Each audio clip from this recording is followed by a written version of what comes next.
the night before Christmas, and Oreo cookies waiting for a special guest. I'll just take a little rest. Ho, ho, ho, who's that kid with the Oreo cookies? Eating all the luscious chocolate, licking all the creamy middles, dunking all the crunchy cookies like he did when he was little. It's so hard to hide the kid inside with Christmas and O-R-E-O. Don't miss the... It's the Yuletide gift of the season. Music, mania, stars, and more. The Pee-wee's Playhouse Christmas Special Wednesday. This is gonna be fun! Celebrate the holidays with a chance of winning a present from Mario in the Pepsi Nintendo Holiday Game, where you could win one of thousands of terrific Nintendo prizes, like these action sets, game packs, and best of all, the sensational new Game Boy. So hurry up and play before it's all over. Look on specially marked cans and bottles of Pepsi and Diet Pepsi for your chance to win.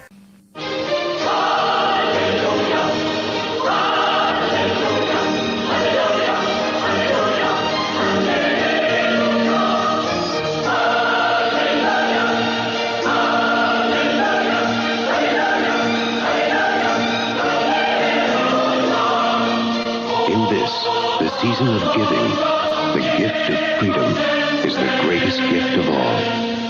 A message from the Pepsi-Cola Company. Pizza Hut, pizza to go. Pizza Hut, pizza to go. Pizza Hut, pizza to go. Pizza Hut Pan Pizza is a special way to warm the busy holiday season. So call ahead and we'll have it fresh, hot, and ready to go.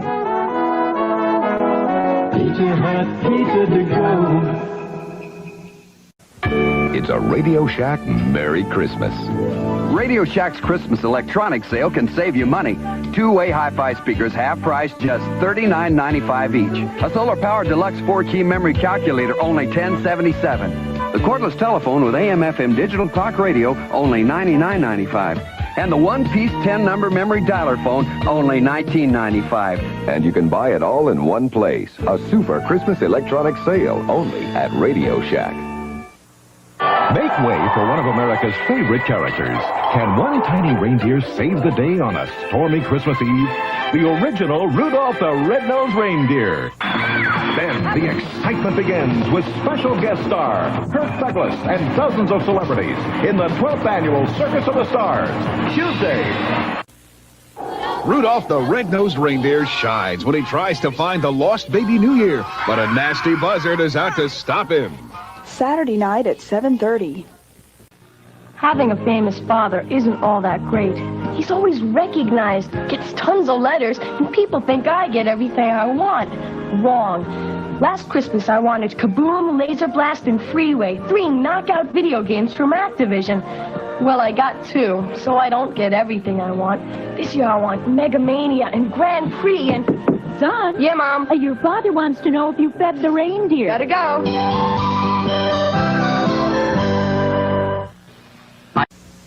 Long ago, in a faraway land of ice and snow, the legend was born and the magic became real. I'm an elf. An elf, yes. For everyone who believes in him and for everyone who wants to, Alexander Salkind presents Dudley Moore, John Lithgow, in the movie with the whole legend, the whole adventure, and the magical wonder of Santa Claus, the movie. Seeing is believing. An Alexander and Ilya Salkind production. Rated PG. Starts Wednesday. Tomorrow, it's a Super Saturday of great fun and adventure with Turbo Teen in the Dragon's Lair. Then, Merry Christmas, everyone! catch the Yuletide spirit with Scooby-Doo as he cooks up a batch of holiday surprises. Then, tomorrow night at 8/7 Central, a family of misfits takes over the church play and act out an all-new Christmas story. Loretta Swit stars in the best Christmas pageant ever. Tomorrow, your Saturday morning favorites and the best Christmas pageant ever.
Woo! Good evening, friends. Man. All right, listen, people. Joe Flipperhead. Whenever I say the name, now, like before I even start, I got to say that whenever I say the name Joe Flipperhead or I hear the name Joe Flipperhead, I hear Tom CPU saying the name Joe Flipperhead in my head. It's tattooed on there. Joe Flipperhead. Joe Flipperhead. That's all I ever hear is Tom CPU saying Joe Flipperhead over and over again the way he says it. So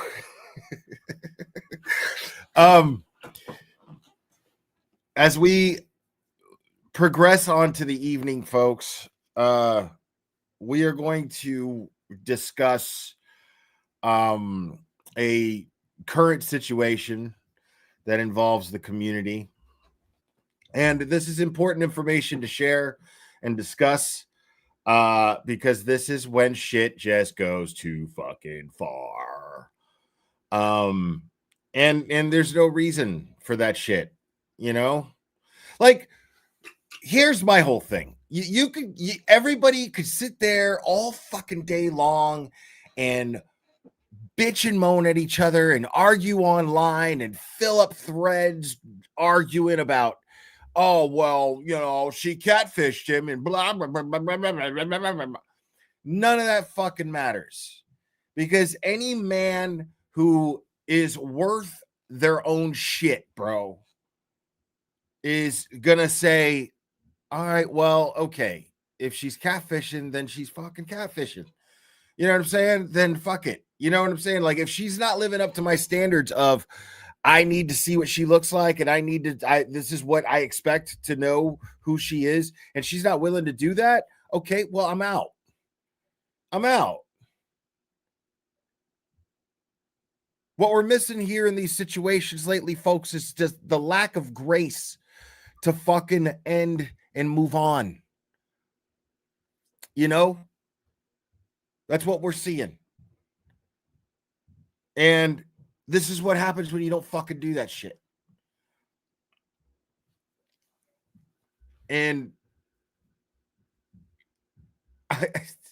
now I saw that Jason Broyles posted something on X because everybody reposted it.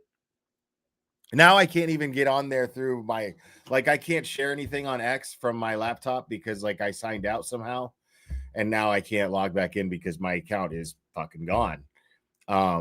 So I just never signed out, so I could still, you know, but now on here I can't. On my phone I can, but that's it. Appeals could only appeal on my laptop. I couldn't do it. It kept saying error on my phone. So the appeals thing, like, yeah, my X is officially like completely just fucking, yeah, it is dead and buried over. But on my phone I still have access to some you know, posts, and I thought Jason Broyles posts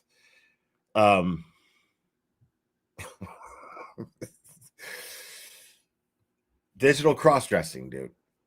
Now he's like, it was funny because he's like developing story, you know, and you're like, okay, developing story, and he posts this shit, and it's like, all right, Joe Flipperhead is, I guess, on the lam. Did you see what I did there?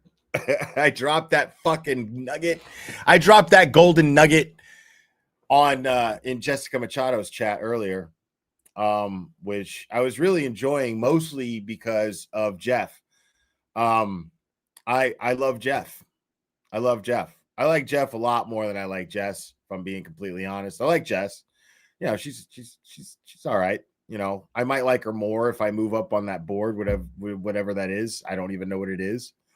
But somehow being not at the top of it is bad.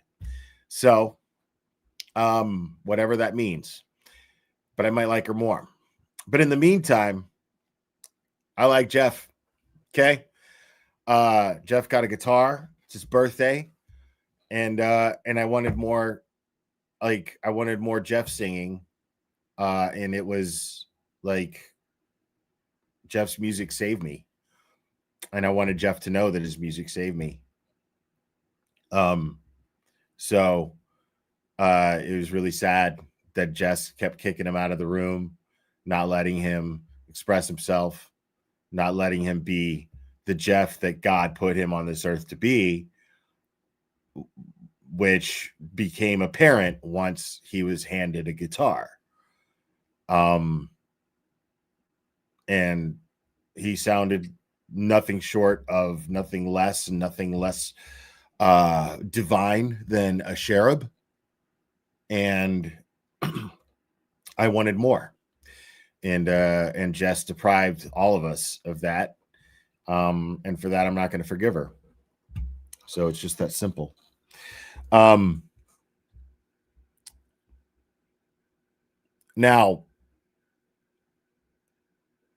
I know that I guess Flipperhead was supposed to go to an arraignment. Like he got charged and he was supposed to go to an arraignment, but he didn't go. But doesn't he live like in Philly or some shit like that?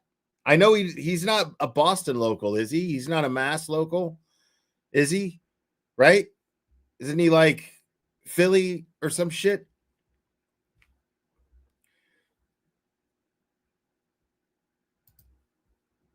So, yeah, let me look at some of this shit here.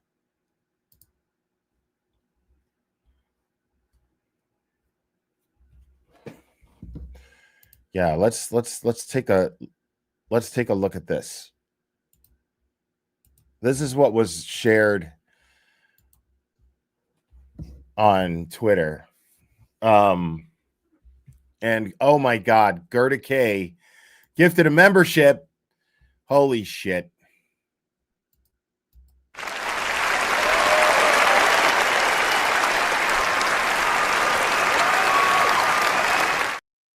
Thank you so much.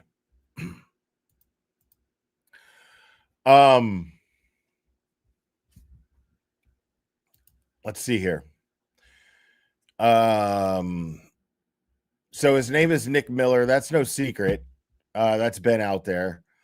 And the undersigned complaint on behalf of the Commonwealth on oath, blah, blah, blah, blah, blah. Description wiretap. Hold on a second.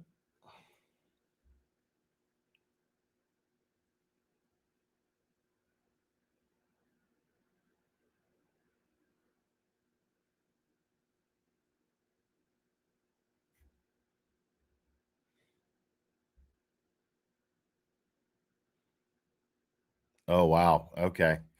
Sorry. I got a pretty important text in regards to this. So these are his charges here.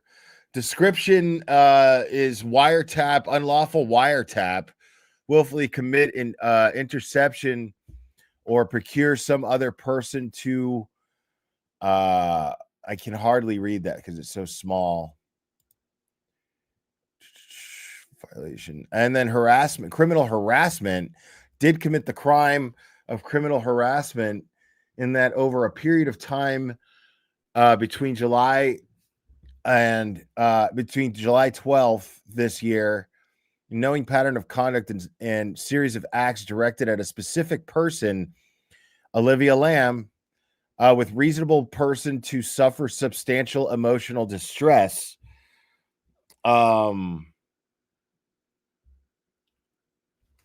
One second.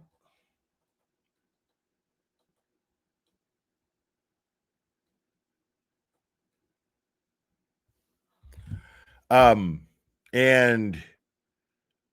hold on, did commit the crime of criminal harassment, and that over a period of time between July 12th, 2025, and knowing pattern of conduct or series of acts directed at a specific person to Olivia Lamb with reasonable person to suffer substantial emotional distress.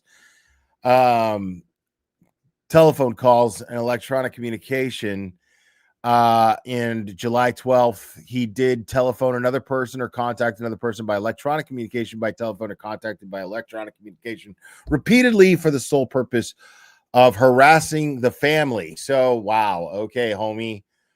Yeah. So what we're talking about is what it sounds like is my man is calling her parents' house and over and over and over again, just letting it fucking ring. And he's just being fucking a complete and total weirdo.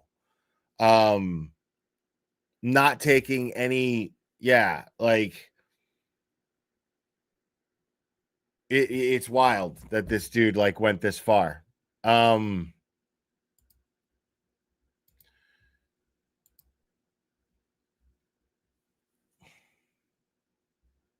Yeah, these are his charges right here. Wiretap, felony wiretap, unlawful wiretap. So that's a felony. And what is that? Yeah, it doesn't say how much time, but a misdemeanor, more than 100 days incarceration. And harassment misdemeanor, more than 100. How is harassment worse than wiretapping? 100 days or less. Wow. So Jesus Christ. Okay.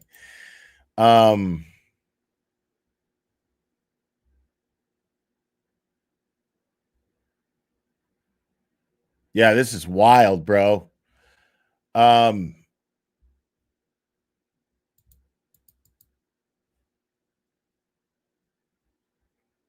So his arraignment is scheduled on the 8th. It's now the 13th.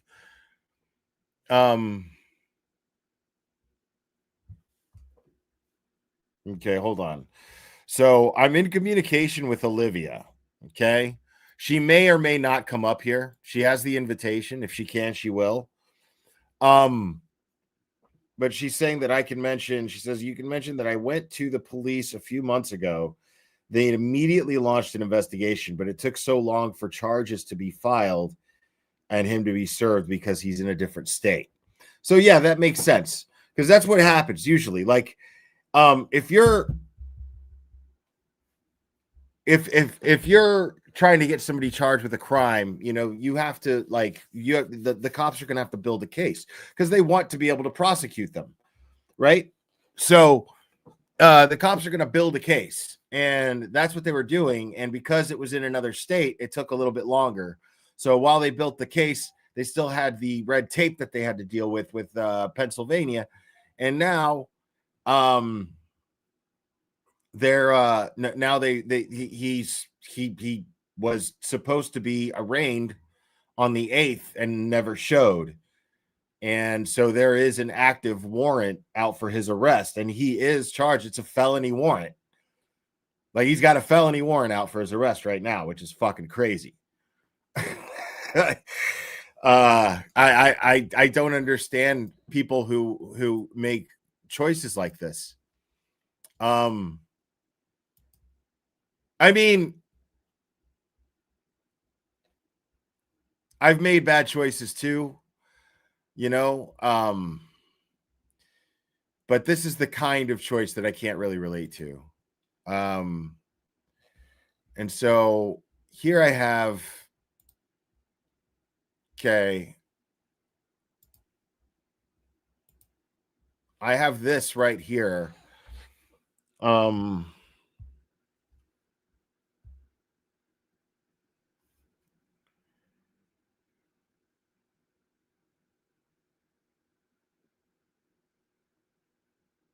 Okay, so she's also telling me that the cops immediately had a case the first night she went to them.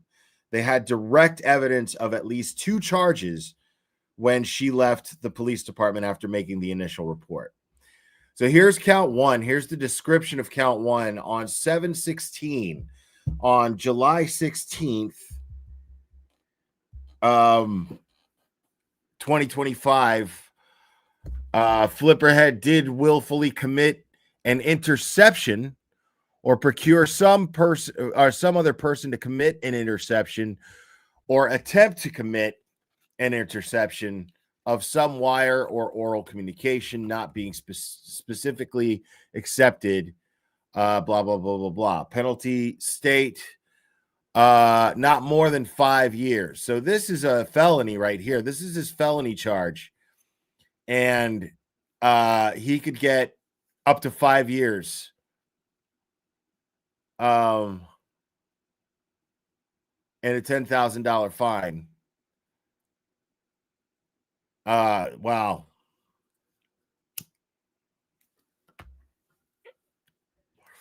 I mean, and he's awful pretty, dude. You know what I mean? Like, you don't want to be that guy in jail with these charges. You know what I'm saying? You don't want to be that dude. You don't want to be that dude in jail who it's probably why he's on the lam. You don't want to be that dude in jail who's got those boyish good looks that he's got and have these kind of fucking weirdo charges, stalking girls and shit.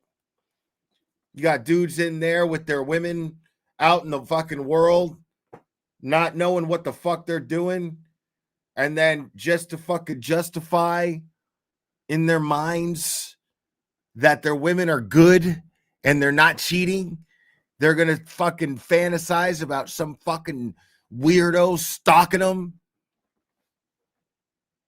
and that they get to be the hero, and then they fucking rub one out in their cell thinking about that shit, and then along comes a fucking predator, convicted fucking predator, dude, cyber harassing people and shit,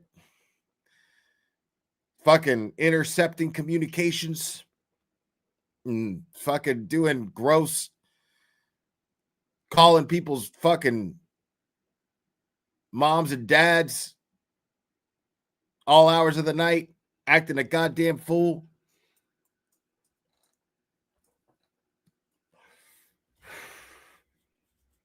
And from what I understand, there's a whole bunch of shit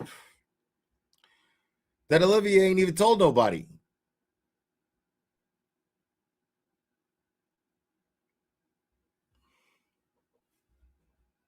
I mean, this is wild.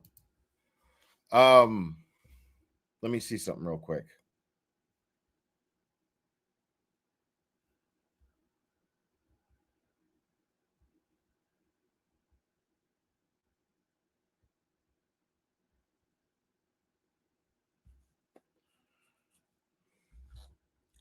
I'm trying to get something else here.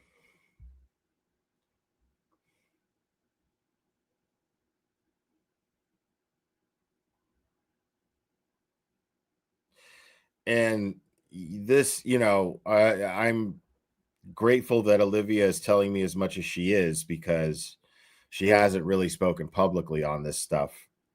And I want to be as respectful to her as I can. Because this stuff, like, I mean, if dude is getting charged with some shit, dude, and she had to go to the cops, I'm guessing it's pretty serious. You know what I mean? Especially if it's stuff that we don't even fucking know about. You know? I mean, the recording that we heard was disturbing, but God knows there's a lot more to it.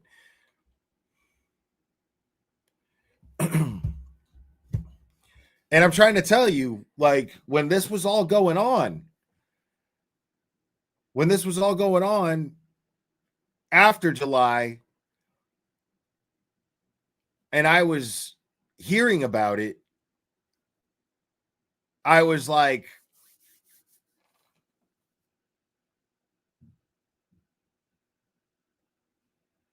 I wasn't hearing details about it, but I was hearing from very credible people that they did their own digging into the situation, and they discovered a lot. And that Joe Flipperhead is a dangerous guy. That's the conclusion, is that the man is absolutely dangerous. And this is coming from some of the most credible people that I currently know personally. So, okay, credible internet people, huh? Okay. Okay. But I'm telling you that these are some of the most credible people that I know, as far as information like this goes. And let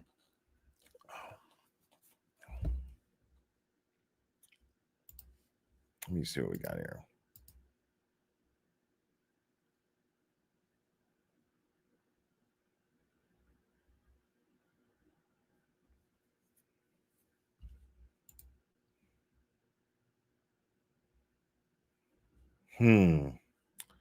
That's interesting.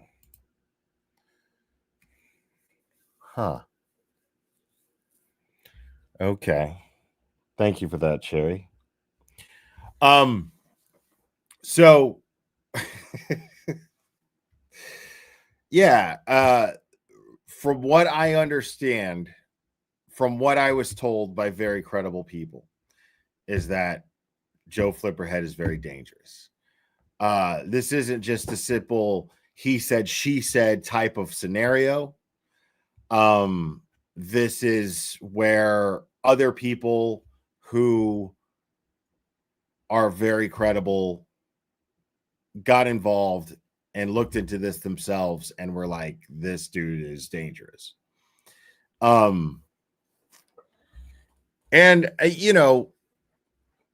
the thing is like I never got the vibe from him that he was like a bad guy.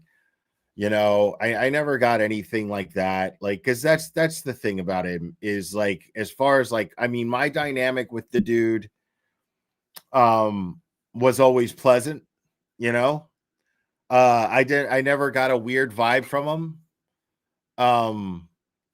And I think that he just did not know.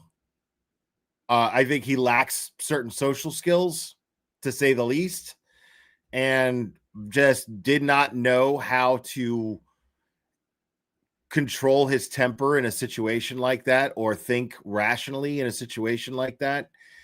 And felt like he needed to control the situation more than he should have. But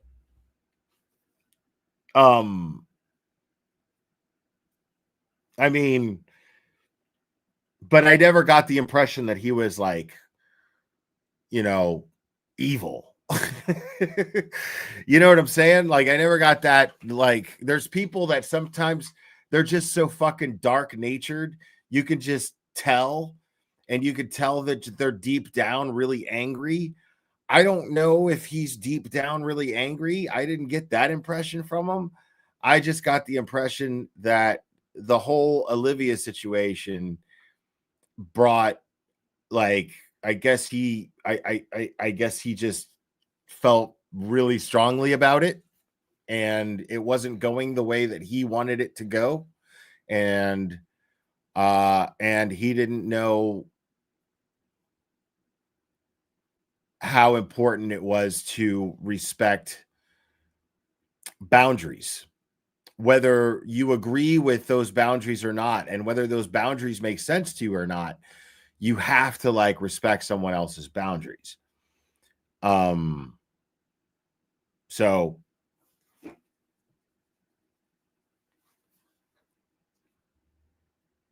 I mean, I just got I don't know, man. I feel bad for when people's personal shit becomes very public. I personally prefer for like my personal shit to remain as private as I possibly can. And I try to respect that on other people.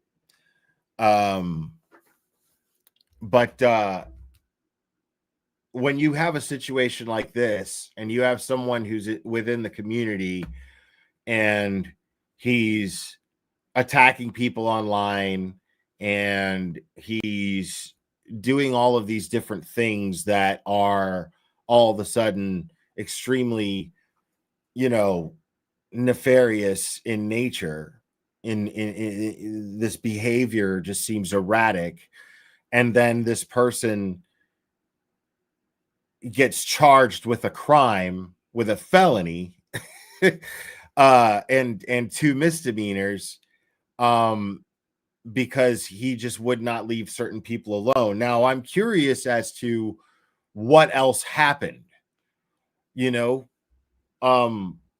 because you guys are going to think I'm crazy, but I don't think that these charges necessarily define someone and their personality. I don't think charges like this make someone necessarily a bad person. Dangerous? Sure. Potentially dangerous? Absolutely. Of course. How could you not? I mean, these things are crimes for a reason. And when you are, you seem to have absolutely no respect for not only the person who is, I mean, because my whole thing is I just can't get past. This is where it becomes irrational. It's not irrational to expect disclosure, from someone that you are exchanging feelings with. It's not irrational to want that.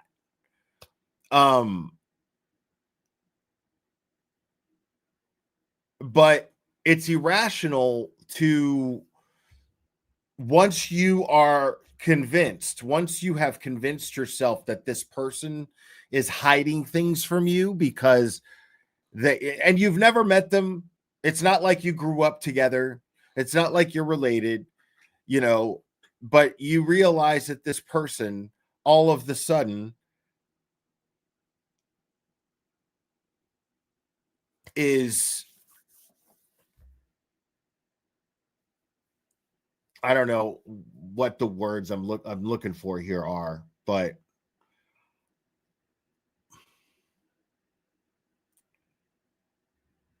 if this person that you're interested in isn't meeting your standards for how much they're sharing with you for someone that you would have feelings for, wouldn't it make more sense just to be like, okay, well, this is the wrong person to have feelings for. I should probably just focus on my own shit, just move on. You know what I mean? Because there's no way that you're going to tell me that it's understandable, because even if she's catfishing him, that doesn't justify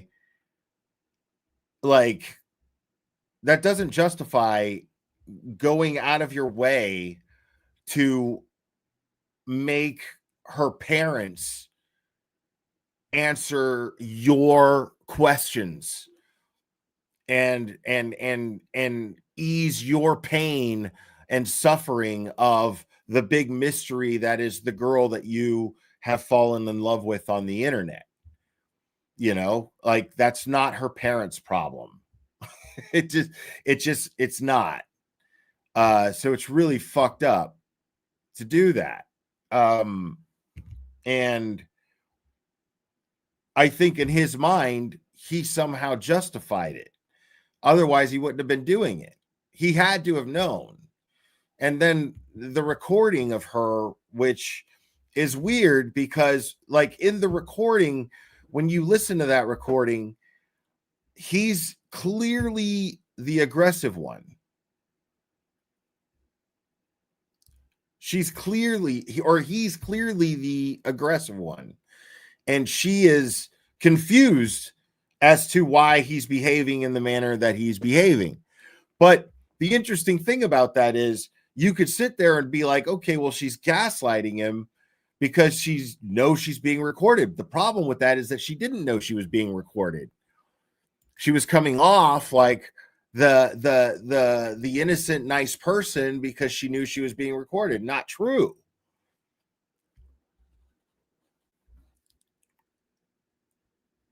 Some guy with cancer. What's up, some guy with cancer? Hurry! I'm glad you're still with us. Hurry up so I can call in and talk some crap while making everyone uncomfortable. I need to shower. Listen, I'm just sharing my thoughts here because you've got this dude who was all over the place and acted like he was this. Another really important thing to remember here is he acted like he was this crusader for justice because Turtle Boy had allegedly recorded Karen Reed without her knowledge, and he led this whole crusade for the truth about that shit. And here he is criminally charged with doing that to Olivia. Why? Because he thought she was catfishing him.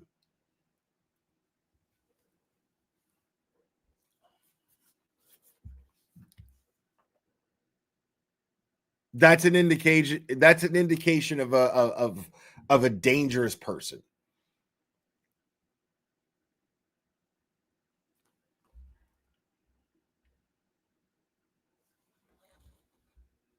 I mean, it makes no sense.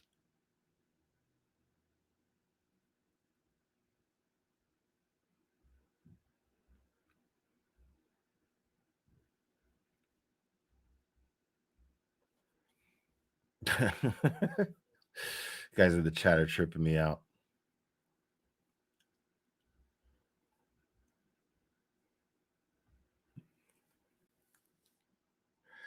I mean, the smart thing to do is to turn himself in, you know? I mean, if he doesn't have a record, like he could probably take a pretty sweet plea, but this being on the lam isn't helping him at all. What he should be doing is driving his ass over to whatever fucking county that is, Southborough Police Department, turn himself in, and try to work out a plea deal. You know, that's what I would do.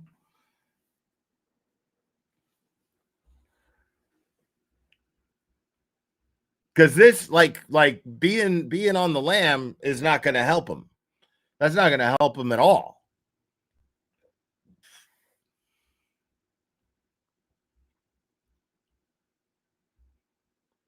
And I mean, it's not just going to go away either. And it's a really stupid thing to be on the lam over. Now, again, I don't know all the details of everything that took place here. I don't know all the details because according to Olivia, there's a lot of details that she's never shared. So,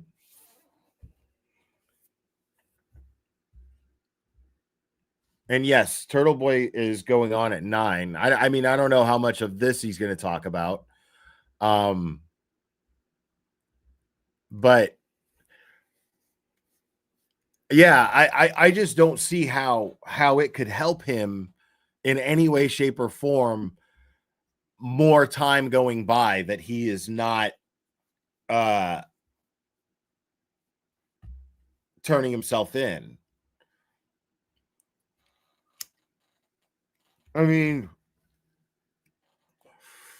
when you break it down, the dude's a fugitive for being a pest. You know what I mean? Like, as far as we know, again, a lot of stuff apparently, according to Olivia, that we don't know about. Okay. But based on his charges, it sounds like, yeah, I know that is, I know that is a play on fucking words, man. Like, are you not paying attention?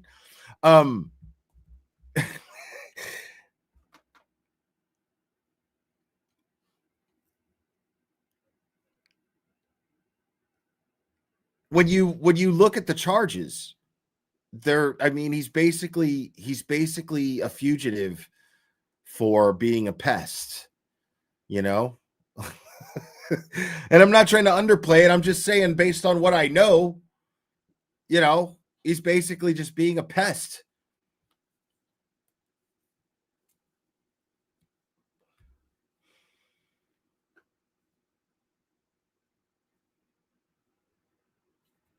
Oh, he hasn't been properly served, so the status is suspended. What does that even mean?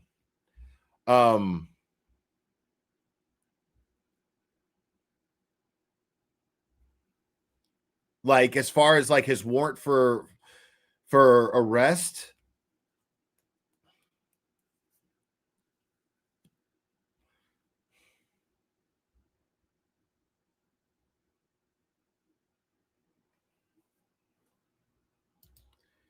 He appears to be leaking lawyers' messages.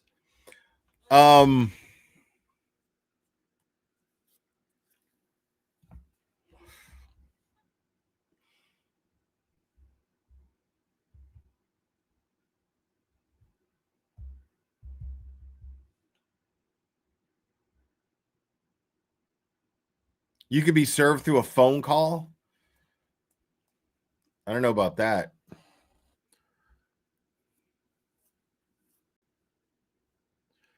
Like, I remember dodging a process server pretty fucking well, actually, until I was able to get a lawyer.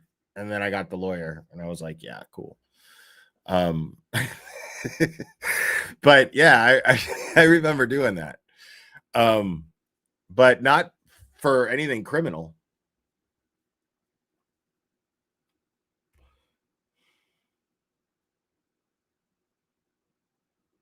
Well, no, he's being charged. But that's the thing, is nobody like showed up and knocked on his door and was like, "Hey, you're under arrest."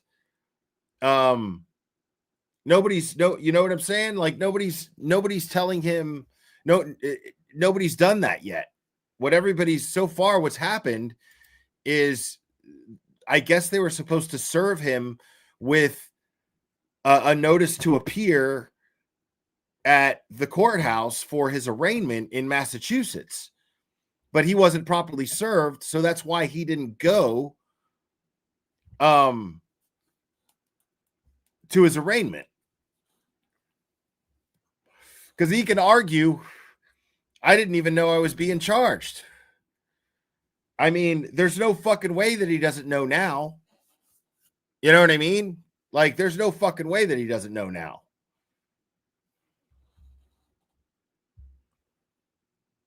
And as I understand it, he was served a summons mailed to his address.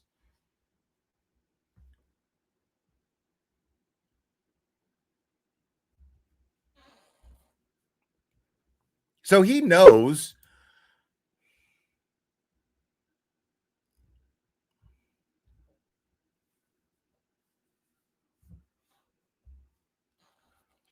Sorry, this is one of those. I mean, this is one of those situations where, you know, this is a guy that was like a member of the community, you know?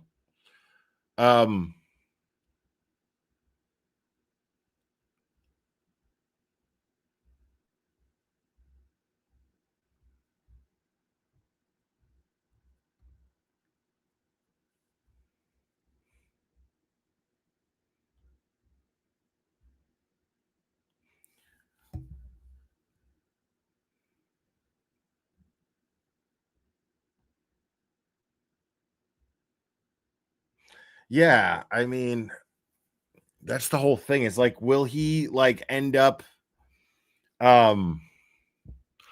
like I mean, that's the whole thing, is like, I doubt he'd even do time, depending on what his record's like, depending on how strict the law is.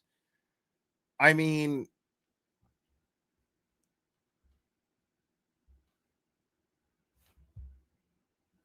okay, what is this?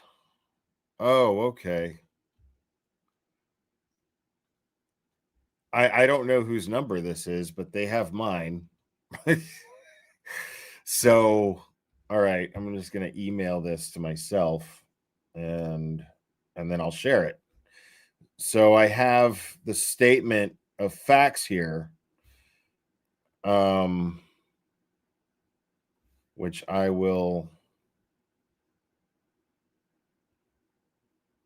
share or email to myself.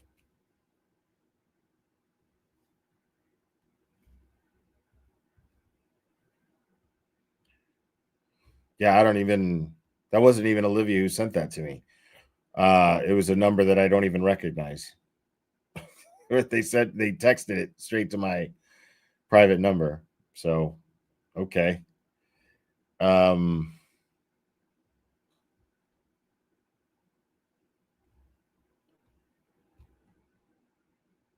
we go.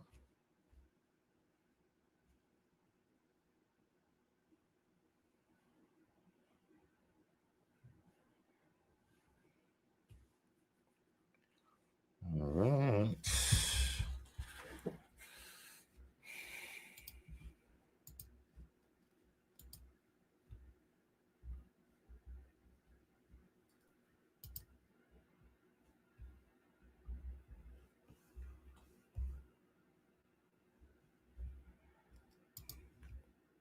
There we go.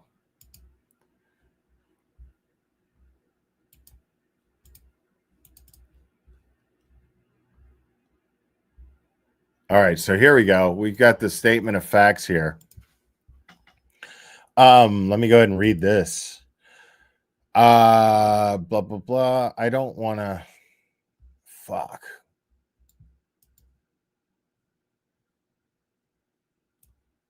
All right. So, allegedly committed wiretap, unlawful recording, criminal harassment, and telephone calls, electronic communications, annoying.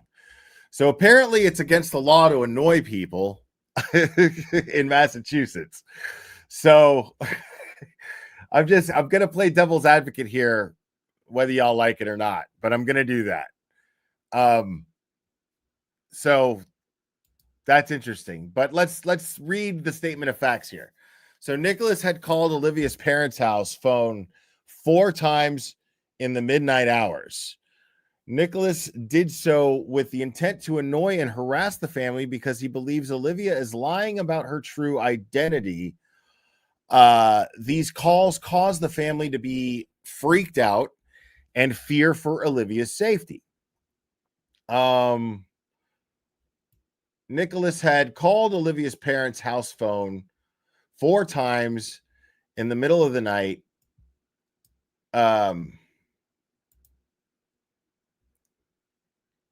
Nicholas did so with the intent to annoy and harass the family because he believes Olivia is lying about her true identity. These calls. Nicholas also texted and called Olivia's brother and his girlfriend repeatedly with the intent to harass them about Olivia. Nicholas had recorded a private phone conversation between him and Olivia.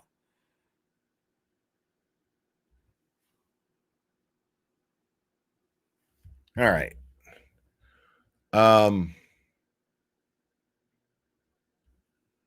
Nicholas also texted and called Olivia's brother and his girlfriend repeatedly with the intent to harass them about Olivia.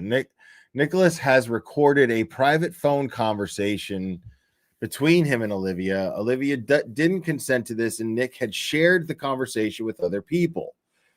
Nicholas willfully and maliciously engaged in a pattern of conduct or series of incidents that were directed at Olivia, which caused her to suffer substantial emotional distress. Nicholas would harass Olivia by repeatedly calling her, texting her, and posting about her on social media. Nicholas would search Olivia's family members online with the intent to gain knowledge on Olivia. Nicholas would have friends investigate Olivia by calling her from blocked numbers, texting her, and traveling to her house to check for vehicles and property. Nicholas shared private photos of Olivia with her shirt raised and some under boob, and another photo of Olivia's breast with a flower emoji over her nipples and areolar. Nicholas had also stated that he believes Olivia is lying about her true identity and threatens to expose her on social media if she doesn't do what he asks by following her online and sending pictures of her license. Nicholas also has called her places of employment for verification. Olivia stated that she is fearful of Nicholas and scared to go out of her house because she doesn't know who is watching her. Olivia stated that she has suffered emotional distress and has asked Nicholas to leave her alone.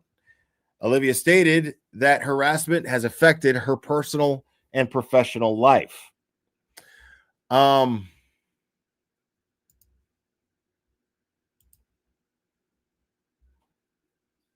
Yeah, I mean, there's,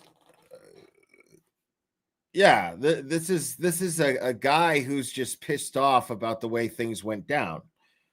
I mean, we know this story. We know this story. So I mean, what's the lesson here?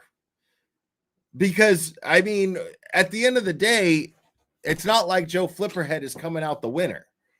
You know what I mean? Like, whether the stuff that you read in that statement of facts blows your hair back or not, you know, the bottom line is it worth going beyond anybody just being like, you know what? They're not interested, man. Just let it be, you know? Like, what's to gain from going beyond that and being like, no, I need to control this whole situation and I need to know who this person is. I need to know why this person is elusive. I mean, how about just realize that the person maybe doesn't give a fuck enough about the two of you being together to care about how being elusive is going to affect you. And that person being private, maybe Olivia is just a really private person. Maybe Olivia is a little freaked out. Maybe she's a little apprehensive, you know? And when you're dealing with somebody who's that apprehensive and also highly intelligent, clearly, they're also likely to be pretty stubborn. And they're just going to get pushed further away the further you, I mean, there's no, you can't be thinking rationally and assume that that kind of behavior is going to somehow end up bringing you happy closure. It can't be. And it's weird because, you know, Joe Flipperhead, I would DM with him quite a bit sometimes. And he seemed like a really, really cool dude.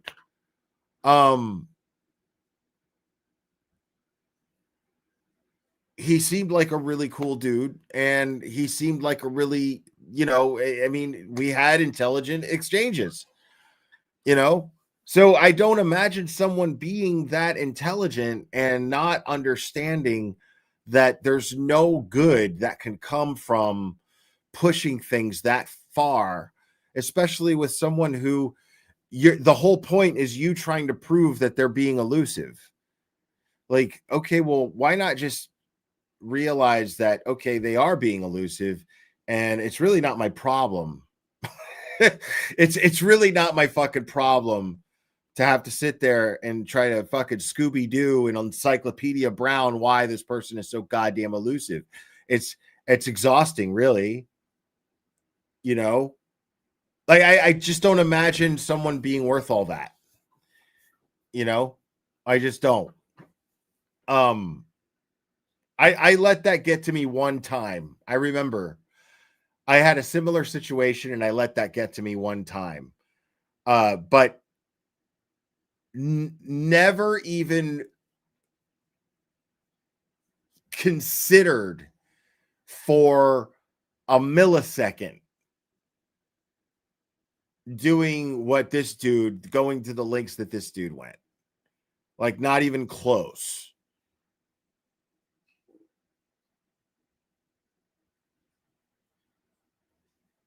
And maybe, you know, dude, like, man, I'm totally that guy, man. I'm totally that guy, man.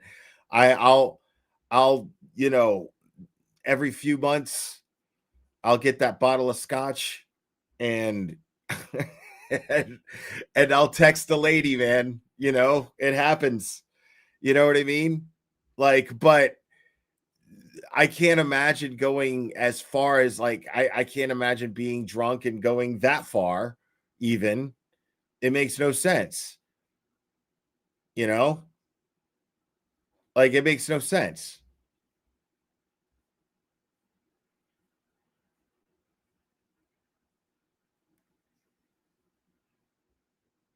Like, if she's not into it, she's not into it. You know what I'm saying? Like, if he's not into it, then he's not into it. You know, like I've been fascinated with that lately. It's just like people's just like, okay, I'm just gonna like throw a fit because this person is not capable of feeling the way for me that I expect them to feel for me, the way that I want them to feel for me. And so what I'm gonna do is I'm gonna throw a fit. I'm gonna throw a fucking tantrum all over the internet because I just can't deal with the fact that this person just doesn't give a fuck, really. Even though in my mind, and even though they may have even told me how much they give a fuck, you know, like, I just don't understand. Makes no sense to me why you wouldn't just be like, fuck this. Where's the self-respect is what I'm curious about. You know, where's the self-respect that it takes to just simply be like, you know, okay, this is all too weird. All right. You know, okay, we can never FaceTime and you seem like you're hiding something. And I've given you as much of my heart as I'm willing to give a stranger on the internet.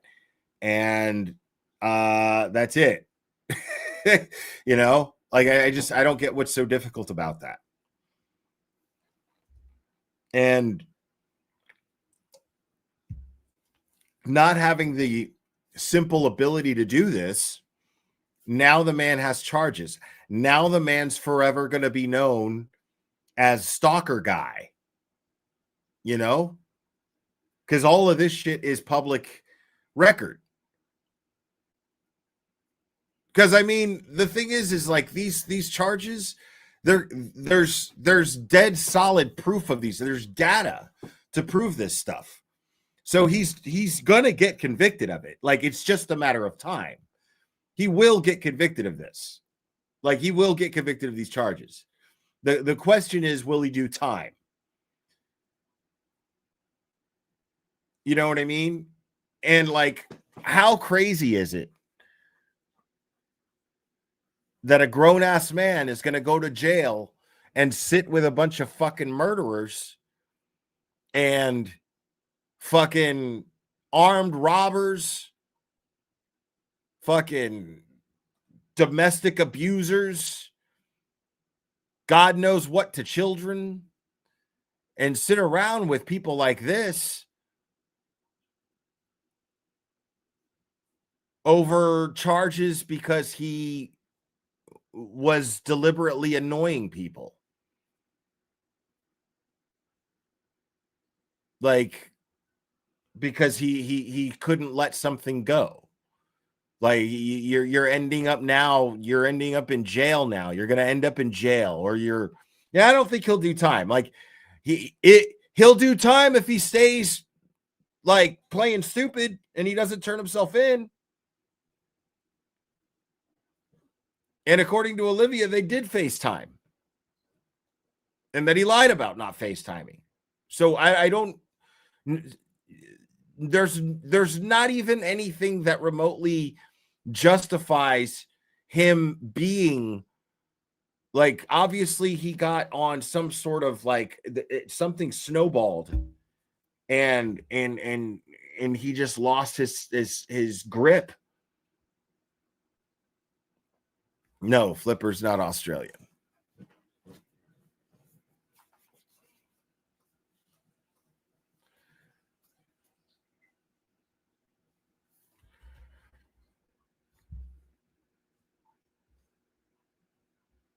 Well, no, I'm just saying what the shit says. You know, I mean, yeah, there's stalking charges technically, but what was he doing? You know, he was, you know what I'm saying? Like, technically, is it stalking? Yeah, sure. But what makes him seem so dangerous is his obsession. It's not so much the behavior that it's his willingness to engage in the behavior that makes it weird. You know, like if he's merely trying to find out as much about her as he can find out because he thinks that she's lying to him about who she is because they're supposed to be a couple. So, but he's just obsessed with trying to prove to himself that she is not who she says she is. That's not the same thing as, okay, totally obsessed with this person and she doesn't like me, but I love her and I'm going to make her love me. That's not what that was. This was, she's lying to me. I know she's lying to me and I'm going to find out that she's lying to me. Which is just as crazy. It's just a different kind of crazy is all I'm saying. You know what I mean? Like, technically, yeah, it's stalkerish, but it's like, you know, he's basically just harassing her because he's calling her a liar.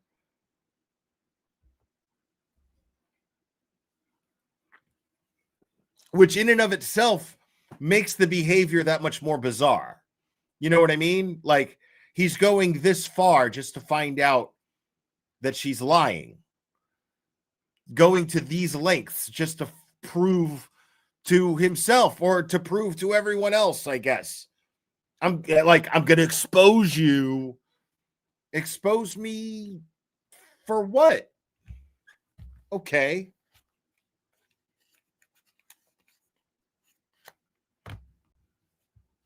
I mean,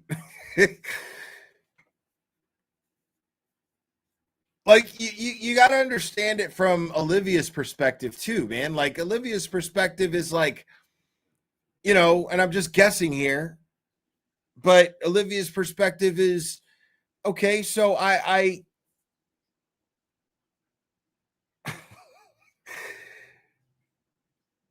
she's like, I'm just this person who analyzes testimony in these trials and I write these tweets and they make sense and so people like them. And you know, I've gained a bit of a name for myself by analyzing these tweets, and now I'm on Turtle Boy's defense team as an analyst. And this is great. Okay. And then there's this other guy who seems to have a very similar analytical mind. And he seems to enjoy anonymity the same way that I do. So, okay. And he's flirting with me and it's nice to be flirt with. So I'm going to flirt back. And then, okay, feelings happen. And then the dude starts to insist on certain things that I'm not ready for. I get standoffish. He pushes harder. I get more standoffish, so on and so forth. And now I'm afraid. Proctorial misconduct still has handle of it.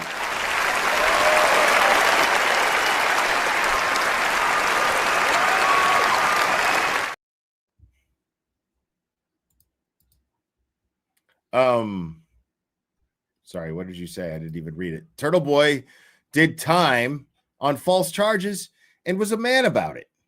Joe needs to man up. We all heard it. If he makes himself a flight risk, they'll lock him down.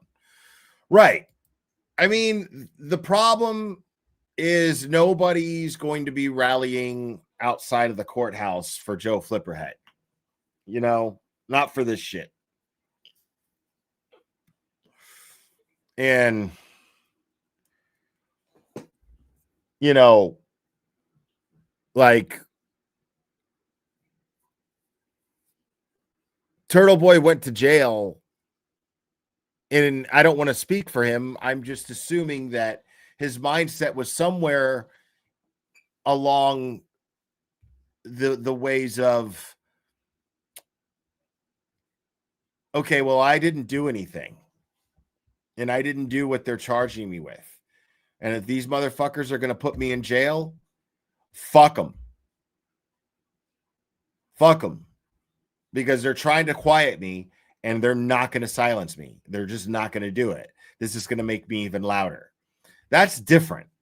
This dude is scared of going to jail because he did this shit and because he acted crazy.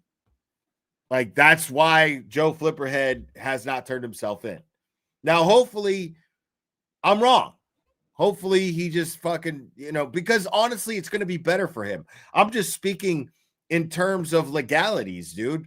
Like Blair Institute of Law and stuff, we learned that the sooner you turn yourself in on charges like this, especially if it's probably your first offense, you could probably plea out. You could probably get anger management classes, conditions like probation with, under the stipulation of taking anger management or taking group therapy or whatever the fuck to try to manage yourself from thinking these paranoid thoughts. I don't think that's, but the longer he takes to turn himself in, the less of a chance that that's going to be an option for him. He's looking closer and closer to jail time. The further away, the longer he takes to turn himself in.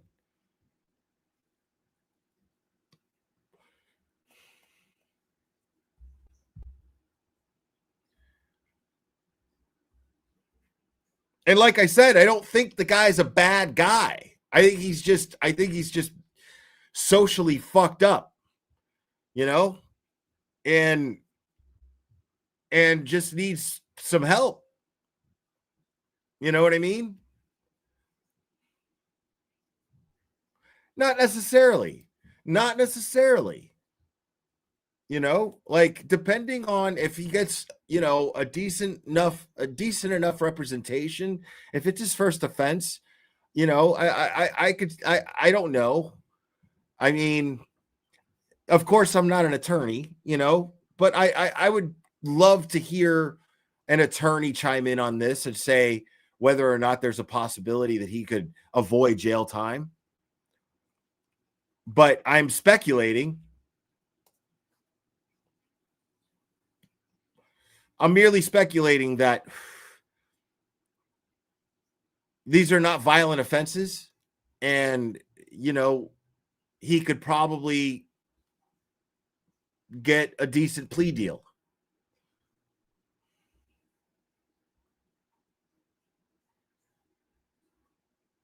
Yeah, if I'm him, I'm out looking for a lawyer right now.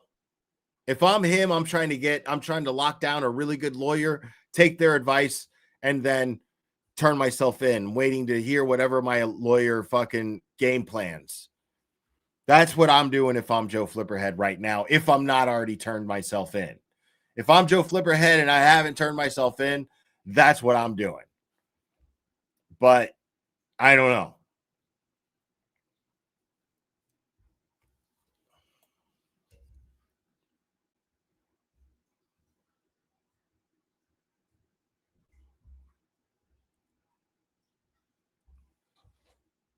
Proctor could help him out.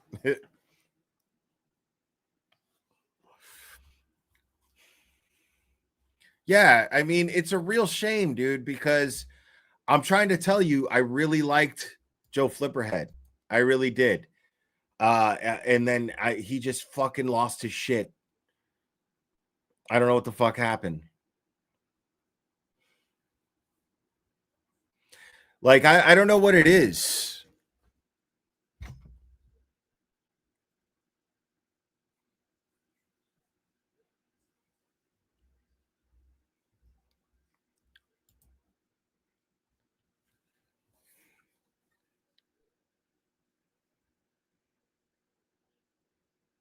Nobody's saying a recording. I'm not saying shit about a recording.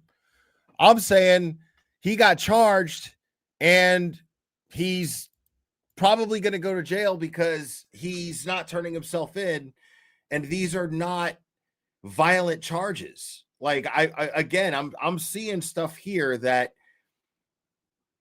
and I'm not trying to minimize how it made Olivia feel. That's not what I'm doing. I'm saying the charges themselves, from the perspective of somebody who's being from the perspective of somebody who's being charged, I would be thinking, dude, fucking, like, let me just turn myself in and then try to catch a plea deal, because being on the lam doesn't fucking help. The recording is fucking stupid.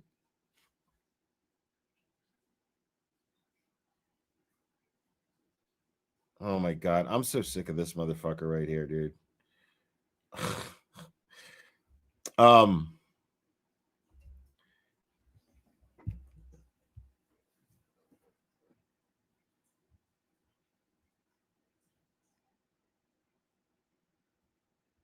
I'm saying that the stuff that they charged him with is stuff that I feel like, depending on how he handles it, he could probably avoid jail time, is what I'm saying.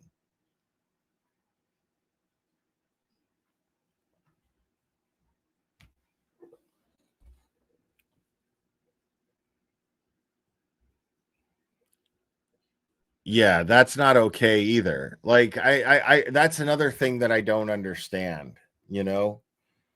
I don't understand people who do revenge porn. I think that's really, really shitty. It's not okay. And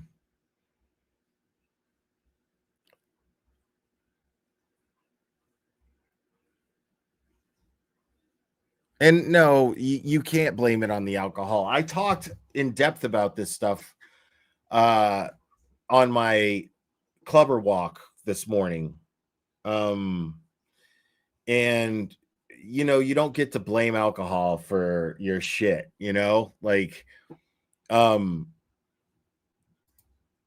mean, the fact is like, if you get drunk and then you show your ass when you're drunk, you got to own the fact that you showed your ass, you know what I'm saying? And you got to own the fact that you didn't handle your fucking booze right.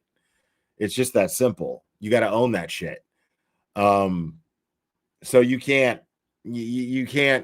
blame the alcohol and be like, oh, like, there's things, like, there's situations where, like, if you're out drinking with your friends and you don't really drink that much, and you don't drink that often, and it's kind of rare form, and then some shit happens, okay, yeah, you can blame the alcohol, you know what I mean?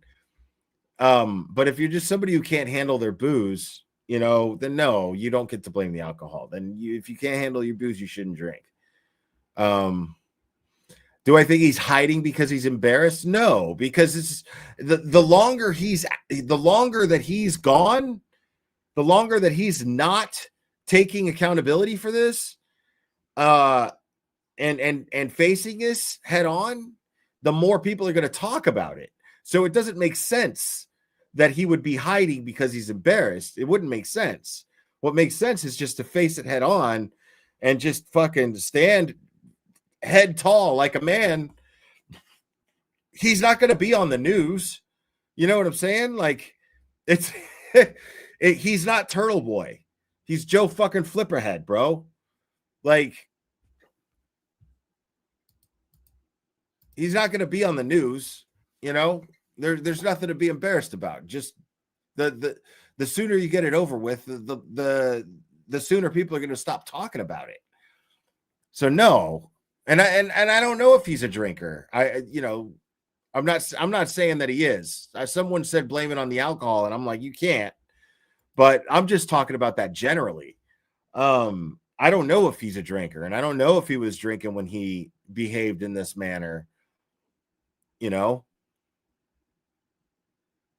But yeah, I mean, everyone, like, that's the thing is, and everyone's inhibitions get a little, lower when you drink.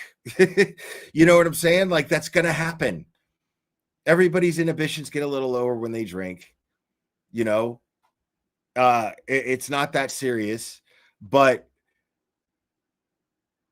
there's that. And then there's like harassing people's families, and their girlfriends and jobs, like it's even worse when you're sober and doing that. You know what I mean? Like, it's even worse. Because like, if you're just a drunk, then you could be like, okay, well, all right, well, I need to get some help, but if it's just the way somebody fucking behaves, then they're a lot less likely to think that they need to get help, because that's easy troubleshooting right there. Okay, well, I get like this when I drink, well, then I shouldn't drink. And then I'm going to take the steps necessary to not drink, or fix whatever fucking wiring I got in my head that makes me get like that when I drink, so that I could still drink and have a good time. One or the other, but you got to fix that shit. But if you're just doing this stuff, and part of your psychosis is that you justify it in your mind, and this is what people will normally do, they'll just blame the rest of the world. They'll say, no, it's this person's fault. Look at what they made me do. Like, if she had just been honest with me, if she had just fucking FaceTime with me, even though she did, but if she had just done what she, like, that's the kind of shit that these people will end up doing. And I don't know if Joe Flipperhead's doing that right now, but it's likely what happens. It happens a lot.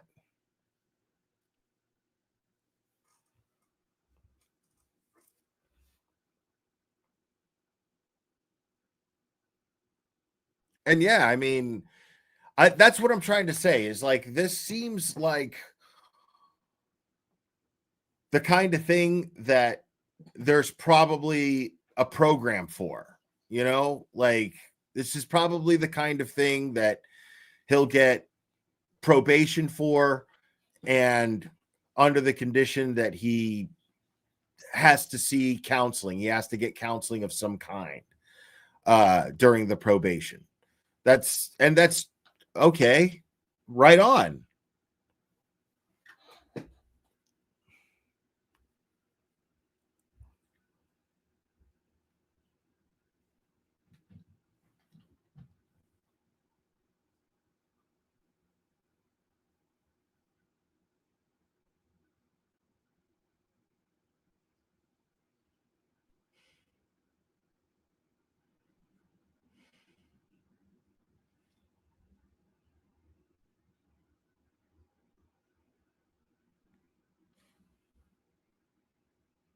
Okay.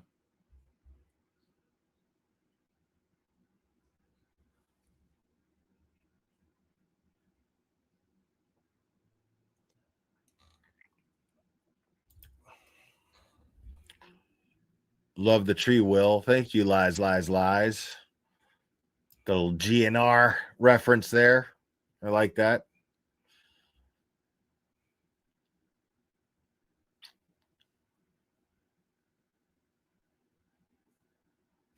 Yeah, that's I mean, that's what it boils down to. Like, she didn't owe him anything, And in this day and age, man, like, it just, it's crazy to me that if somebody gives you the vibe like they're not interested, man, back off. Just back off. Fuck it. Just fuck it.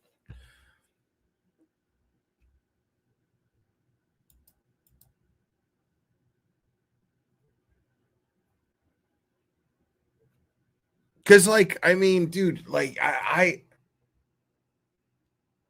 like, I'm a lover in the truest sense of the word, man. You know, and I'm all about that mutual exchange. You know what I'm saying? Like, I'll put my fucking energy out there, but if it's not reciprocated, I don't want to take it to the next step. You know, I don't understand feeling like even thinking that you can control how someone feels about you. Like, either they do or they don't, you know?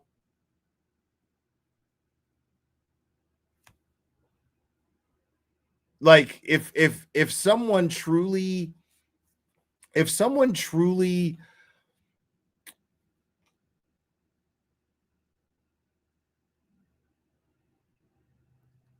values themselves and values their own, like like self, like knows their self-worth and values it, you know, then they listen to that inner voice.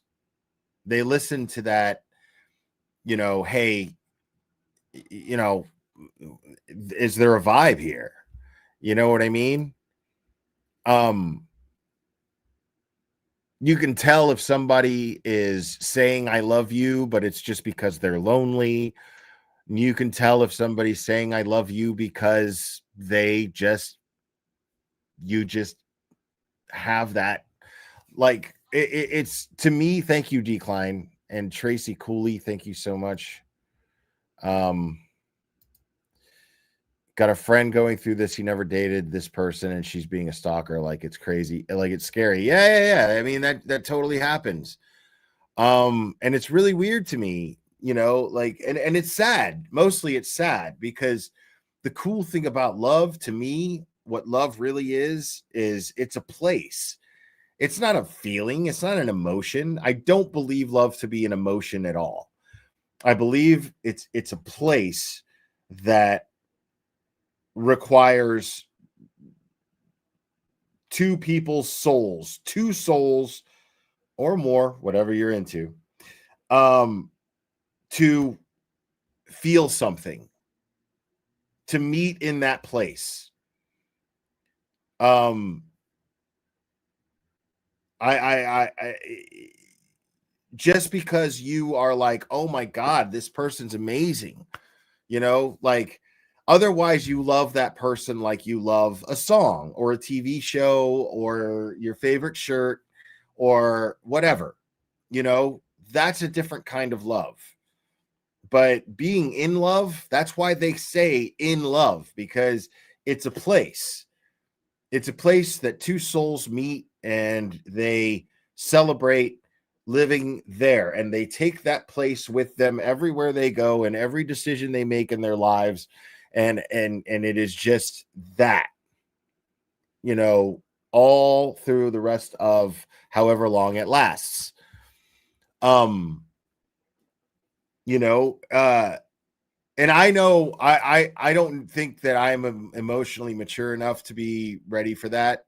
You know, I used to think I was, but ironically, once I became a lot more self-aware, I was like, whoa, okay, maybe not, you know, maybe not.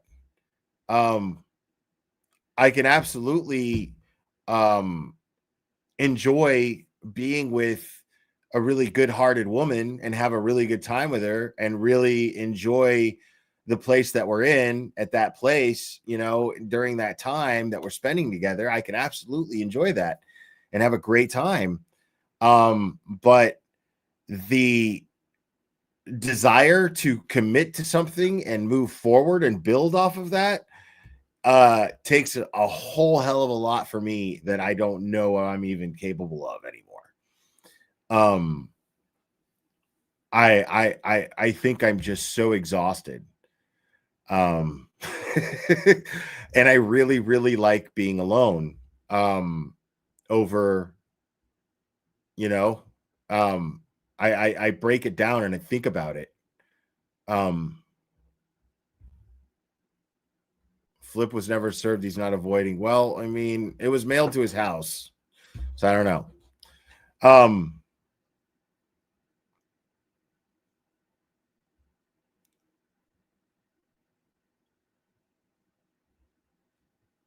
Yeah, I just don't know if I'm even capable of that.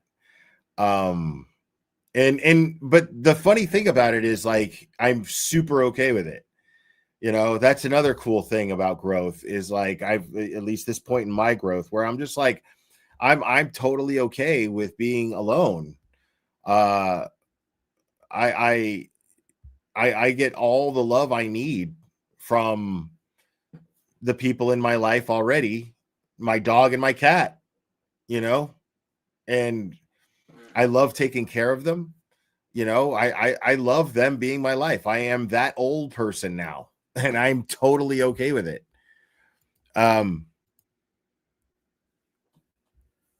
Joanna Arcana, thank you so much. Appreciate that. I don't know how true that is, but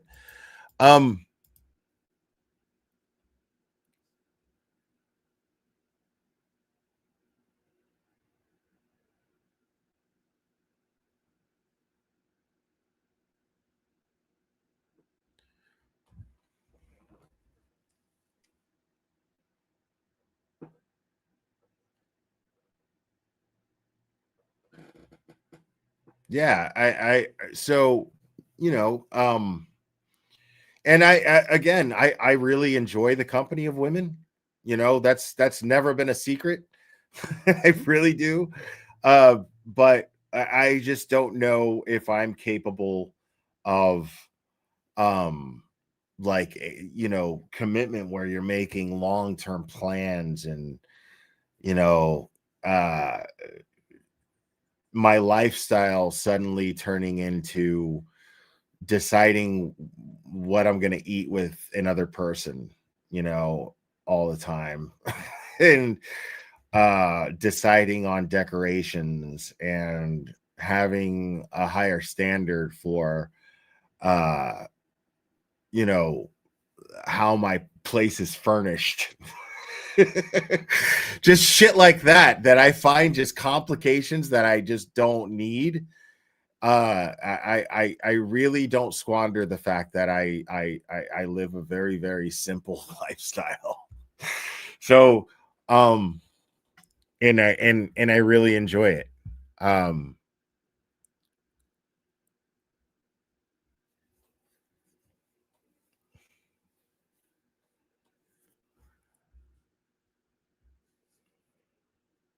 and it's not that there's always someone else. That's not the case either. Thank you, Joanna. Appreciate it. Um it's not that there's always someone else. Um I mean, that there's the possibility of that too. You know what I mean? And that's another thing is, like, I'm totally of the opinion that the heart wants what the heart wants. Why not give it to him? You know what I'm saying? Like, I I I I just feel sorry for people in situations where they're just like, okay, oh man, I have this incredible dynamic with this person, but I've been married and I love my wife and I've been with her for 15 years. And God, this woman makes me feel like I haven't felt in 15 years. And it's like, I'm totally of the opinion, just do it. Just fucking do it. Why not? You know what I'm saying? But the thing is like, it requires lying to your significant other because you lied to yourselves about never ever wanting anyone else ever again. And that's just not natural. That's not true. You're gonna want other people. There's gonna be temptation. There's gonna be chemistry with other people, and it's like, I'm of the opinion, and just fucking do it. Who gives a shit? But it's not that,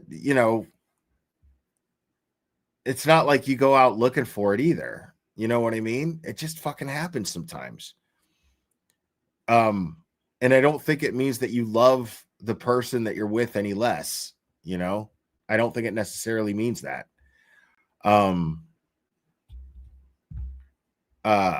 I think in a lot of cases it does. I think a lot of people get married and they don't even know what love is, you know, and then they end up cheating because they never even wanted to be married in the first place, you know, or they got into relationships because, you know, and then they end up cheating in their relationships because they never really truly wanted to be in a relationship in the first place, and they just didn't have the self-awareness to be okay with that for themselves, because their parents expect them to be in relationships or whatever the fuck.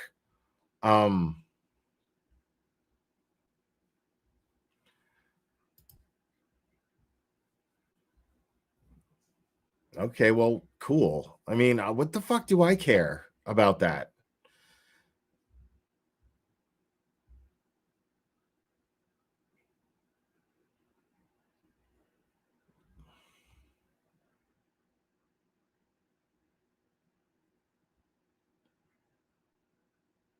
Yeah, love does not necessarily mean commitment. We just like set that standard, you know? Like, okay. And honestly, I believe that standard exists simply for population control. I think it's just an ancient population control tactic. That's all I believe. That's honestly, it's the only thing that makes any sense to me. Y'all are thinking I'm crazy.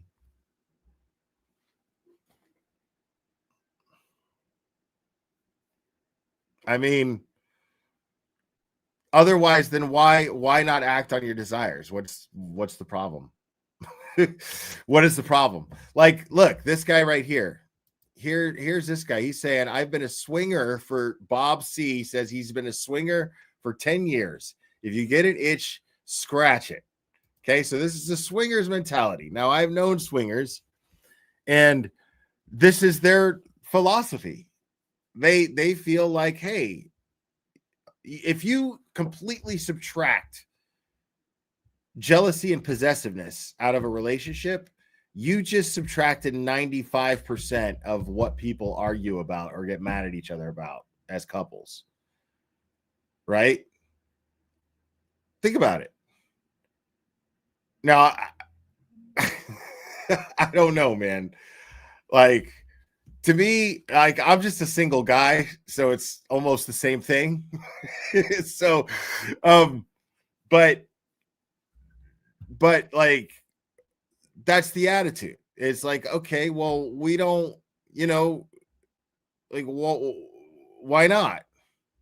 That's the attitude that swinger couples have. Is just like, okay, well, why not just enjoy it and have fun and not even get upset? What are we getting upset about?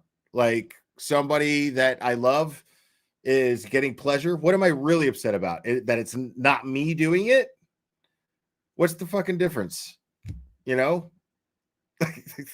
Now that's some cuck shit.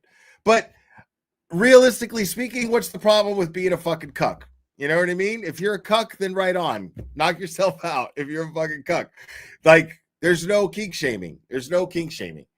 But my point being is, like, you're to me, it makes no sense to like put myself in this position, you know, where now all of a sudden I have all these rules, and then they're like, people are like, well, that's just called being a responsible adult. It's like, well, thanks, but no thanks. Then keep it. I'm good. You know what I mean? Like, it makes no sense. Careful, you'll end up with an itch you'll regret. Yeah, good point. That too. Yeah, wrap it up, swingers. But yeah, I mean, think about it. Like, it logically speaking, it doesn't make sense to not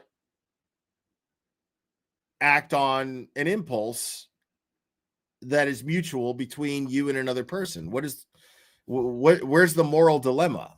The moral dilemma is that you would have to lie to your significant other because there's already the stigma that it's one person together with another person for the rest of eternity. In honor of Zed, Peter Green. Yes, Zed's dead, baby. From Pulp Fiction, one of the scariest movie characters of all time. Rest in peace. Totally one of the scariest movie characters of all time. Great point. Great point, Unit 75.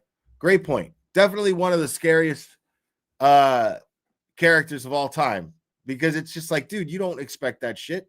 You're going to all of a sudden get locked in a fucking basement of a pawn shop. And then they keep a fucking dude in leather, call him a gimp, and keep him in a box. And then they just fucking rape people.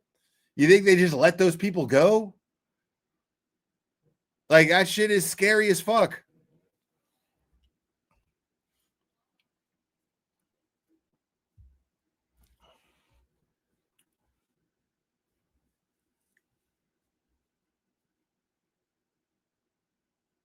The way he was like tapping his fingers on the gimp's head.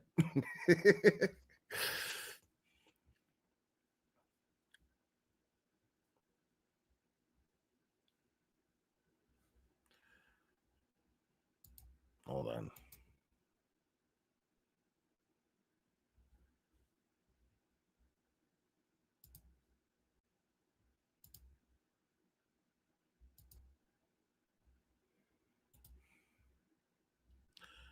Huh. That's interesting.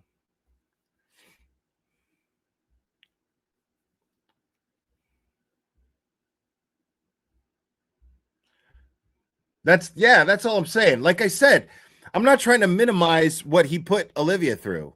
You know what I mean? And her family. Like, the bottom line is he did that shit, you know?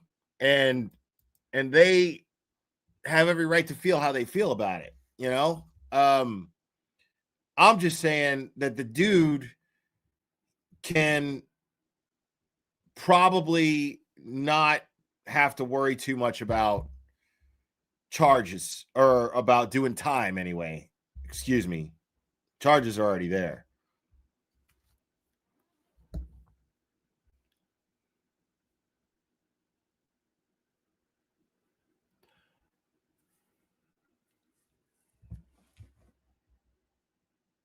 I mean, yeah, dude, like, this conversation does go that way from time to time. I mean, but my overall point of bringing all that up is, why are you not, if first of all, if you're not listening for that vibe that you have with another person, and you are trying to force that somehow, you are doing it wrong. You're fucking doing it wrong. You know what I'm saying? Like, dude, sex is just so much better, you know? Like it's just so much better when, like, there's two people who already feel comfortable with each other, and like there's no inhibitions. You know what I mean? Like, that's the thing. Is like, dude, you know how you know you're gonna have good sex? It's like when you're kissing, it's all in the kiss. You know what I mean? When you're fucking kissing, and it is like fucking electric, and it's so electric that you get lightheaded from it, right? If you don't get that from a good, like, kissing makeout session, dude, like, you might as well not even have sex. You're wanting to have sex for the wrong reasons. You know, you're using the other person. You know, it's not, you know what I mean? Like, it's gross. You know what I mean? So it's like, I can't wrap my head around somebody who's like,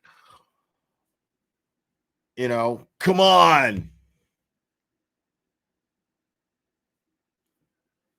Like, I understand if that person is like if it's like a Rocky and Adrian situation, that's different. If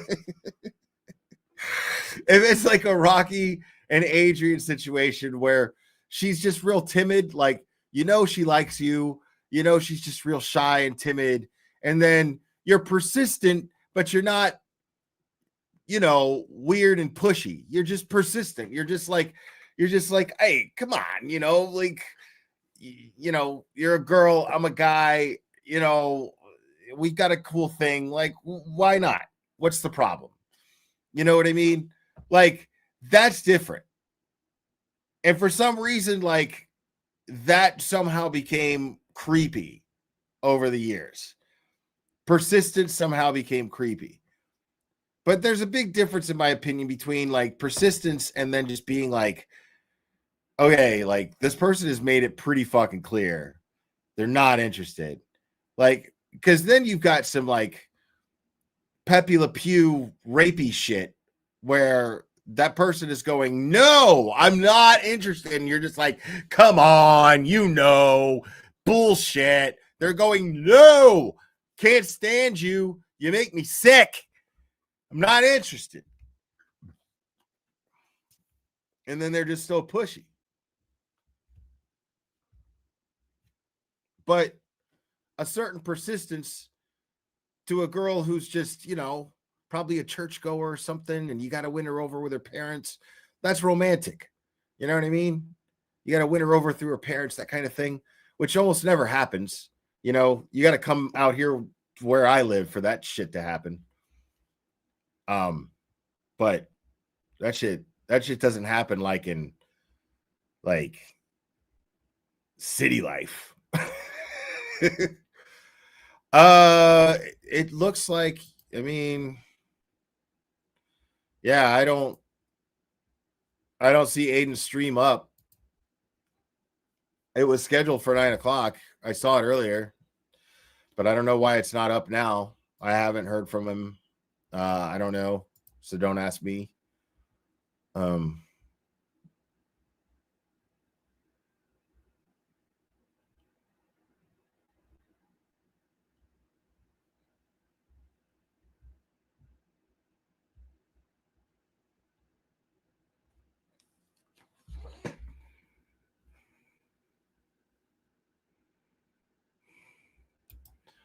Yeah, great point. Agreed. I completely agree. But I think that different types of alcohol have different effects on people. Like if I drink vodka, it's different. I act different than if I drink whiskey. Like generally I'm drunk. I'm just a different kind of drunk, if that makes any sense.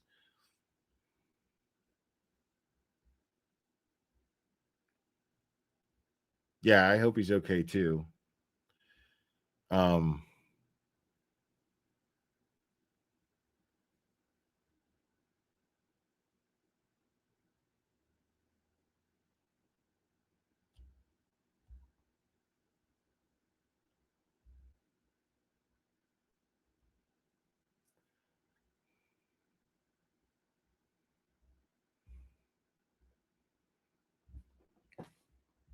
I mean, yeah, we can make this a sex cult, bro.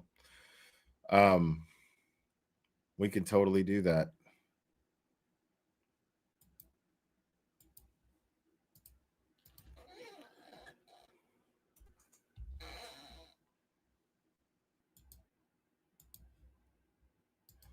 So y'all can call in if you want.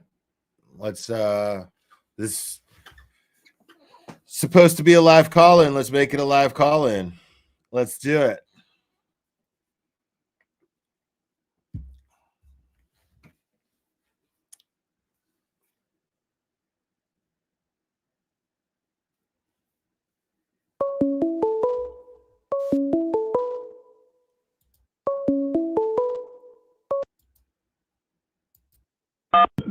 You're on. Who am I speaking with?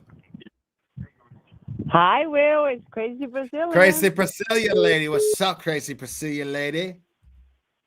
Nothing much. How are you doing? I'm doing good. How are you? I'm good, as always. Right. Okay. Let's get into shit about Fliphead. Fliphead. Okay. Whatever that is. Let's do it. Okay. I don't know Olivia. I don't know Flip. I'm 45 years old. I've been following Turtle Boy since 2016, and I know Massachusetts State Police has my communication with Turtle Boy because I sent him when we used to do the ratchet shit. But Olivia is a younger younger than me, and I felt that she's kind of like my daughter, and I'm on Olivia's side. And what the way Flip had talked to her is completely wrong, and I'm totally on Olivia's I mean, side. I'm and I team say this Olivia today. too. I'm team Olivia too. But the thing is I'm also like, it's not like I'm like, oh my God, fuck Joe Flipperhead, he's a horrible person, because I don't know all the facts. You know what I know of. I mean, what I do know of is just he's just a guy who took something way too far, and he should just face up to the consequences for it. You know, like if he's the good guy that I know that I think him to be, I think he should do that and would do that. You know. Okay, I understand what you're saying, but now I am, as a woman, the way that he talked to her in that fucking whatever video that he wiretapped It was her. very That's disrespectful. wrong, Will. It was very disrespectful. That's wrong. But it doesn't necessarily make him dangerous. It makes him potentially dangerous. Oh no, I disagree. It makes him potentially. I disagree with you. No, he didn't make it. That's scary. He didn't make any as a physical. Oh, woman, stop! Come on, hold on a second. I'm not going to let you do that. No, Let's just keep things real here. No. He didn't actually threaten her in any way at the time, at least not on the recording. You're talking about let's stay on task. You're talking about the recording itself, the conversation that took place. In that recording, he raised his voice and he was acting erratic, but he was not being. He was not showing, he was not threatening. He did not give any indication that he was going to do something physically to harm her. So let's just come on. Let's not split hairs here. Okay, Will, I don't want to be on your bedside, but one thing is, he was saying to her, basically, if you don't tell me who you are, I'm going to expose you on Twitter. Will, that's a threat. I'm sorry. Well, that is wrong. I'm not saying it's right. That is No. That is intimidating. You're missing. You're No. again. You're splitting hairs here. You're arguing semantics. What I'm saying is, it doesn't. I'm arguing semantics, maybe, but I'm saying that he does not. He even though he threatened something, it wasn't of physical harm. He was cyberbullying, and that is illegal, and he should face the consequences for that. But I didn't see any evidence yet. As of yet, I'm not saying there isn't any, but I have not seen any evidence yet that he was a physical danger directly to Olivia or anybody that she knows. Okay, Will, it's kind of scary the way he was talking to her. As a woman, okay, but that doesn't mean a lot of things are scary, but that just means that you found that scary. It doesn't necessarily mean that he was being threatened. No, that's scary. That's scary. I'm sorry. If I was in Olivia's position, I'll be scared. Okay, but okay, in that same regard, then I guess it's okay for Chris Albert to have Turtle Boy charged with window intimidation because Chris Albert found the window intimidation to be scary, right?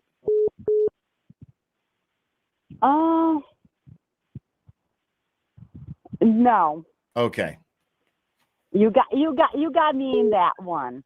You got him in that. That's all I'm saying. That's all I'm saying. Now, because no doubt he wouldn't have gotten charged if there wasn't a law in place that says that he can't do it and that you can't go around hurting people's feelings. Even though it's a violation of your First Amendment to have that law because the law is unconstitutional. Nevertheless, it is a law, which is why he was charged with window intimidation. That's true.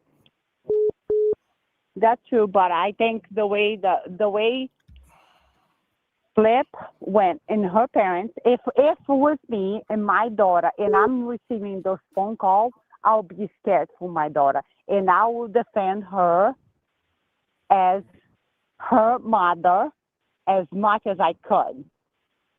And I think Olivia took too long. to go and file the report. Right. Hold on. Let me correct here, or let me set the record straight here. Not correct, but Plum Crazy Kath says, but that is so lies though, Will. No one was scared. Meaning he's talking about Chris Albert and whoever else at D&E Pizza. No, they were not actually scared. They were lying. Of course, we know that. But we're not talking about whether or not, we're not saying that Olivia wasn't scared. We're not saying that. We're talking about specifically the recording, and Crazy Brazilian Lady is saying that in the recording, he was scary. Yes. Right. I'm saying, but he didn't, but that's because you felt scared. He didn't actually give you a direct threat to where you would indefinitely, or you would, undoubtedly be scared. It's just one person could be scared or not be scared by what took place on that phone call.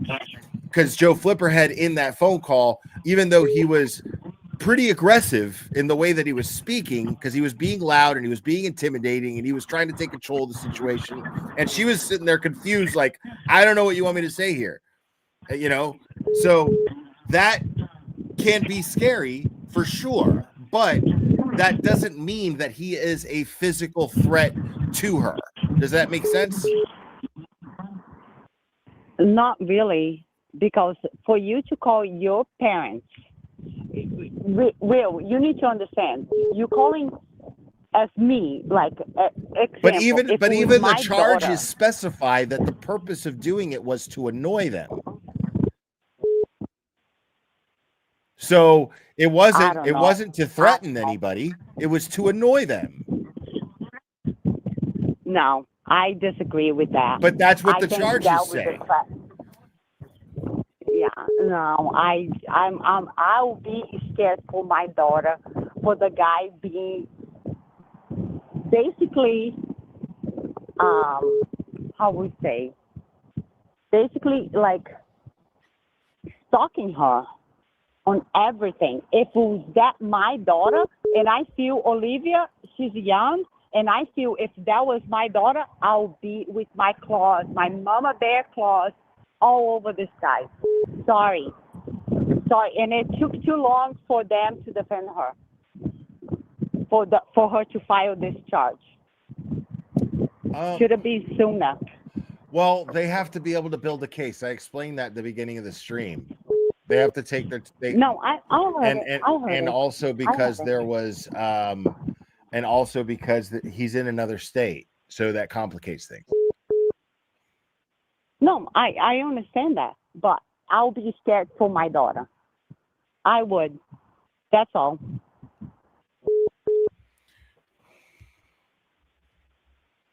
That's all I have to say. I'm on Olivia's side, and Flip. I'm on Olivia's side too. All I'm saying though is that I just because I'm on Olivia's side doesn't mean that I have to automatically think that Joe Flipperhead is a horrible person. You know what I'm saying? Oh, he is. Oh, he is. Oh, okay. He is. And he may just well be. People have told me that he's dangerous. I'm saying that, and these are very credible people. But I'm saying that I also have seen a lot of good in Joe Flipperhead too, and I don't think it was just an act, So what was the good? What was the good in Flipperhead? Doing a dirty job for Karen Reed? No, thank you very much. He's dirty.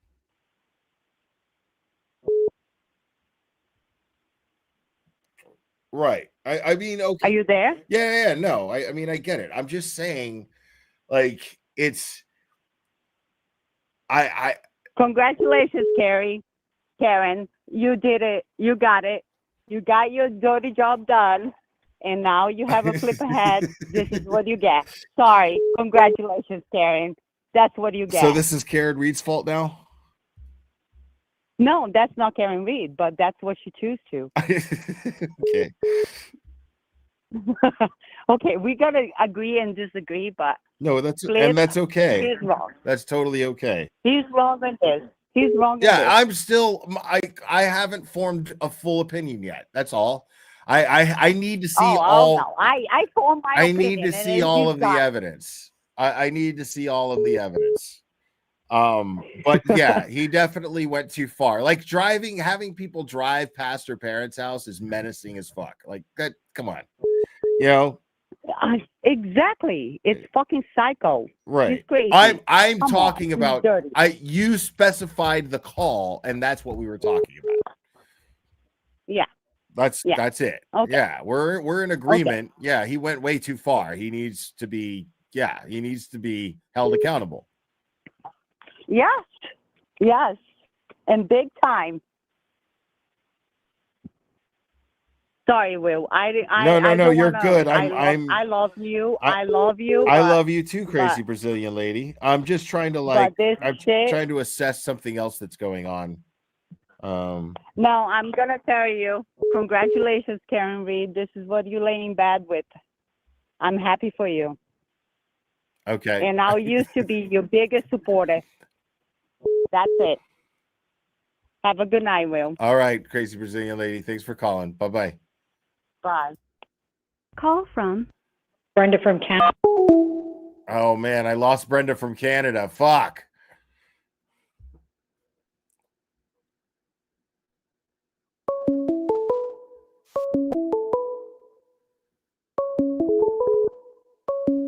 Okay. I don't know what's going on with Turtle Boy. Until I know more, then I'm not really gonna worry about it. Call from Gina. You're on. Who am I speaking with? Oh, this is Gina. Well, how are you? What's up, Gina? Oh, not too much. What do you have going on there? You seem really involved in whatever you're trying to check out there. I'm just trying to see what's going on. I mean, everybody in the chat is panicking over Aiden, but I'm not seeing any reason why they should be so far. Yeah. Oh. Well, he's not on yet, right?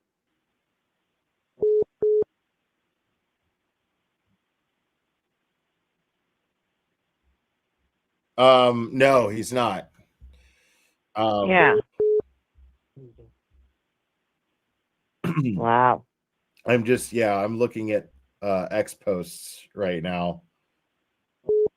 And you're not finding anything. No. I'm seeing some chatter and speculation, and I'm seeing some trolls,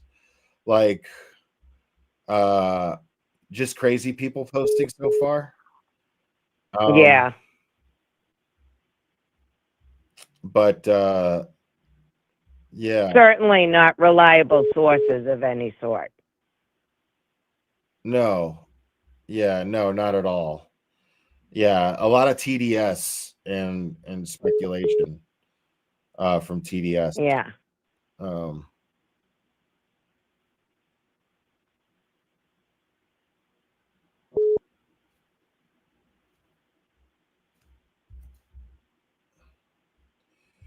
And yeah.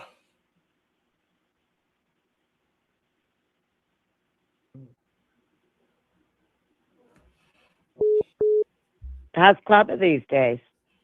Clubber's good. Clubber's great, actually.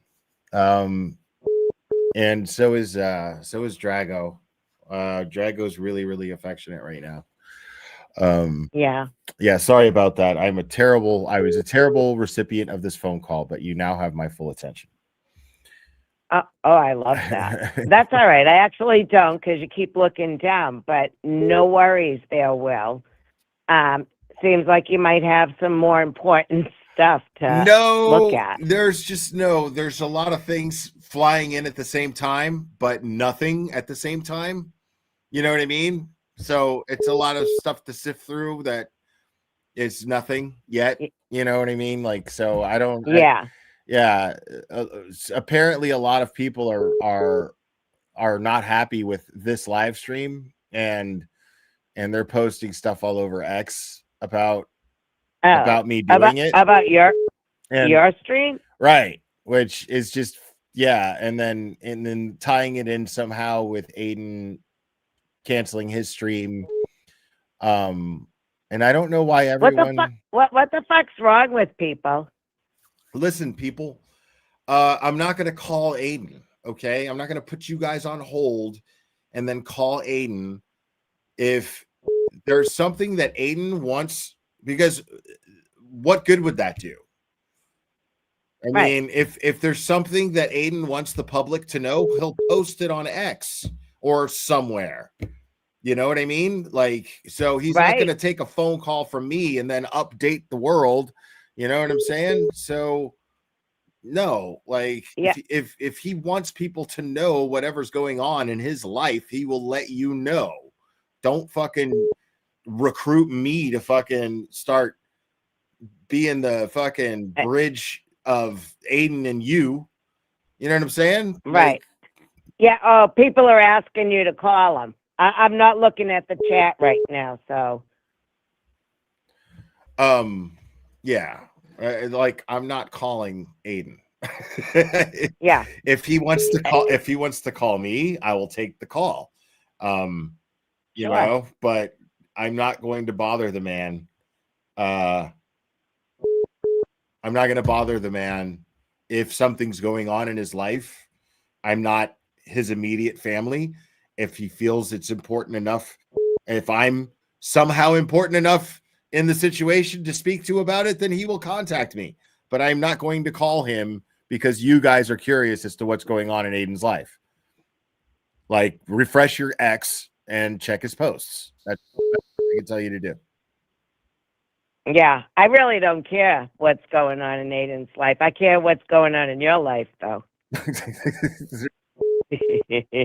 You're the only thing going on in my life right now, Gina. Oh, I love that. I bet you do. You know, that's awesome. Right on. It's too bad we never hooked up when you were in Boston, right? I don't know about all that. No, man. No strings. Well, no strings. Yeah, don't you know when I go to Boston, I'm too busy drooling all over the other women, all drunk and sloppy. Come here, ladies. That's what I'm doing when I'm in Boston. That's because you haven't met me, because then you wouldn't pay any attention to them. I'm joking, Willie. I love seeing you laugh. I know, Gina. I always love when you call. I would just love to hang out with you. You just seem like that fun kind of person. I wish I was with you and Aiden in front of D&E when you were doing the little video. That was friggin' hysterical. It was fun. We had a good time that night. Yeah. You were 2 miles away from me. And in no way, of the mindset of being intimidating in any way, shape, or form. No, not at all. You were not. He's just a little pussy. That's all. That's all. Yeah. I'm all set there. Well, I hope everything is okay with Aiden, and people just relax. You know, Will's not the keeper there. Right. And if Aiden wants you to know what's going on in his life, he's going to let y'all know. That's right. That's exactly right. Thank you so much, Gina. Yeah. Appreciate you. All right. Well, you have a good night. All right. Bye-bye. Bye. Call from Karen Donahue. You're on. Who am I speaking with? Hi, Will. It's Karen Donahue Belrose. Hi, Karen Donahue Belrose. I apologize. Hi, honey. I apologize for my breathing. I'm at the end stage of life. But I was listening to your show, and I'm still listening. And what are we talking about? Because I bless that turtle boy. You do know that, right? You what? I bless my turtle boy. What does that mean exactly? I have 3 adult daughters. I come from a police family in Worcester, Massachusetts. Worcester, right? And I would have believed them. Worcester, yes, but we say Worcester. Right, Worcester. I guess. Yeah, I'm 58. I'm old. Worcester. And my police family, if they sent me the police for my girls doing what Karen Reed did, I would have believed them, and they would still be jailed But hold up. Flip ahead. Mental health is real. I worked psychiatry for the state of Massachusetts for 30 years. In Worcester? Mental health is real. And he needs to be medically and psychiatrically cleared prior to anything. So, yes, if he does Do you it think right, that his he'll behavior, get a psych ward. That's what I'm saying. Do you think that He'll get a psych ward instead of jail. You think that he needs like a 72-hour He evaluation? needs medical a and mandatory psychiatric. No, he needs, I'm going to tell you, Will, he needs medical and psychiatric clearance prior to the judgment. But what judge is that? Do we really believe that judge? Let's think about There's it. only one judge. Amen. Amen. And do we believe that judge? Will, hold up. That's a good question. But he does Do we definitely need a believe that judge? hospitalization of medical and psychiatric clearance. I've worked psychiatry. I'm at the end stage of life.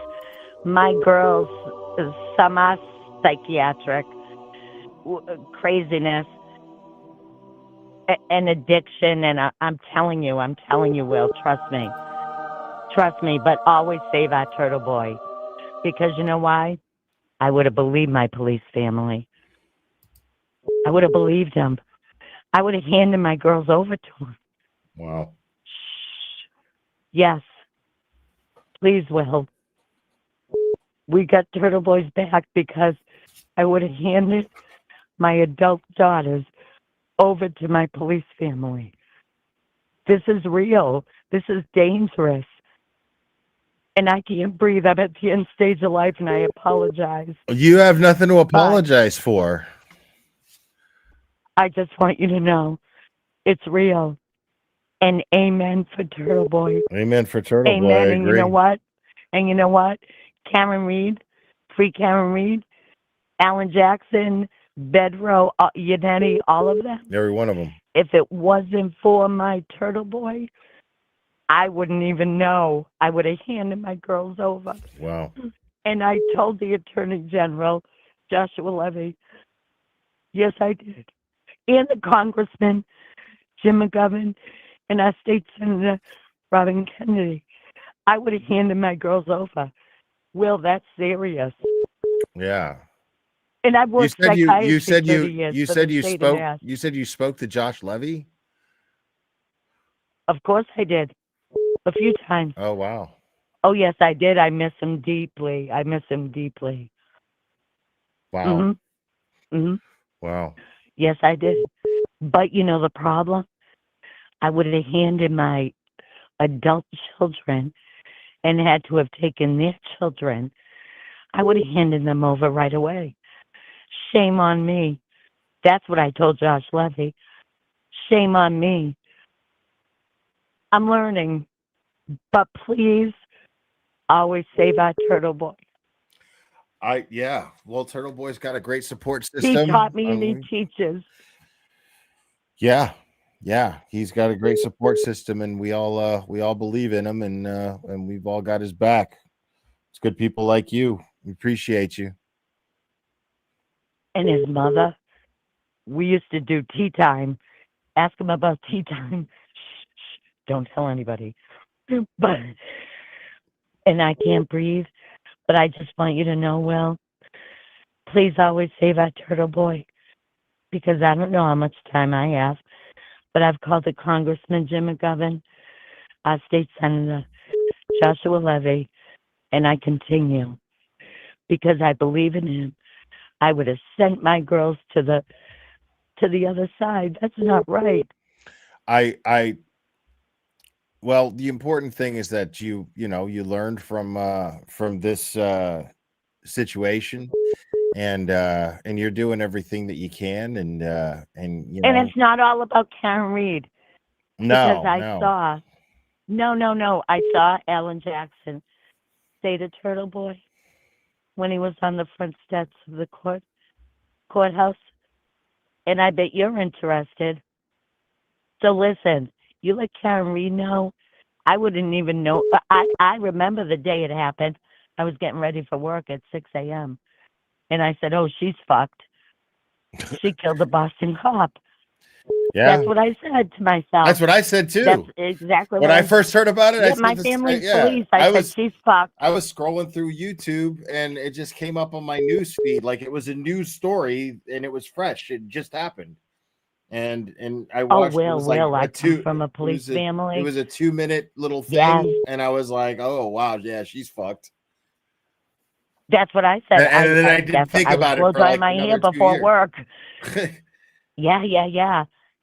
And I never heard about it again until someone introduced me to Turtle Boy, and I knew his mother, but I didn't know Turtle Boy was Turtle Boy.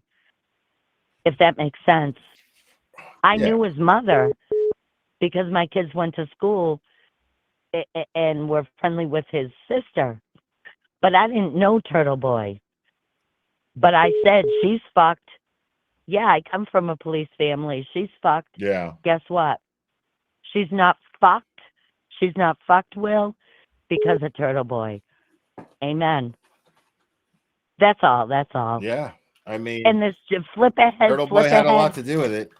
I mean, her. Oh, he had maybe everything to do with it. Well, No. Her attorneys had a bit to do with it too. But no, not the first trial. The first trial without Turtle Boy, she could have been convicted. Well, in my think about it. The credit that lies with Turtle Boy. Think about it, Will. Think about it. Well, without Turtle hear me Boy, out. the first trial. No. I mean, hold on. Let me. I'm listening. My whole thing. Turtle Boy definitely deserves credit for, at least some credit for Karen Reed being found not guilty, for sure. But where the credit lies, in my opinion, is the support and getting everybody talking about it and getting all the eyes on it, and getting all those eyes on it helped raise a lot of that money that she ended up getting raised, that $1.1 million.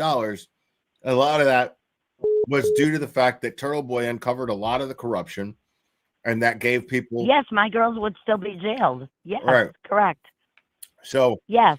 So by people becoming aware of this corruption, they were like, "We want to support this woman," and then people donated to her, and so Turtle Boy definitely deserves credit for that. Much more than that, though.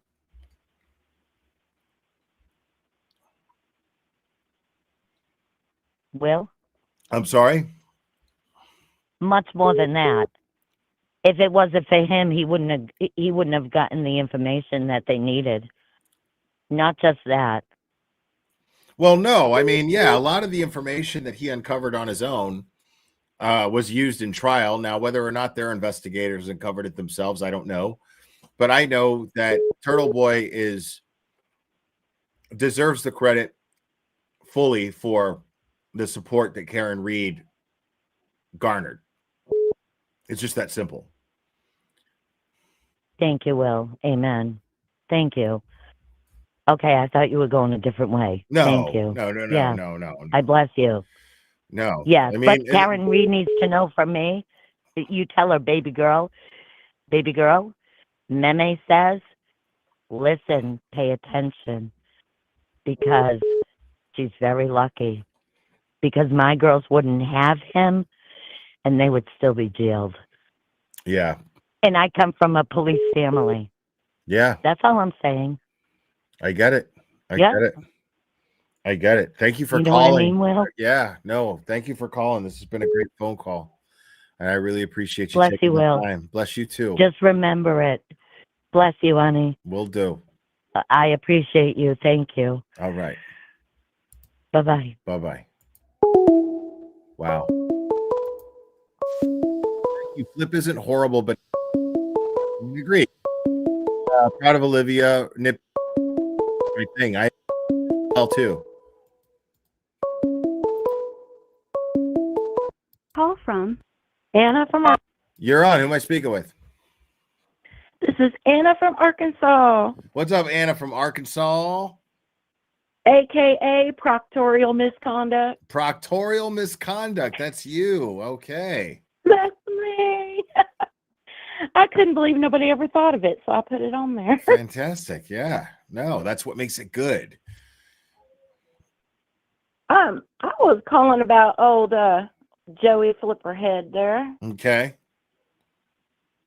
Now, I'm not saying he's the dumbest man in the world. I'm saying he better hope the dumbest one don't die. So he's the second dumbest. Got it. Yeah. You know, I heard that call with everybody else. And he's blown a circuit. Something up there has happened inside his head. Right. You know, and he's finding out now that there are consequences to these types of actions. You know, you're a rooster one day, you're a feather duster the next. Right. And he's just now learning that. Yeah, he's and I again, I hope he just does the right thing and just turns himself in and goes through what he needs to go through to fix the situation. Because I mean, was on there acting like a deep fried dingleberry. But one can't one can't overlook the fact as well that Olivia deserves to feel safe too. Like right now, this guy's out there. He hasn't turned himself in. He knows that they brought charges on him. He knows that they brought charges on him. So he's out there. You know what I mean? And and they had every right to do that. And yeah, Olivia has every right to feel scared. I mean, if he's already had people driving by her house, that's one of the things he's being charged with is having people drive by her parents' house and shit. Like that shit's not okay. Do you know how old is this guy? Oh, I don't know. I mean, is he old enough to know better, but young enough to do it anyway? Or yeah, is he older and just? I think he's old enough to know better. He just may not be very experienced with the ladies. Who knows? It seems to me he's hiding in the shadow of his mama's apron right now. Meredith must be shitting bricks because he supposedly recorded TP out of state and seeing Flipperhead being charged and actually recorded out of state. So, yeah, good point. Good point. That's probably why she's flipping out all over X. It just don't make no sense. Yeah. Like I'm just trying to I've said everything I was gonna say or that was on my mind about the Meredith and Aiden stuff, and that's it. Like I don't need to dwell on it or talk about it. Well, I'm not talking about Meredith. Yeah, no, I was talking about Joe Flipperhead. No, I was reading chat.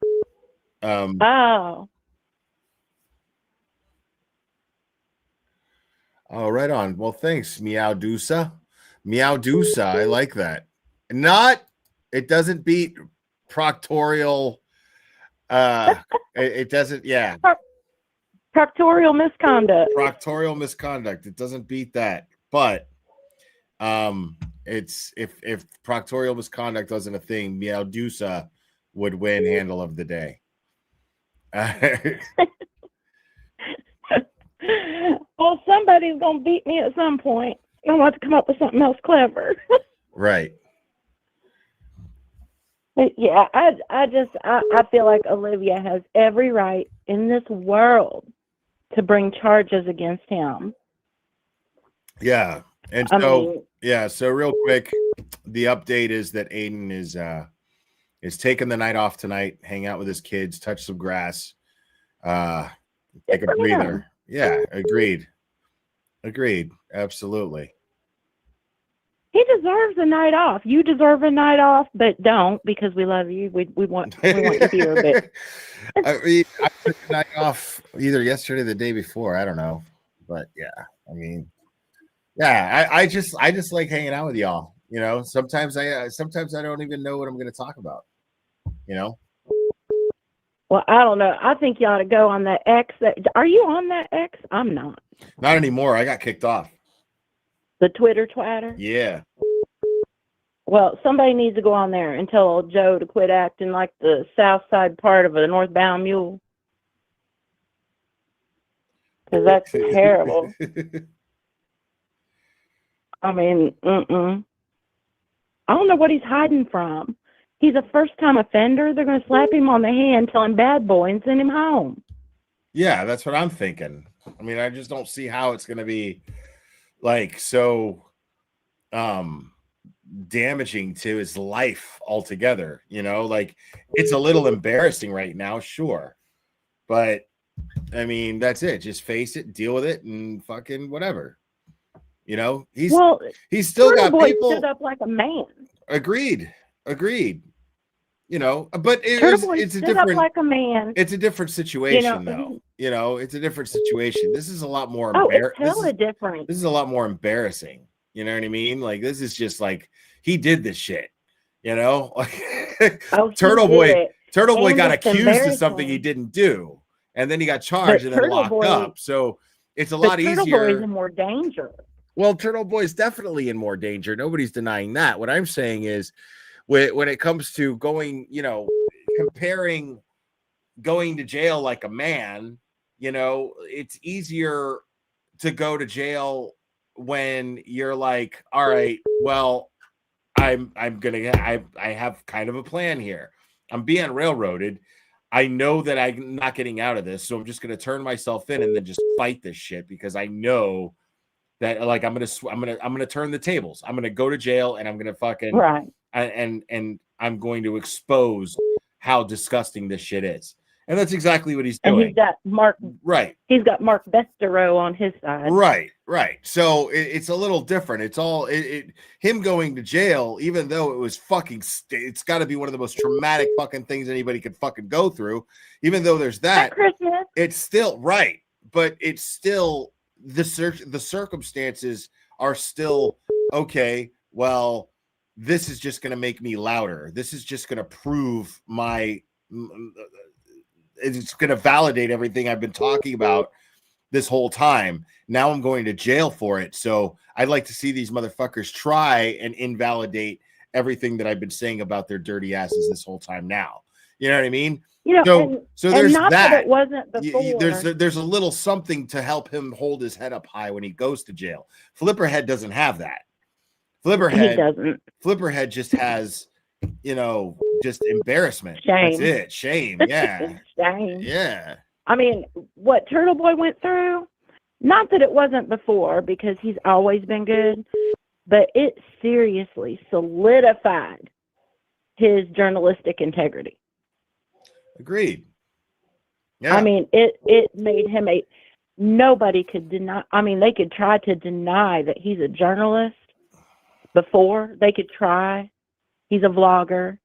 But now he is a solid journalist. Right. Yeah. You know, people are standing up and screaming for free and Turtle Boy now. Nobody's going to be out there screaming for no Flipperhead. Nobody gives a fuck about Flipperhead. Like, there's a few people that do, you know, he's got a couple of people having his back on X. Okay, well, cool. I'm sure his mom and like 4 second cousins. But who? Like faceless, nameless dickheads who, you know, are too scared to fucking show their faces because they fucking just troll people on the internet. Like, yeah, I mean, Flipperhead's got nothing. And it sucks. He's got his mama and 4 second cousins. And they're going to love on him. Maybe. He's probably at their house, pissing his pants right now. I hope not. Poor fella. All right, Proctorial, I'm going to take this next caller. Thanks for calling. All righty. Appreciate it. Talk to you later. Thanks for all your support. Bye-bye. Bye-bye. Call from? It's Brenda from Canada. You're on. Who am I speaking with? Hi, it's Brenda from Canada. How are you? Brenda from Canada. No. Wait. So listen, I got to listen to this, and I'm going to just give my opinion. Something like that happened to me in the 90s, and I'll tell you that it is very, very scary The fear paralyzes you, definitely. Now, to your point, I get the fact that, you know, Joe didn't really do anything that anybody knows that, you know, that bad or whatever. But you know what? Those are real red flags. Going, like, you're phoning her parents, you're phoning her brother, and you're contacting her work. Like, Olivia, to me, must be just crapping her pants, because I'll say one thing. I watch a lot of crime documentaries, and I know that the crimes of passion. No way. Yeah, but one sec, they don't usually say, oh, by the way, you know what, I'm going to come over and I'm going to kill you. No, I don't think he would do that. But still, you know what, it's really, like, it's just kind of sick, Will, that you would go at his age, like, to phone her parents, phone her brother. Yeah, it's weird. Is very, and you know what, I'll tell you something. It's too much, man. I think that's... You need to, like, Pardon me? It's too much. Like, take a nap. You don't need to be calling people's fucking parents and shit, dude. Like, it's weird. Yep. You're weird. Knock it off. Yeah. Yeah, like, and then her brother, and then I think that even going as far to contact her work. But I also agree with some of the callers. You know, I don't think he needs jail. I think what he needs is, he needs help. He needs help. Obviously, he doesn't take rejection very well. And that's kind of scary. I mean, so I'm not against him going to jail as, like, a wake-up call. You know what I'm saying? Like, It sounds to me like he needs, like, you know, just a good legal slap in the face. You know what I mean? Like, yo, wake up, dude. Like, you can't do that shit. Knock that shit off. And you know what? I won't get into what happened to me in the 90s, but I'll tell you something. Fear can really paralyze you. And when you were saying that she was scared to leave her house, I was scared to leave my house, afraid to come in. I mean, it plays a real huge number on your mental being, and I just wonder why he would take it that far. Like, that is really bad. Like, especially like you said, like phoning her parents, phoning her brother, phoning her job. I want to know, you know, she's not saying who she is, and it's just kind of like, well, dude, it's none of your business if she wants to be anything. That is none of his business. But I hope that she's okay, and I hope he turns himself in, because I do agree with you. He should just drive right back, go to the cops. You know, he's making it harder on himself by doing what he's doing. But I will tell you one thing, watching a lot of crime documentaries, those are really red flags, and it's just sick. It's sick. Yeah. So, and if it was happening to you, like, how would you feel if you reversed it? What if a female was calling your parents? What if a female was calling, you know, anywhere you would be or anything like that? And I'm sure you wouldn't like it.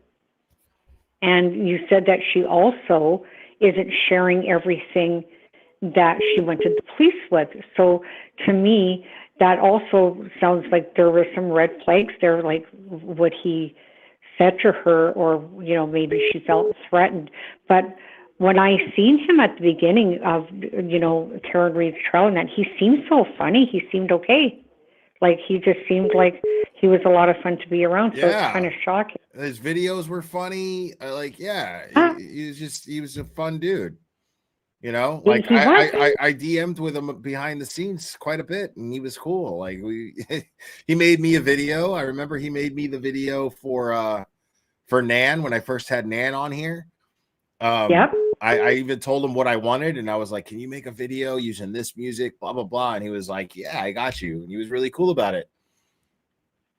So, okay, so I want to ask you a question, being that you know him better than all of us who are calling and watching. Do you have any idea why he would be acting like this? Who, Flipperhead? Yeah. Well, I don't know him like that. I don't know him like that. No, yeah. Like, do you know, did he have a long-time girlfriend? Has he ever, like, had, you know, maybe he just doesn't like rejection. Like, that's what I mean. If you knew anything kind of. I think that he just has an issue with control. Yeah. And I think that he has an issue with control, and I think that he has I think that he just has poor social skills. and low self-esteem when it comes to the ladies for whatever reason. Yep. You know, Well, that's what I mean. Those are the worst. The ones who have the low self-esteem. right. They can't take rejection, and the crimes of passion. I'm not kidding. You like me. Like I love living alone. After my husband died, I don't want no boy. Oh, forget it. But you know what? You should watch some of these crime documentaries because honestly, the crimes of passion. You always hear from people once they're done. Oh, I never thought that they were ever like that. Oh, they were so nice. And you know, so to me, He was such a quiet man. Yep, exactly. He was a quiet man. Yep, and kept to so himself. To me, yeah, and you're right. It's all like that. And the thing is a lot of people don't realize, but she does, and I feel for her. Oh my gosh, it took me a long time before I felt okay walking out of my house, coming in. And there wasn't much computer stuff in the 90s, but it was really, really scary. And to your point, I don't know how much room they would have in the law to do anything with him. It depends, I guess, what he said. But it's scary. It's scary because people who cannot handle rejection are the ones that are the most worst. They're just, right. He needs help. He needs a lot of help. And I'm not even sure it was an issue of handling rejection well. I think it was an issue of, I think that he just thought that, I think he feared Olivia being too good to be true. And he let that fear fuck with him so much that it affected his behavior. You know, because Olivia is, I mean, she's smart, she's pretty, she's nice. You know what I'm saying? Yep. So it's, you know, it's easy to be attracted to her. You know what I mean? No, I don't know. But I could see somebody who has low self-esteem for whatever reason, you know, all of a sudden just not handling, probably expecting to be rejected and then not handling the not a rejection happening, and then she reciprocates to some degree, and then all of a sudden he's like, oh well, you know, good to be true, so I need you to share this with me, like me on Instagram, follow me on Instagram, and let me know where you work and what this and blah blah blah, because I need to know that I'm not being catfished. I need to know that this is real. And the thing is like, it just never occurred to him that maybe Olivia might be a little freaked out about internet presence and about privacy and about, you know, and she might be a little apprehensive about it, a little more apprehensive about it than most people. And he just didn't, to not take that into consideration is by definition inconsiderate. So being, I catch your show when I can. So being, is this what you like? Is this how it happened? Like, are you serious? Like, this is what happened between them, that he just wanted to take control of, where are you? What are you doing? Watch me. Follow me. I don't think that's what it was. I think he just would not accept the fact that she was a real person, but was setting boundaries. He didn't like the boundaries she was setting to her own privacy. And that wasn't good enough for him. He wanted to know more. He felt entitled to more information about her. And that word is very important, what you just said, because people do have that sense of entitlement. They think that, you know, you owe me this kind of respect, and they don't realize that they don't owe you nothing. Right. Especially if you just met each other on the internet, you know what I mean? Like, you know, some, you know, and the thing is like, it's not healthy to look at it as any more than harmless flirtation, you know, until you actually meet in person, and then you start like regularly seeing each other like in real life. Did he ever meet her? I don't think he did. No, I don't think he did. No, I think he just had people drive by her house and shit. That is so right. That's scary, friend. It really is scary. Because if she lives by herself, and, you know, to your point, she's very pretty, she's very smart, And honestly, not to scare her or anybody else, but people like him do dangerous things, and then people like you say, you know what? I just never seen it coming. I didn't think he was that kind of person. It's very dangerous. Okay, so I'm going to take you for an example. I cannot see you doing what he did. And the reason is because you do have that self-esteem. You don't want to go out with anybody. You would tell them right up front. To me, he's not normal. He's, like you said, his social skills are not there with women. His rejection, he doesn't know how to handle it. And for her, I hope that he does turn himself in. And I'll guarantee you one thing, Will. Those police took those red flags very serious. You have to be somewhere in your mind to drive by her house, her parents. What makes a guy, like you're a man, so what would make you phone parents? Because that's just not normal. Who, and then her brother, and then her job. And I don't even get the part where you were talking about that he doesn't believe she is who she says she is.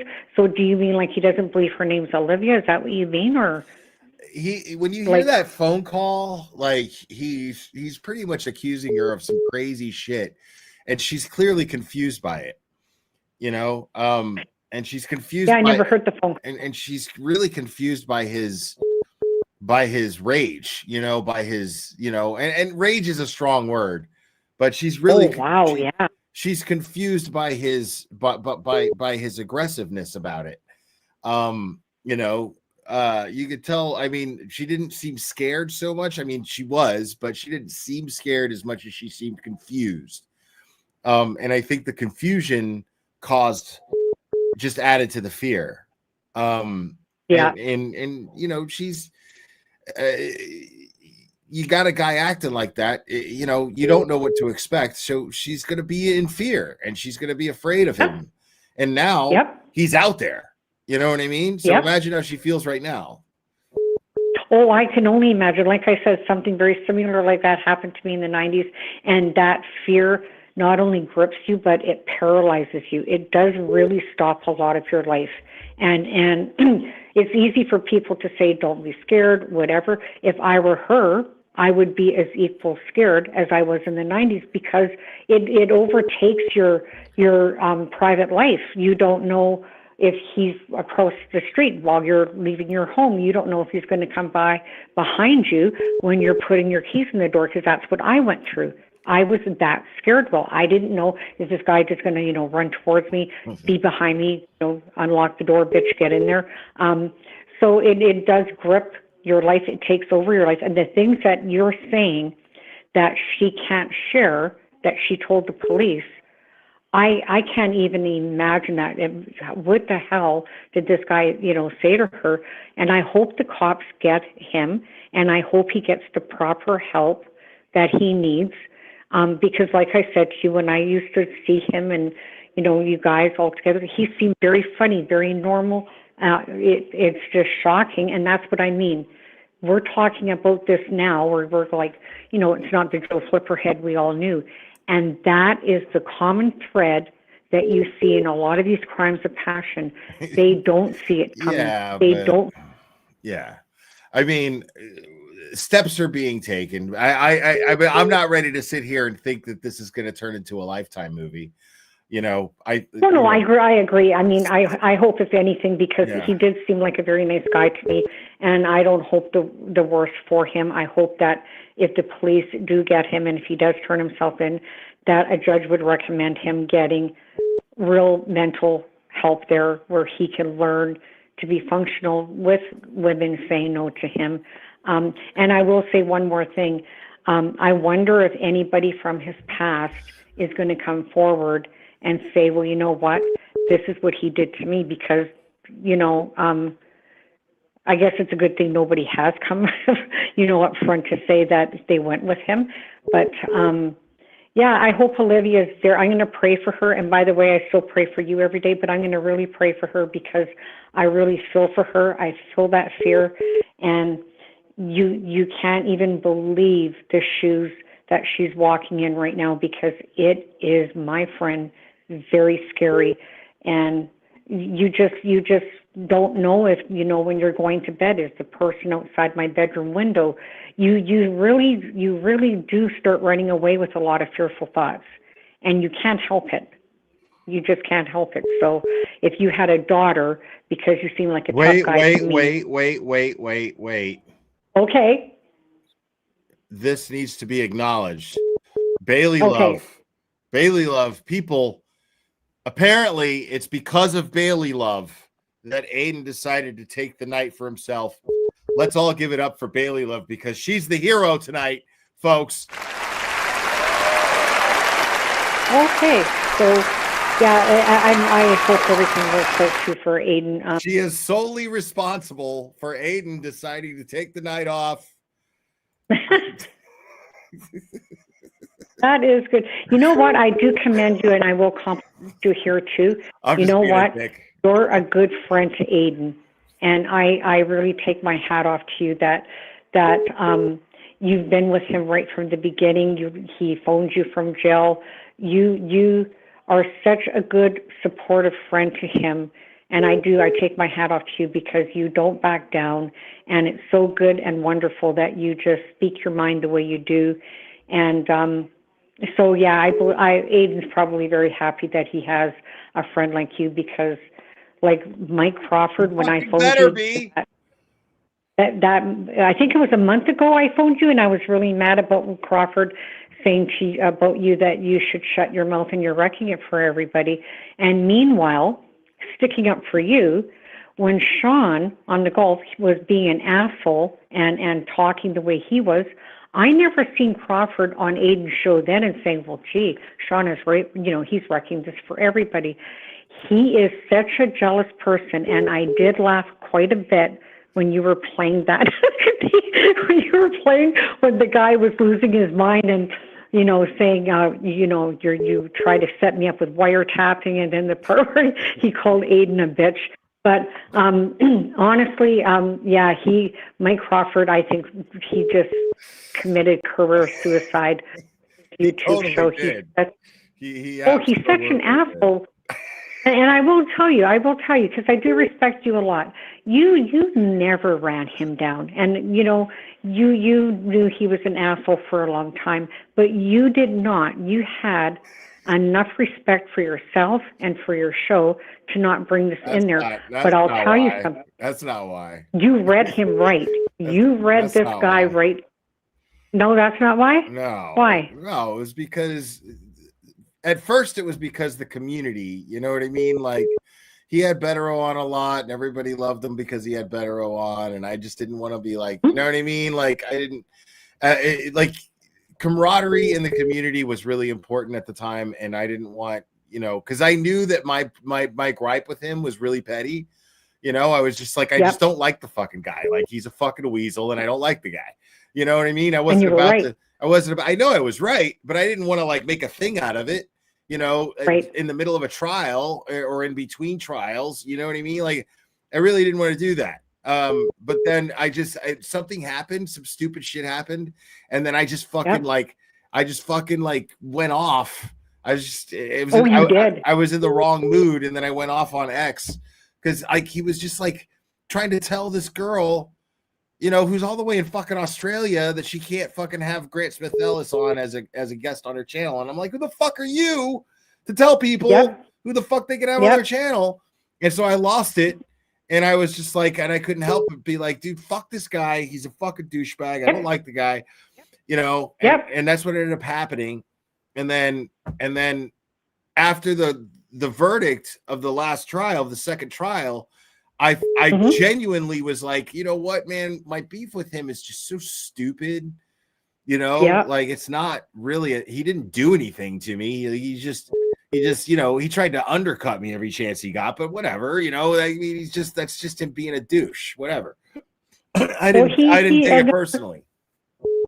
And the first time I ever seen him is when he was saying that this was still the first trial, when he said that he had to go see a counselor because somebody, was throwing this lawsuit at him. And I just kind of sat there and I thought, well, dude, if you're going to wear pink panties sitting on YouTube and you're going to be afraid of something like that, you're on the wrong show. Get off YouTube because you're a little wimp wearing pink panties saying, oh my gosh, someone's going to sue me. And Brenda. you did read what?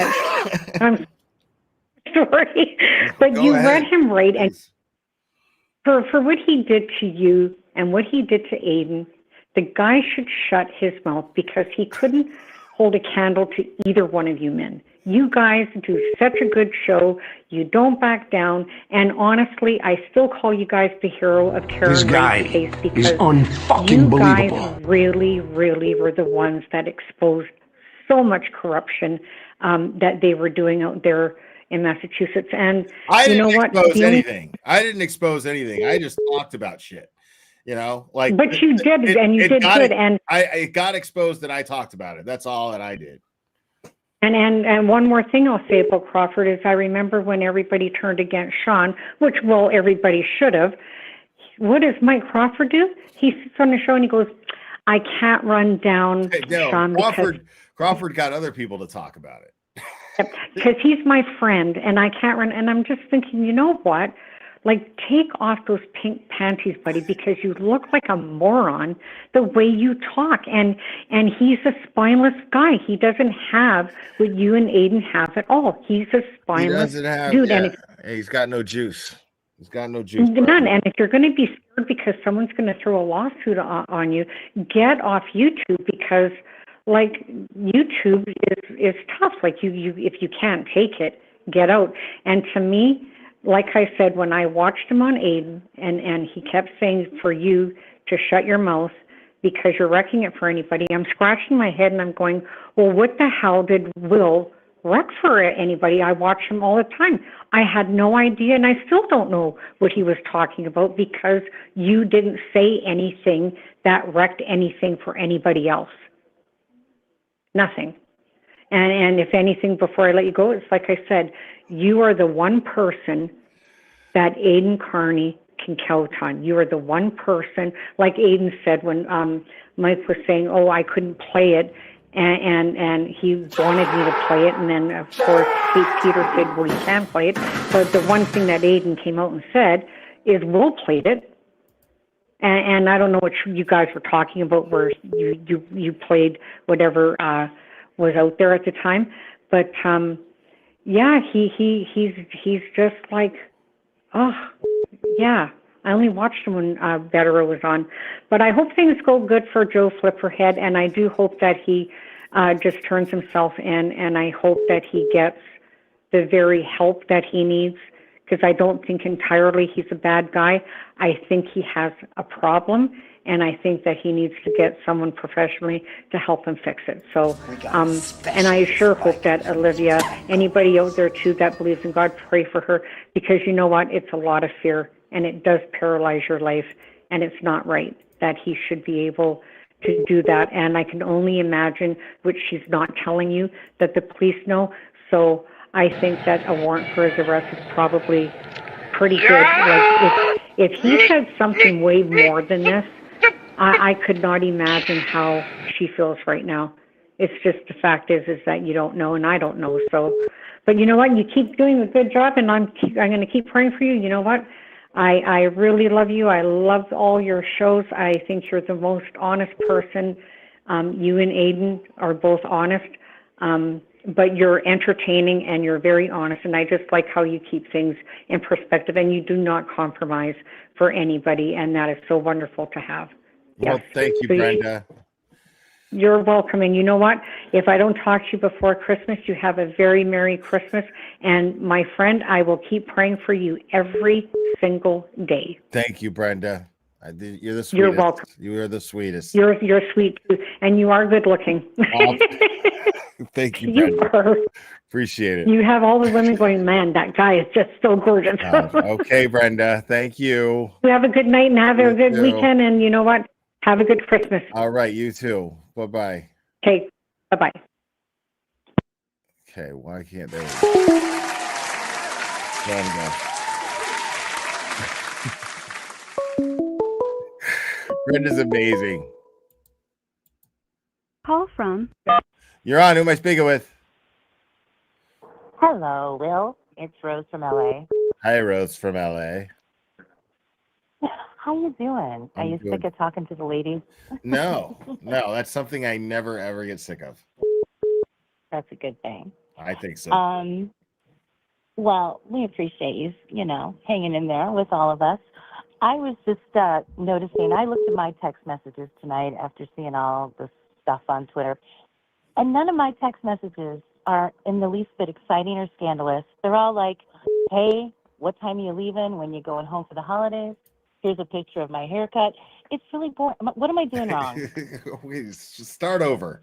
Start over. I can hear you, but I'm going off camera to get another Mountain Dew. All right. I will tell you. I've looked at my own personal text messages thinking, do I have anything scandalous? Would I tweet or copy or send out any of these? And they're boring. Nobody would care. It's all, what time are you leaving? I'm going to stay in tonight. This is a picture of my haircut. There's nothing scandalous or interesting about my messages whatsoever. What am I doing wrong? I don't know. I absolutely have no idea what you could possibly be doing wrong. Okay. What do you think you're doing wrong, Rose? Being lazy. Probably being lazy. I just don't care about people's business that much, I guess. Right. But Okay. no, it just amazes me. It's like, oh, I'm going to screenshot your text. Like, go ahead. It's just nothing. I don't say nothing to nobody hardly. But anyway, I don't know. It was just Yeah. funny. I mean, I don't send anything that I don't pretty much expect someone to screenshot and share. No, No, I mean, absolutely. And we've all texted the wrong person at it's so times. that I'm not surprised when it happens. Through that, yeah. Well, I'll have to get a little more scandal in my life for 2026 to keep up with the pack. Anyway, I'll let you go. Thank you so much for being on tonight and entertaining us. And you have a good rest of your weekend, okay? You too. It's my pleasure. Thank you, Rose. Thanks, dude. Bye. Bye-bye. Call from. You're on. Who am I speaking with? Specially appointed prosecutor Robert Cosgrove. Oh my God, people! It is specially appointed prosecutor Robert Cosgrove once again. Tonight was a record breaker as far as attempts to call. But you made it through. You always make it through, Cossie. Yep, I made it. I had to fight Brenda and try to figure out when she was finally getting off. I'm surprised you lived through that. Well, I would be like, all right, she's getting off, and she'd be like, one more thing. I just really love you. And then one more thing, but she's great. Everybody loves her, so I'm not complaining. Right. Yeah. How's your evening so far? It's going all right. I went live earlier this morning, doing a do-it-yourself brake job in my driveway, so people can do their own brakes. Okay. So look at you. I didn't know you were all industrious and stuff. Oh yeah, I was a mechanic for many years and a plumber for 25, and I do all kinds of crap. Right on. He's a plumber who does all kinds of crap. Yeah. Wait a second. A plumber who does all kinds of crap. Yeah, well, I'm number one in the number two business. You know what I'm saying? Number one in a number two business. Yep. Plumbing jokes, baby. Plumbing jokes. I got them in spades. Wow. Yep. Mm-hmm. Oh, God, sir. Thank you very much. Anyways, hold on. Dave thinks I should be in character, so let me hold on 1 minute. Please. Take your time. Yeah, thanks for having me on your presentation. And then people likening this to the turtle dove situation is a little ridiculous. Okay, I think it's pretty clear that we know where the supposed call came from. Today, Junior. Meredith got the extractions to the phone. She didn't want to put it out herself. He gave it to Flipperhead and Flipper, whatever his name is, Nick or Flip, or I don't know what his name, whatever. Doesn't matter. And then he put it out there, probably not knowing, or well, I guess he did know that Aiden did have that recording of him in Olivia, so I don't know why he would take that route, but he did anyways, and so that's that. But the biggest problem, see, I'm out of character again. God damn it. The biggest problem I have with Flipperhead, fucking die right here. Have a coronary. With Flip. No, I'm good. The problem I have with Flipperhead is he gave all of his information that he had on his phone that he had of Olivia and gave it to the miserable marsupials to, drag her across the internet, including all the screenshots and pictures, and why he idly sat by, watched it happen, right? Didn't say anything about it. Didn't do it himself, right? Like he had a problem, but he didn't do it himself.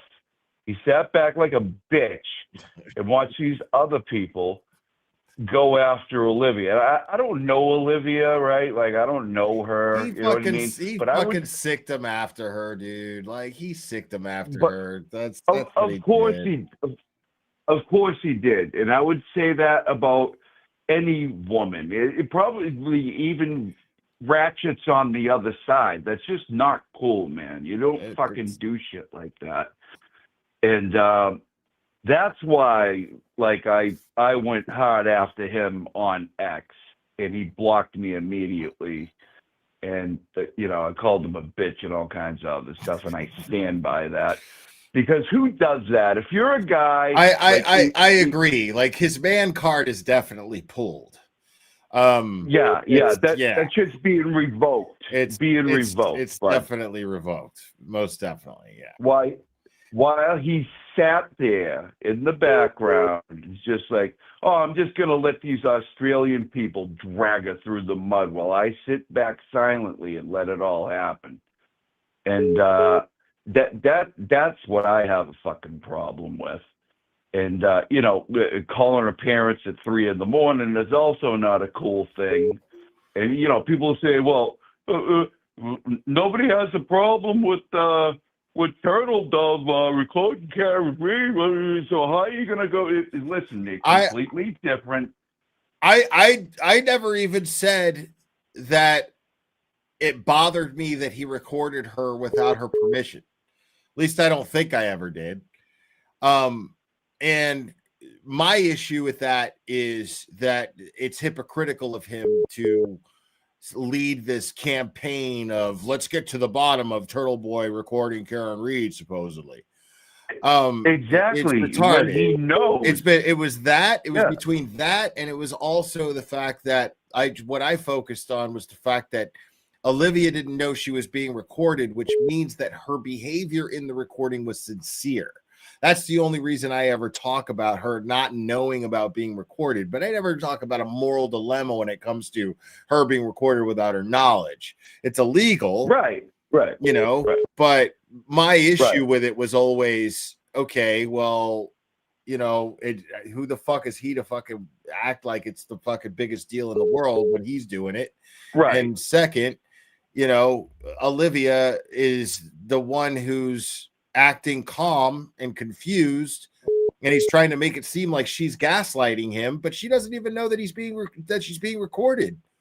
He's the one being aggressive.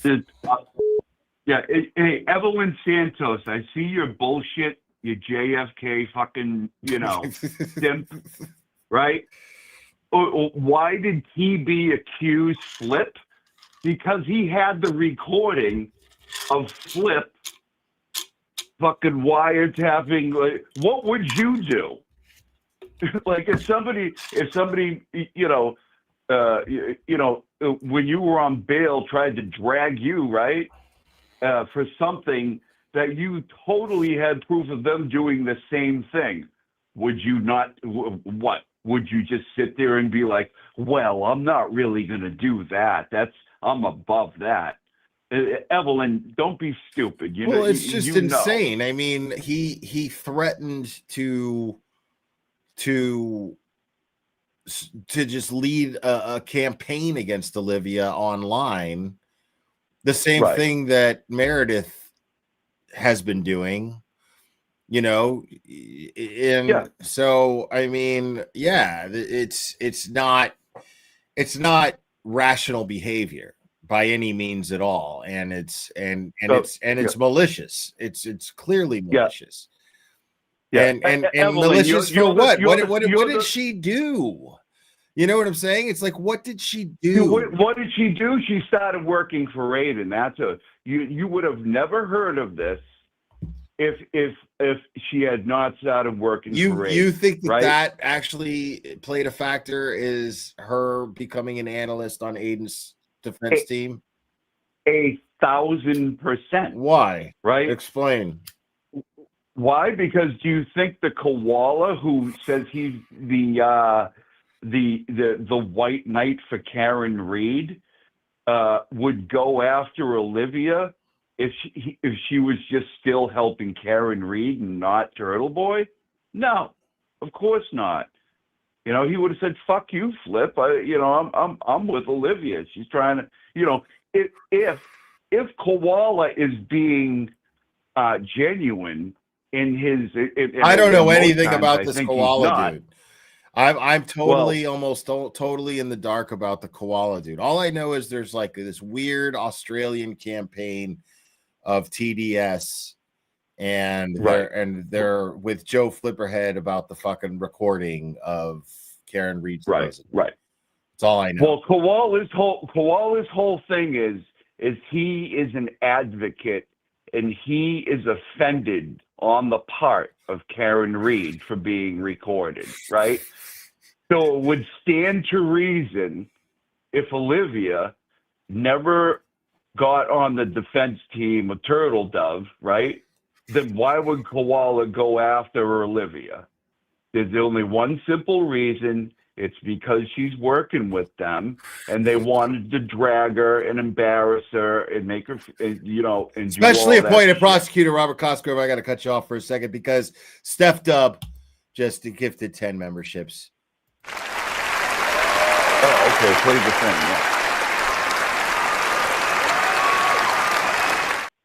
Yeah. There it is. Okay, I can see it. Thank you, Steph Dub. Can I please settle a debate? Here's another thing. Lethal Weapon is or is not a Christmas movie? No, it's definitely a Christmas movie. It is a Christmas movie. Yeah, there's Christmas trees in it and shit. So is Die Hard. Right. Yeah. So is Die Hard. Of course. Wait, I had something else and I fucking lost it. Sorry, man. Shit happens. The chat is the chat, bro. Yeah, I'm a man of advanced years. What was my point? I don't know. I think my point was is of course Flip would have had to do his own dirty work and not hand it off to the fucking Australians. Because Australians. Yeah, I mean, fuck them. Seriously. Fucking us. Did you know that was originally a fucking prison? It's where the English used to send their fucking criminals to banish them. Did you know that? I mean, I will give them credit. That fucking, I would never live around wildlife like that can kill you, you know what I mean, and shit. And you can't live in the middle of the country because you'll die in probably 3 seconds. So I'll give them that, right? but you know what I mean. Me and the koala have had quite a little tryst, a tiff battle on X there for a while, and then I just kind of dipped out. But it got pretty heated there for a while. I told him when he finally makes the 9,000-mile trip to Boston, I'll send the car into Logan and have him picked up, and we can, we can get down and in the street somewhere. Cassie, you're too brittle. You can't. Come on, you can't be picking street fights in Boston with fucking weirdos on the internet, man. Come on. No, I don't give a fuck. He ain't ever coming over here. And I was pissed. Okay, so sometimes my emotions get the better of me. You know what I mean? No, you're good. He was being a prick, and I was being a prick back. So whatever, it's all good. I mean, he's gonna fly 9,000 miles over here to get in a fight with an internet guy? Come on. Fucking with the fucking specially appointed prosecutor in Turtle Boy's case, no less. I mean, that's kind of crazy. Yeah. Specially appointed prosecutor. Wouldn't that be fucked up? Like, wouldn't that be fucked up if, like, what if he actually thought you were specially appointed prosecutor Robert Cosgrove, and then he showed up to his office like he flew 9,000 miles, and he goes, "Come here, old man," and he fucking just pummeled fucking special. He's like, "I don't understand what's happening right now," and like, like if you got a hold of the real guy. Yeah. And, that wouldn't be good. You said you were going to send a car. Wallace said he was going to choke me out. Listen, buddy. Listen, dude, don't get weird with me, okay? No, you're not choking anybody, right? This is not a date, all right? Listen, stop it. You know what I mean? But I'm going to kill you, mate. I'm going to kill you, mate. Come here. Come here. I'll choke you out in 30 seconds, mate. I'm like, 30 seconds seems like a long time. Come here, Seems like a long time if you're any good, but fucking bring it, bitch. But whatever. So all that stuff has died down. I don't understand why you're hitting me. What did I do to the Australians? I don't understand. What's your name, koala? Why are you here? Who calls themselves a koala? I don't understand. Why? There's a crazy tattooed Australian man who says he's an advocate of Karen Reed here to beat me up. This isn't even my office. I would probably have to stop the Cossie persona at that point. You know what I mean? It would have gone too far. You'd probably get charged with something. Yeah. No one messes. Yeah, I'd be like impersonating a prosecutor. You know what I mean? Like putting a specially appointed prosecutor in danger. Oh, yeah. Especially appointed to boot, right? Right. Right. Like the Norfolk, like Morrissey can't even help him because he's, specially, appointed and shit. So, but whatever, man. I just thought, Joe Flipperhead is obviously a fucking weirdo. Okay, Joe Flipperhead. I see Tom CPU in the chat. Joe Flipperhead. Yeah, I do the same thing. Joe Flipperhead. Yeah. And another guy with eyes on the side of his head. What is up with all these people? Ooh. Oh, Joe Flipperhead. Why do they all? Yeah. Why do they all sell? They're all cockeyed. Why do they all sell real estate in between their eyes? It's very fucking strange. Who did the TDS video? Was that Connor McManus who did the TDS video? I don't know. He does a lot of good ones. God, it was a good one, man. But you got to add symptoms may include crossed eyes and then just show Flipperhead and show fucking Crawford.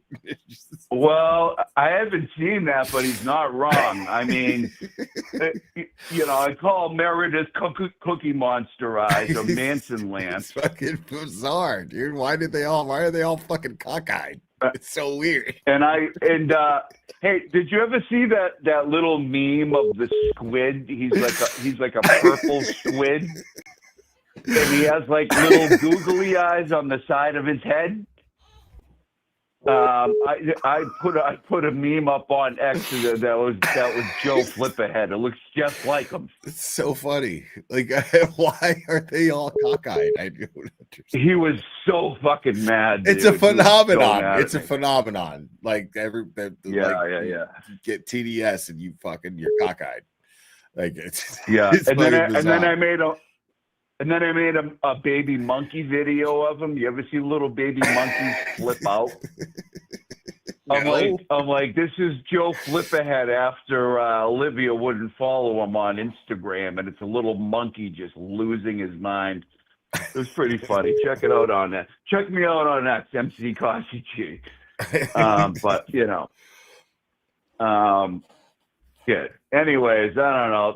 That's it. That's all I got to say about that. I thought we would kind of done with the whole recording thing and the flip thing, but nobody's ever letting that go. It's the stupidest shit ever. Like nobody's ever letting that go. Yeah, but I don't. Listen. It's pretty gross what they did to Olivia. I'm banned from X. If that had been and any other woman, I would have said the same thing. That's not cool. Don't do shit like that. And they, you know what I mean? It's just not cool. And flip. They call them flip for short. Flip. It's so gay. Just fucking call them something. Flip.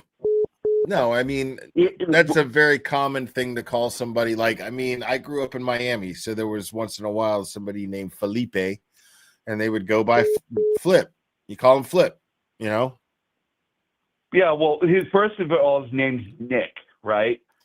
But he's also Allen Iverson, but he's also Joe Flipperhead. So out of that comes Flip. That's like 6 degrees of fucking Allen Iverson or something. I don't know. But it's just so gay when I hear it from the Australians. What about Flip? He was misrepresented by Olivia. Shut the fuck up, man. Who cares? Nobody gives a shit. Dude, yeah. So you got catfish. Grow up. You got catfish. So what? Grow up. Yeah, it's happened to all of us. Right. Happened to all of us. She didn't even catfish him supposedly, but I mean, still, even if that's that's the worst case scenario. That's the worst case scenario of your situation. And look at you now. Now you're charged with a felony. You dumb shit.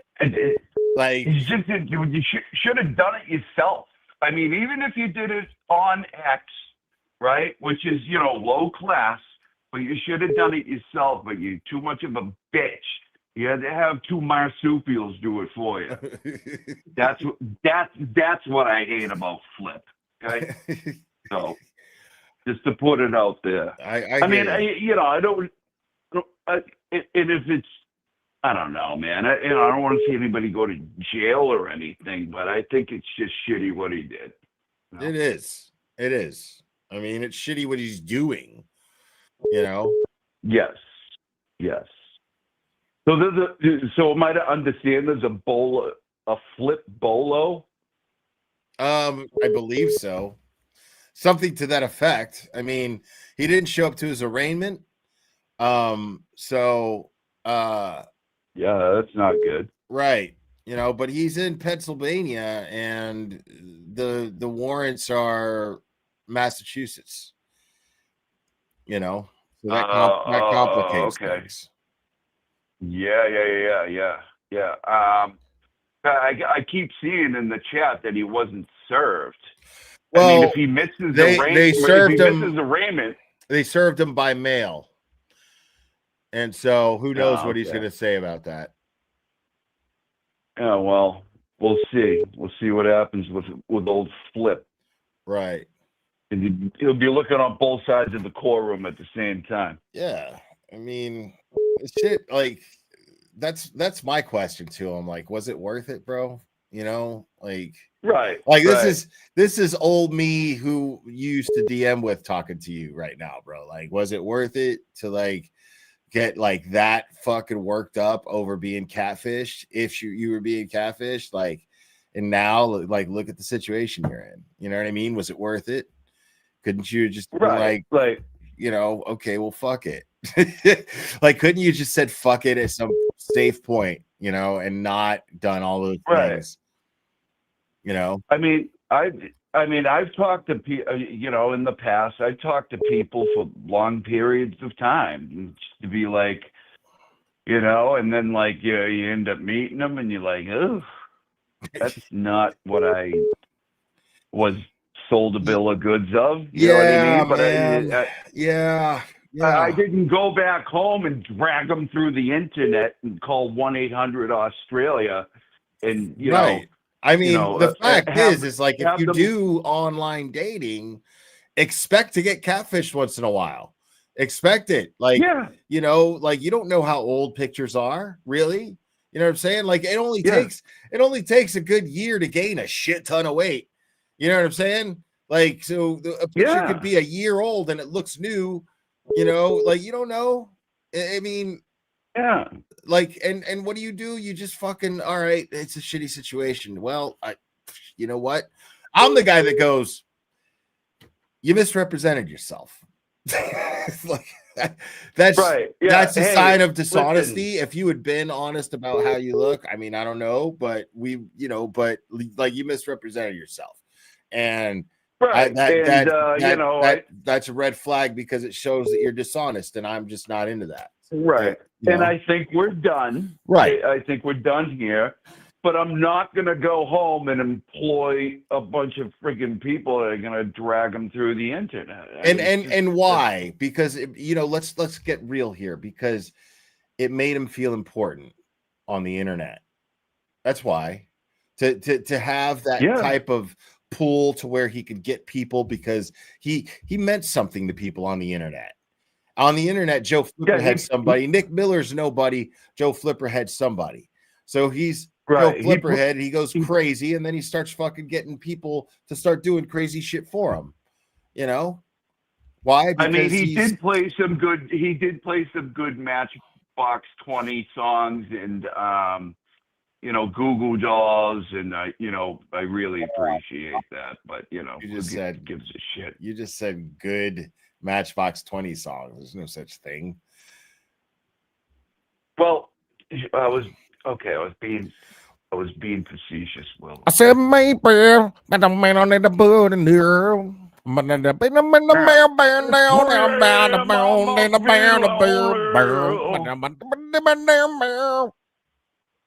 Yeah, bro. That bullshit. You know what I mean? And then his videos were cool and shit at the time. He did make good videos. I don't know why he's Allen Iverson. I mean, he's a good-looking dude. He probably just should have been himself, but whatever. You know what I mean? But I say that, and I'm Cossy, so I can't say shit. Right. But anyways, I think I've said it enough. I guess we'll have to find out what happens in the old Flip saga now. I guess so. Yeah. Well, hopefully what's BLT? Hopefully he thinks before he does some crazy shit like that again. What's fucking BLT parody in here talking about? Let me see, because everybody's going, please tell BLT, spill the beans, BLT. BLT's always putting shit out there. I don't know what the fuck he's talking about. I don't know what anybody's talking about. BLT, spill the tea, BLT. Yeah, BLT. I saw another video the other day where Cossy was playing the bongos and the xylophone, And I had no idea I was even in this video until I watched it the other day. He still includes Well, me. now, meow, well, now, meow, now, I'm on them, down, you now, now, meow, meow, meow, Yeah. meow, meow, meow, now, I'm on them, meow, now, now, now. This Oh, yeah. is the way you remind me. Yeah, fucking Nickelback or some shit. Shall we show what they did to my photos now too? Want to see the actual original unedited photos? Look cute. Might show later. Okay. Wow. Yeah, I mean, you know, they acted like, you know, Olivia was just terrible, just terrible bot, like a non-person. You know what I mean? It's like, the fuck is wrong with you people? And it's really just bizarre to get like let's really is. Let's fucking Scooby-Doo that shit. Let's fucking Nancy Drew. Like, yeah, it's like down. You know, Like, she's a civilian. She's not a defendant in the case. Like, you know what I mean? like She if I started gotta working worry for that you're a Reagan. real person, if I gotta worry whether or not you're a real person, or I gotta theorize that you're dead, I'm like, this is too much. I'm done. I'm good. This is a lot. Right. This is a lot. Follow me on Instagram right now.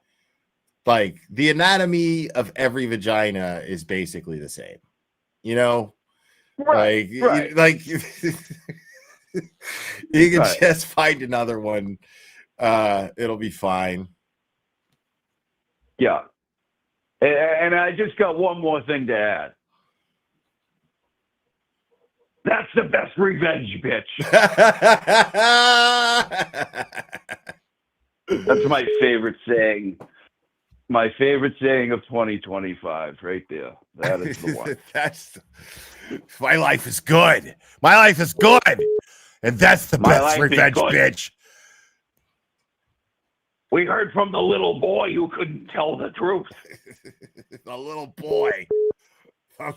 And that's the best revenge, bitch. That's the best revenge, bitch. I love that shit. It's so fucking funny. I know. It's great. I love Crawford, bro. Like, I went. No, he's the best. He really is. He really is. He's the goods. He's going to bring us months and months of laughter. Months and months. Yeah. I love it. Absolutely. All right. Well, thanks for having me on your presentation. It's a pleasure. To the antenna people. Have a good night, everybody. On behalf of the antenna people, we love you. Thank you for joining us on our presentation, sir. Good night. Ladies and gentlemen, especially appointed prosecutor Robert Cox, everybody. Call from Donald. You're on. Who am I speaking with? Donald. Donald, how are you? Goodwill. This is your favorite Harley cop from Worcester. All right. Harley cop from Worcester. Donald from Worcester. Oh, boy. I just I'm catching up a little bit. I see Aiden's taking the night off, taking a break with his kids. Yeah, that's why I'm running late. I'm just gonna hang out for a little bit. Why not? I like hanging with you too. Yeah. I like hanging. It's a good time. I'm trying to remember. So with Flipper, with that warrant, the straight warrant, and being in Pennsylvania, even if he gets stopped in Pennsylvania, unless the warrant says extradite or indict, they're just going to say, "Hey, go to Massachusetts," because I don't think it's something another state will arrest him on. I'm sure he will probably work something out and turn himself in. I mean, you think he's gonna do time for something like that? No. Right. Not Massachusetts. No. No, bro. No. Yeah. No. There's the only problem. The only guy that's actually, as we know, did any time because of a stupid bail situation. Other than that, no one goes to jail for these things. It's. That's what I'm saying. I mean, I don't know what happened. You know, turn yourself in and, just talk to your lawyer. Like, get a lawyer right now. If you can get a lawyer right now, get one. Turn yourself in and see if there's a plea deal thing that you could fucking work out. And, you get a little probation, maybe spend a little time in the psych ward. So what? It's all good, dude. It's fucking the country club. It's fine. probably the way. Most of the time, that's the way it goes in my Right. 40 years experience. Not as advanced age Dude, as it's Mr. cake. Cosgrove. I'm telling you, the psych ward, it's fucking cake, dude. Just do it. But even that, they send them in Massachusetts, Westboro District Court. I'm not too familiar with, but even if they plead a deal, they continue without a finding, and they have even probation. But you have to go see somebody and talk to somebody. I don't know what happened to Olivia, and God bless her. And I'm sure it's very serious. But yeah, especially being the victim, I've been, that's what I deal with, victims most of the time. But it's the court system just does what they do, and you don't want it to escalate to something serious. Agreed. And it's not fair to Olivia. Like he should acknowledge, he should be a man and acknowledge that he's made her feel a certain way. And exactly. And he should just turn himself in just to ease her mind a little bit. Like he owes her at least that much. Exactly. I mean, if the circumstances are true that he was calling the family and stuff like that, that's being the victim of that is scary because you never know. And I 100% feel for Olivia and the family. Right. But dude, step up to the plate and like you said, square it away. And like this other stuff with this online, Melanie Little is right. X is a sewer. It is. You're kind of glad I'm on it just to observe, and I make a comment once in a while, but I still scroll through it here and there, but like I like being a ghost. You know what I'm saying? Like I don't and it's funny because like I can genuinely like now because I'm forced to, like now I can easily just see posts that are about me and not give a fuck. Like kind of laugh at them. Right. No desire to even comment on them, nothing. Just okay. Yeah, like I see it all the time. Woman beat her will, the glare, blah blah blah blah blah blah. And I'm like, wow, okay, that's a new one. I comment once in a while on some of these antis, the theories about she hit him with the car and this, and I make a snide comment, and then I get 14 million. You're this, you're that. I'm like, yeah, I guess I am. Okay. Yeah, man. But it's this other stuff that's going on with you know what's going on. It's got to stop. It's just childish. Just stop with the online stuff. I guess because I'm an older generation, I don't understand the talking online back and forth about nonsense. Oh, your feelings were hurt. I get it. You said your piece. The other person said their piece. Everyone's feelings are hurt. I've had my feelings hurt many times, and you move on. Right. I mean, yeah, like and it's really, it's one thing to have people talk about you on the internet. You know what I mean? Like that's whatever, but when they start like sending people to your parents' house, calling your parents' house, right, calling your job, like that's crazy. Like you don't need to be doing that to people, dude. Like there's no reason to go that far for anything. I never realized it. I mean, like I said, on the internet, back and forth, and you're saying stuff about me. Well, I just don't read it. I just turn it off. But sending people to your work, it goes with the home, territory, that's man. Like crazy, dude. If people are talking about me, dude, then I'm doing exactly what I set out to do on here. You know what I mean? Like I guess like if people are fucking lying about me, I'm doing exactly what I set out to do on here. I'm pissing somebody off to the point to where they have to fucking compromise any principles they might have to spread lies about me because they hate me and want me to shut up so bad. I'm doing what I came to do. How demented is a person to call your work or your home or your family members and say certain things, and then hang up the phone and sit there and giggle. Oh, look what I did. Look what I did. That's a sick person, bro. That's really sick. Like, and like to brag about doing some cowardly shit. Like I don't get behind people calling fucking CPS or DFAX or whatever you call it. No, I don't get behind that shit, man. Like that's, now, of course I do. If a child is genuinely in danger, like you have genuine evidence of straight up fucking abuse, like absolutely report that shit. You know what I'm saying? Like you could be saving a kid's life, but don't waste your time with frivolous stuff. Because you think that person their mom spends too much time on the fucking internet. That's no reason to call CPS on them. You know what I mean? Nope. Like, no. It's just so stupid. And I've gone through some stuff in a divorce that was And I just, you know what? I took my slings. What's that? I took my hits. They were untrue, but I never, like this will be over. We got to move on. And the kids were better off. Everyone's better off. But it's just going to stop. The back and forth is going to stop. And I don't get why people do stuff like that. I just don't. Yeah, and Nurse Kim is fine. She's just taking some time, dude. Dude, it's the holidays, man. Like, don't find like people in chat. I'm talking to all you guys. Like, don't fucking find it weird and suspicious. And all of a sudden, when somebody decides to just take a breather, dude, it is fucking Christmas, dude. Like, people don't want stress. And like, if there's a lot of shit being talked about that's fucking crazy, sometimes people need to fucking take a breath. Like that's a good thing. That's no reason to worry about them. That's a good thing. No, I'm not. I think if there's nothing like newsworthy, I look at it this way. I was thinking about watching you earlier. You guys, after some trials that go on, you report the day and observations, and there's really nothing much going on other than dirt back and forth. But someone's not on online because, yeah, you're right. They're out shopping, they're decorating the house. That's what I'm doing. They're fine. Yeah, it's very addicting. This thing, though, isn't it crazy? This online stuff is addicting. That's the problem too. You get, like the thing is we all feel close to each other because we all fought for something that we really were passionate about for a few years, a couple of years. Some of us a few years, some others, and and that drew me very close to a lot of the people here. But I have no problem taking a breath. I have no problem logging off for a few days and just chilling out, man. Sometimes you got to do that. And it's better for you, not you in particular, but yes, you in particular. Anyone, chill. Yeah. What's the saying? It was on for a while. Go touch some grass. Right.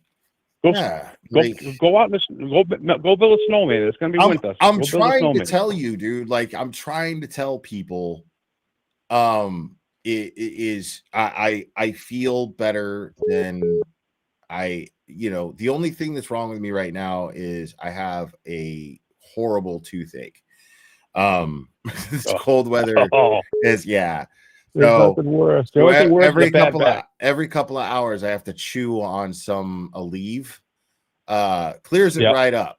Actually, it's pretty miraculous. I discovered this years ago. But it tastes like hell. I had one so I had one so bad at work. I couldn't find a pair of pliers, but I ended up ripping it out with my own fingers. And it was much better after that. Yeah. But I know the feeling. But I feel fucking great because I walk everywhere. I exercise. I set little goals for myself when I get really, really into what I'm doing. I set little goals for myself. I fail at those goals, but then I try again. You know what I mean? It's always the diet. I set a diet for myself and I fail. But I try it again, and sometimes I do way better than I ever did. But setting those goals and the process is therapeutic. It's very therapeutic. And I recommend that to anybody. Like, I am as chill as I could possibly be. When this was first happening, I was still laid up from my knee, and I wasn't able to exercise. I probably could have done could have improvised with other methods, but I instead just felt sorry for myself. I didn't realize I was doing it, but I did. And I take accountability for that. That's fine. But it was harder to manage all this scandal when that was happening. It was way harder. But now that I'm back into my normal routine and my normal habits, I feel way better and it's way easier to manage. I just look at this stuff and it rolls right off my back. I'm just this is okay. Well, if that's what people are talking about, we'll talk about it. It's stupid, but we'll talk about it. Yeah. You know what I mean? Like, all right. Don't, at the We'll end have of the a talk, day, and then we'll right? Yep. You know, and then some people, you Oh, know, yeah, they need to chill the fuck out. Like I Yeah. had to hide my channel for a few hours, like just completely hide Right, I it. remember. I was like, dude, just Yep. I need to fucking hold on, you know. And it was You know, tough. Aiden had to fucking I guess- calm me down on the phone. Aiden had to be like, dude, just breathe. Like I was having a straight up panic attack. But Cool. exercise and just being out in the sunshine, it's nice, you know. It's crisp so air, wonderful. I mean, the crisp air, I walking your work dog. outside most of the time. It's great. And it's the best thing ever. Right. And then, you know, and just, you know, and after working out, man, dude, I got this fucking foot massager, bro. Like, wasn't even that expensive. Yeah, it was like $60. You know what I mean? But I walk everywhere. So my feet are tender because I was pretty much laid up for the most part for months because of my knee. You know what I mean? So my feet are tender. And so they get sore when I'm walking, you know, like an average of like 8 miles a day. Right. So holy smokes. Yeah. Like I look at my fitness app and I'm like, holy shit, it's crazy. Insane amount of steps. Like 15,000 on average. Crazy. So when I met you at the Wilbur, I had the bad knee too. I was out of work. I got dragged by a stolen truck and blew my knee out. But God damn. Why are you trying to fucking Martin Riggs a goddamn truck, bro? Like, try to be super cop. What's wrong with you, dude? My hand got stuck. Let it in go. The door. It's just a truck. It's a stolen truck. I tried fucking to. let It it wouldn't go, get out. bro. Let it go. It got stuck in the door handle and I couldn't get it out. Don't be a hero, man. We love you, man. Don't be a hero. But over the time, I ended up, you know, walking and stuff, and I lost 85 pounds. And my knee is like, to tell, oh, you're gonna have a knee replacement, and this and that. I've never, you know, the exercise and the weight loss and the healthy eating, it made a huge difference. Yeah, dude, I'm trying to tell you, man. I got this foot massager. Like, so. Oh, that's what you're talking. Yeah. Man, I put my feet in that motherfucker. Like, I was trying to get a foot spa, but I was I was looking for one. You can't find a good one. Right. So like I got this foot massager, man. This thing, it like, oh, I don't even know the name of it. But it like squeezes, and I am afraid to put it on the highest setting. I put all the other ones like the kneading one and the vibration one and the heat. I put that all in the highest setting, right? But the one that squeezes your foot, like I have to put that on the lowest setting because the medium setting starts to scare me. I'm afraid. I haven't put it on the highest setting. I'm like, I start to think that it's like an episode of Welcome to Derry. Because I've been watching that show a lot lately, and like I start to think about Welcome to Derry, and I'm like, dude, if this was an episode of Welcome to Derry, this thing would just keep squeezing my foot and it wouldn't let go, and then would cut off my foot by the fucking ankle. Like I was like. Yeah. I was like I get scared because it squeezes my foot like really, really hard. So like, but it's a good foot massager, like otherwise. But I won't set it on the highest setting. It scares me. All right, young fella. It's a pleasure talking to you once again, and I'm still contemplating that Tennessee you try to talk me into going when I retire. We'll see. Who's asking for a link? What's going on here?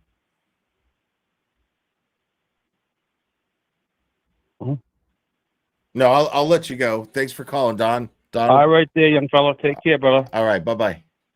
Talk again. Bye-bye. Who's asking for a link? What's going on?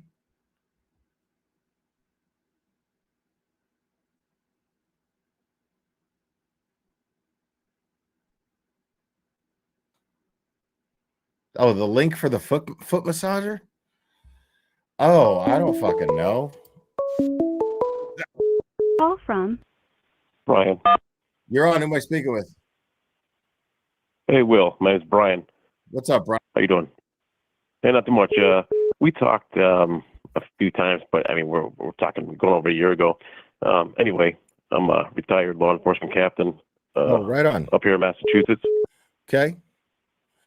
And I got a few comments on this Flipperhead shit here. Yeah, I'd love to hear your thoughts on that. Yeah, him and several guys like him. Obviously, there's a new procedure out now, and pretty state of the art. It's called addictomy, and yeah, he's just a pussy. Period.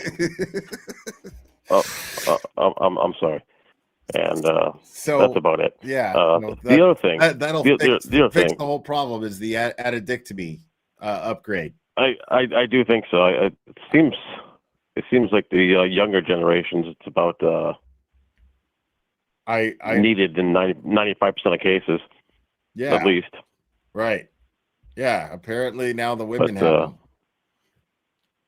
Well, that. Yeah, whole other there's conversation. A Yeah. whole another conversation, but apparently there's a bigger. Anyway, but yeah, as far as like him doing whatever he did, I don't have the exact reports and affidavits and everything, but him going to prison over it, I don't see it. Right. Yeah. I mean, you've been And a Massachusetts cop. You were a captain, so I'm sure you've dealt. And you said you've seen these situations before. It's just a pussy, right? Like he's just a fucking guy who just can't handle rejection. And right. Now listen, I'm not downplaying any. I know exactly what you mean. Harassment. Right. You know what I mean, but the fact of the matter is I would say 90 some odd % of the people that have restraining orders, right? 95% of the ones that are issued are for people that really don't need them per se. I mean, let's think about That's it. Right? fucking crazy because if you've been following things, like that people are getting restraining orders for fucking nothing, like just on someone's word. Just on someone's word. That's so crazy. That's all it is. And a lot of those are ex parte hearings where there's only one side of the story. Right. And which is crazy. But, the thing is this, right? And it's common sense, too. When you think about it, if somebody was actually going to inflict serious bodily harm and, heaven forbid, death upon somebody, they're not going to say, you know what? I have a restraining order against me. I was willing to do life in prison. But if they gave me an extra year for violating the restraining order, that was the straw. I couldn't cross that line. Right. Good point. Yeah. Good point. You know what I mean?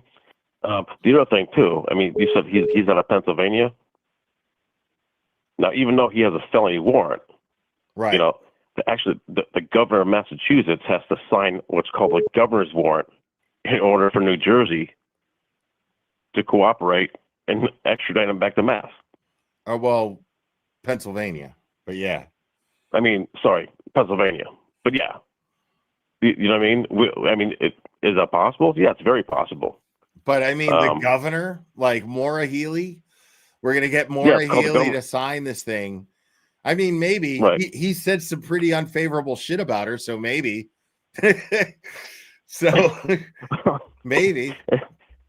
I won't rule it out. No, I definitely wouldn't rule it out. I mean, of course, she couldn't get involved in the Karen Reed case, but I'm sure she wouldn't mind locking up Joe Flipperhead for whatever reason. But right? Yeah, wild. Maybe she, yeah, no, exactly. But yeah, yeah, it's just a shit show process with the extradition. But I mean, for serious things. I mean, not that I'm not trying to downplay this. I'm talking because like I ultra mean, serious felonies. When you see a guy like that, like that's the whole thing. Is like I could explain that probably a little better. Is like Olivia's position, I would imagine, is like you look at the behavior that he engaged in, and it's clearly irrational, which makes him unpredictable. She's scared for a good reason. Now, even though there's no actual evidence that he's showing signs of being dangerous, that he's actually threatened, he hasn't done that, but he has proven that his behavior is irrational, which gives her reason to be scared because he's unpredictable. You know what I mean? Absolutely. And coming from her perspective, it can absolutely be a horrifying thing, and it, obviously emotionally draining. Sure. not knowing what's going to happen next or if it's going to escalate. Like he has you to and I know. looking at He knows he's got to know that that he's on. I mean, it's all over X. I'm talking about it. You know what I mean? Like he's got to know that he's on the lam technically, and so he the longer he takes to turn himself in, the worse it's going to be for him. So he can't plead ignorance on this because he has to know. And the fact that he hasn't turned himself in is enough to make Olivia nervous because she's the reason why he's wanted right now. Well, no, exactly. I mean, she's not. That's the wrong way to word it, but she's responsible for reporting him. You know what I mean? He's the reason why he's the reason why he's wanted. She's the reason why he was reported. And he could be holding her. Who knows? Like he could be having a grudge against her for all she knows. Exactly. No, I mean, if he wasn't such a mangina, this would be a non-starter. Oh, totally. I just think he needs a bunch of tampons and some industrial strength massengill. Yeah. And maybe a couple backhands across the face. That's what I think. Yeah, I think some people just need a good ass whooping. Well, exactly. That's all it takes. I feel like I feel like he needs like a few nights in jail and just like a few of the fucking dudes find out why he's in there and be like, you know what you need?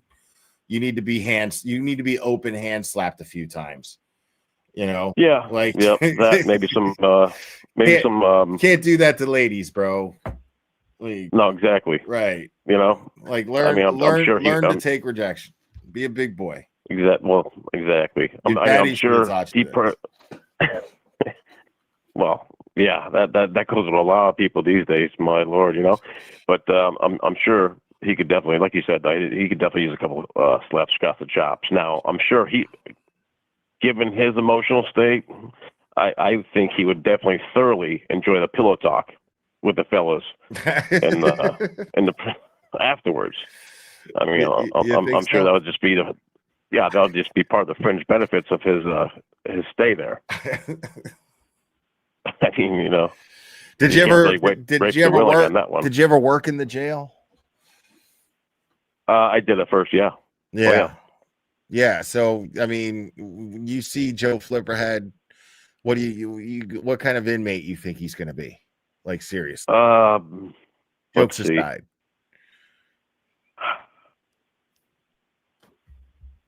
Well, he's going to be a target. Let's face it, he's about as dangerous as a bag of kittens. Yeah, towards other guys. Towards other guys for sure. Yeah. Agreed. You know what I mean? I mean, he might be able to beat up a few females out there, maybe.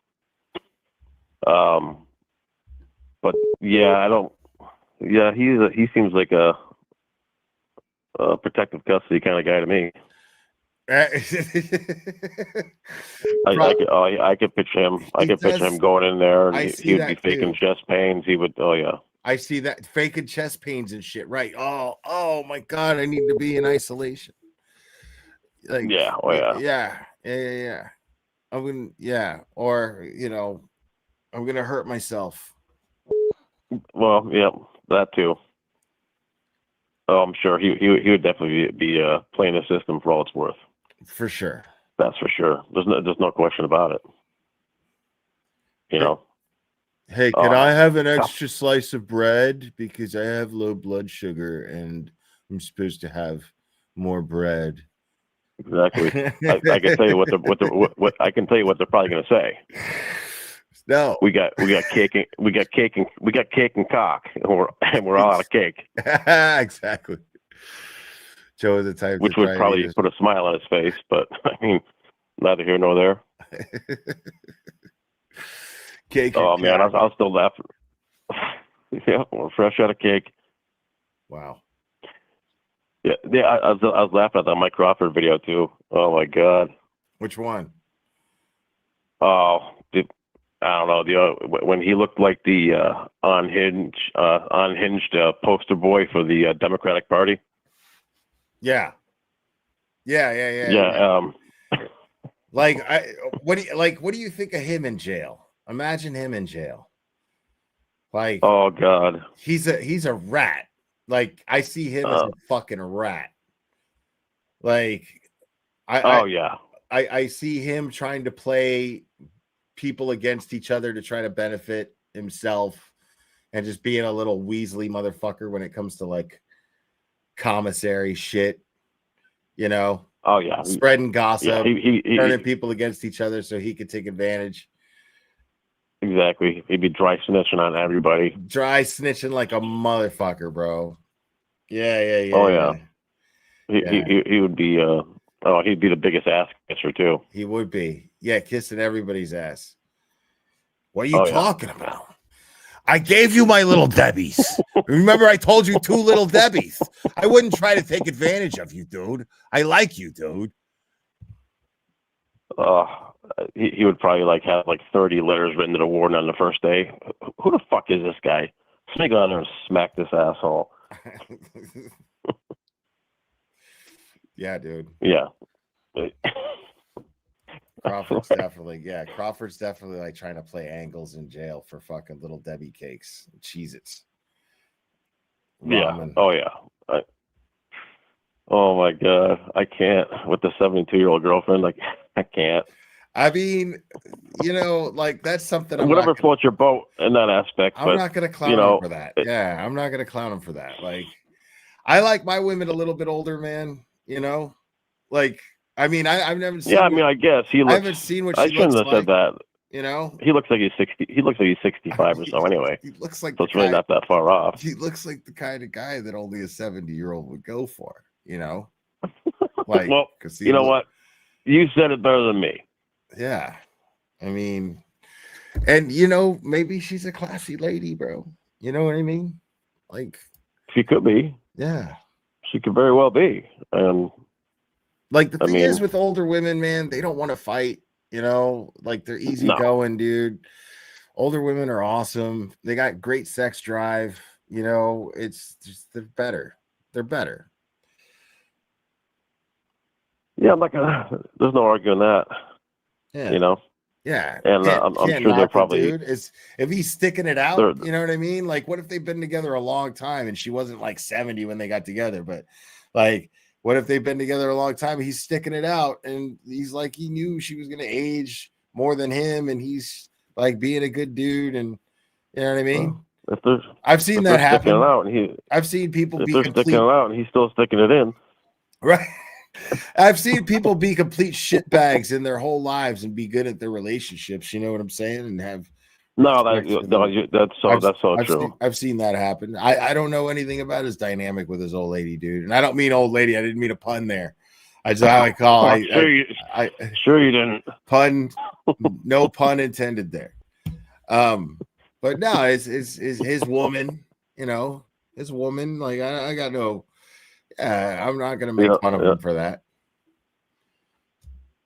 No, you're right. You're right, man. I hear you, but I do agree with.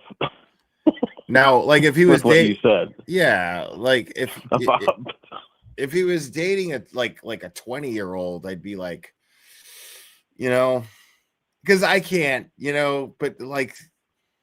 An older woman to me, there's just there's nothing wrong with that. You know what I mean? Like, well, there's definitely no drama, right? I mean, there's you know, and a woman closer to that, just like fuck it age, you know, where you just reach like the older I get, the more fuck it I get, you know, like. Well, yeah, no, same here. I get like it. I can imagine, you know, dating a woman like I could imagine dating a woman in her early 60s and being like. You know, and she's just like in full, just fuck it. Like, I don't give a shit. Like, totally doesn't mind speaking her mind. You know, is not going to take every fucking thing you say and try to use it as a reason to fight and argue. You know, right? They're not gonna tell you that I'm gonna call the cops and have you arrested for assault when there was no assault. Right. You know, shit like that. Yeah, you know, basic shit. Yeah, basic. They're not gonna take a knife at stuff, you. Dude. Yeah, less likely to take a knife at you. Yeah, you don't have to worry about any Casey Anthony copycats at that stage. Right. I'd hope not. Okay, so people just wanted the link for the fucking. Okay, all right. I'm gonna take the next caller. Thanks, man. Appreciate you, Brian. All right, hey, good talking to you, brother. You too, Take care. Bye bye. Thank you. Bye. Call from Stephanie. You're on. Who am I speaking with? Hey, Will, it's Steph Dubs. Steph Dubs. What is up? Look at you, the gifting, the membership gifting queen tonight. Okay, so I have to make a confession first. Okay. I turn 41 next week. And so what I did is I put all of my favorite streamers on on the little wheel app on your phone where it just does the little wheel thing. And so whoever it landed on in the month of December, I'm gifting out 41 memberships. So since last week, I have actually gifted 35 so far. So I have 6 more to gift to you. Wow. That's crazy. Yo, that's amazing. Let me give you a round of applause for that. Oh, thanks. Okay, so I really have nothing to add to any of the shenanigans going on because there's nothing new to add. But I do have to say that there are a ton of people watching, and you are just over 100 people shy of 50K, and I truly just want everybody to hit the subscribe button and hit the like button, and you'll get free gift membership. I don't have that much. No way. Let me see. You were at 58.9 the last time I looked, or 48.9. Oh yeah, I still need another 1,000, not another 100. Oh, I thought it was Yeah. 49.9 is what I was thinking. My bad. Yeah, I need another 45 to get to 49,000. We can do it. Yeah, We have that would half be the awesome. month left. I want to hit 50K by 2026, man. There's only a couple weeks left. I would love to do that. That would be great. If I know. I could hit 50K by 2026. Be fantastic. So the big question is, Okay. what are you going to do as soon as you hit 50K? I'm gonna put a post up and say thank you. Will, I mean, what am I supposed to do? you have to celebrate somehow. No, the milestone that you really celebrate is 100K. That's when you get the silver button.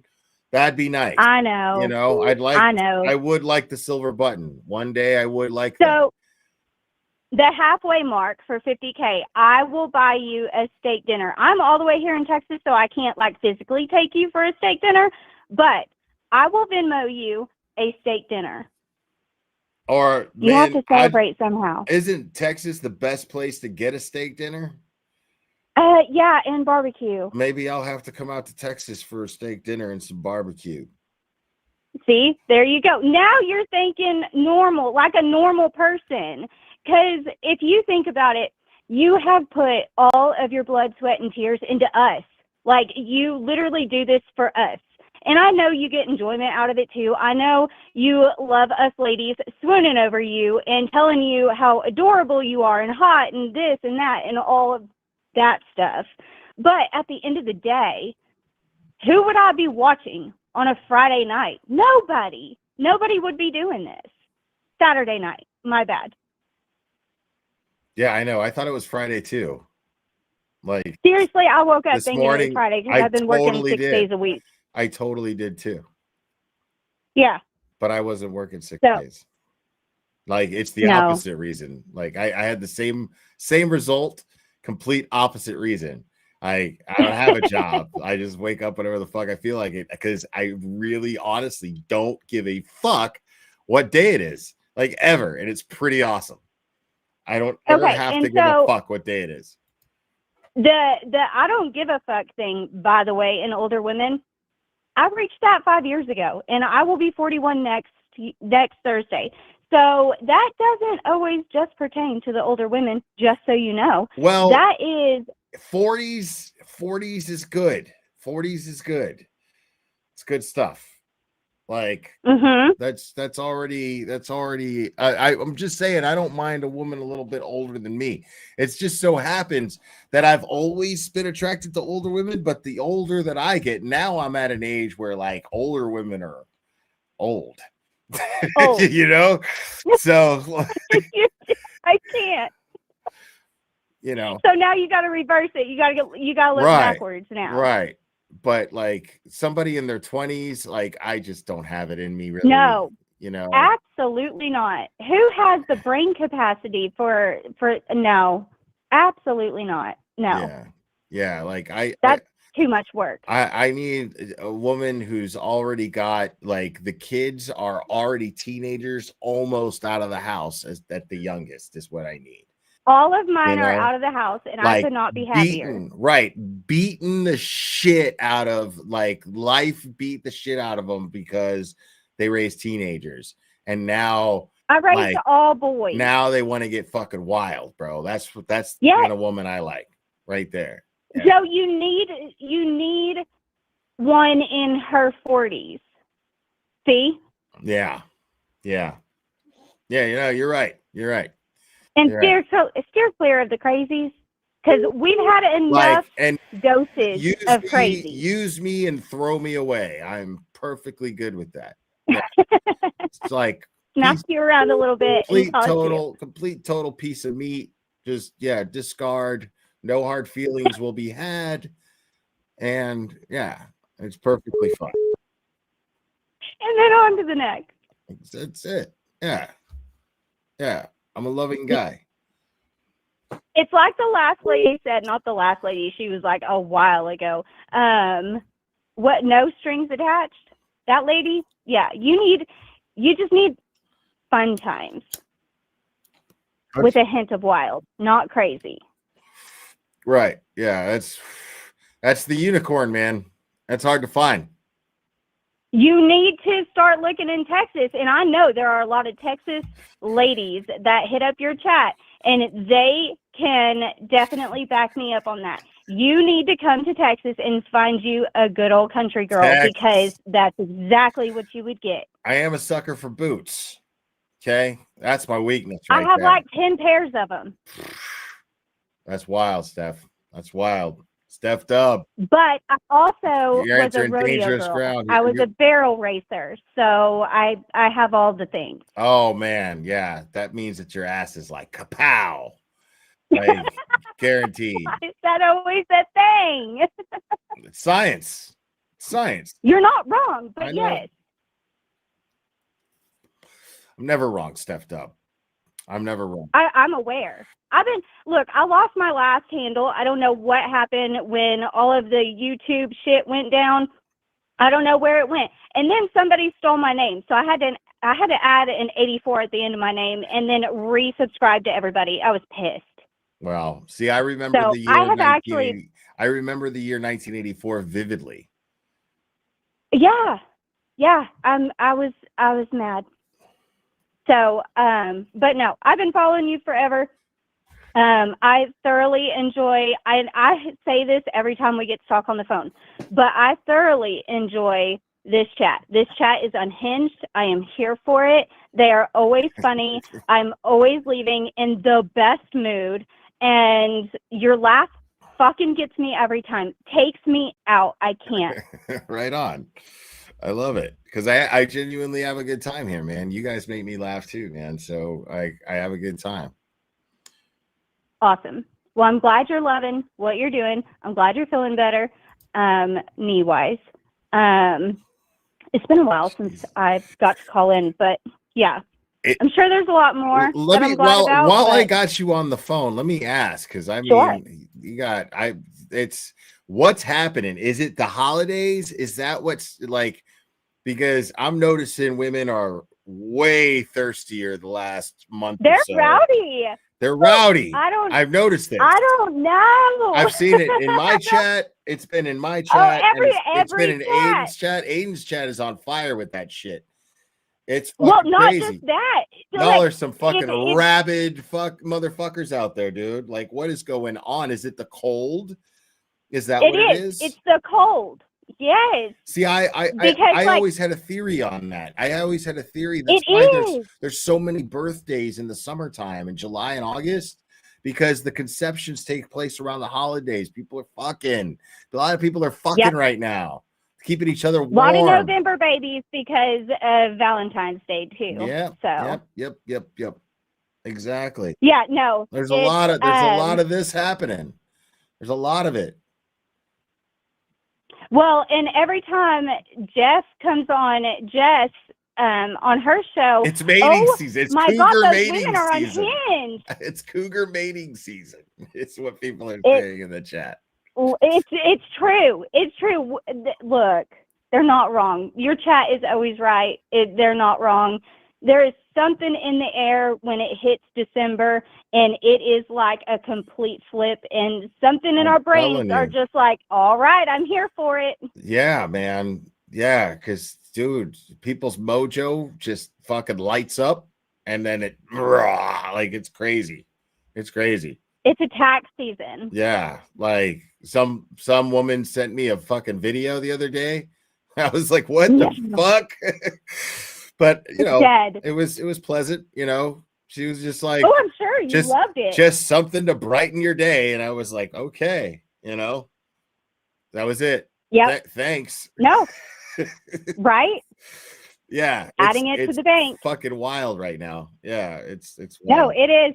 It's every chat. It is I'm trying to find the right, and it's not even like cougars either. It is all walks of life, because I have seen some things in Jimmy's chat that floor me, and I'm just like, and that's the thing in Jimmy's chat, like gay dudes, women feel way more comfortable letting that shit out too around them, and like Jimmy just brings that shit out in the ladies, Oh, it just does. Oh, absolutely. We are all questioning how the hell that man is fucking gay. It's just not fair. Yeah. It's just not right. But you're not gay. You're available. Women in his area need to send him some more videos, and no strings attached. No crazies. A wildly good time. NSA. What? Yeah. Absolutely. Yeah. See? I'm here for you. I will be your hype woman. I will be your wing woman all the way here in Texas, and I will do the damn thing for you. See, I like that. I like people. I like Team Glare. Team Glare. Steph Dubs is on Team Glare. Steph Dubs 84. 5,000%. 5,000%. Wow. Yes. Yeah. It's been that way for a long time, but I never get through, so I never actually get to talk to you. So, plus I needed you to have a little distraction from all of the talk of everything else going on. I don't like talking about that when I get to talk to you, so I always bring up some wild shit to change the subject. Well, right on. Okay. Sweet. So anyway, go have fun with your chat. I will let you go. I have kept you long enough. But thank you for all that you do for all of us. You bring so much joy into our days, nights, the 12-hour streams, all of that shit. Like, I'm here for it, and I always have your back. And I'll be your wing woman for real. I love it. I love it. Okay, have fun. Thank you so much, and thank you for gifting all those memberships. You've been amazing. You're the best. I have 6 more. Steph Dubs, you're amazing. Give the 6. If you are streaming on my birthday, I will give the last 6 out on Thursday. But if not, I'll gift them next week. When's your birthday? On Thursday, the 18th. Okay. All right. I'm probably going to forget, but I'll probably be live. I'll probably be going live that day anyway. So we'll see. Yeah, you typically do. So it's fine. If not, I'll throw it up in the chat. If I'll ask on some stream of next week that you do, if you're going to stream Thursday. If not, I'll give the rest of them out. Right on. Okay. Right on. All right. Thanks, Bye. Steph. Bye. Bye. Oh. You're on. Who am I speaking with? This is Martin from Martin. Oh, not much. How you doing? I'm doing fantastic. How are you? Oh, wonderful. First time I caught your show. Didn't even know you existed before today. Right on. Keep talking. I just got to step away for just a second. Yeah, I was just listening to your show. I watched that whole Karen Reed trial. I found it all very corrupt. Never seen nothing like that. I'm surprised they would let cameras show all the corruption that went on in that courtroom. It's really appalling to what the police done, but I'm a researcher. I've been looking at all this stuff, and I know that the corruption is so deep. It's so ingrained. It's like, it's almost impossible. They don't want to let their, I don't know, like Epstein. If they do anything to Epstein, then it shows people that, hey, look, they're not standing by the criminals. You know, they made a deal with these guys, the bad guys, that, hey, don't worry, do whatever you want. You know, you're never going to do it, you know, any time in prison for it, so don't worry about it. I mean, I seen Timothy McVeigh. He's a federal agent now, and he blew up the Murrah Federal Building. I heard the lady her father was killed when the bombs went off in there, and she said that when they took McVeigh in the gurney, that his stomach was still, and his chest was going up and down, that he wasn't dead. He was still breathing when they took him out of the death chamber. So the corruption is just so deep.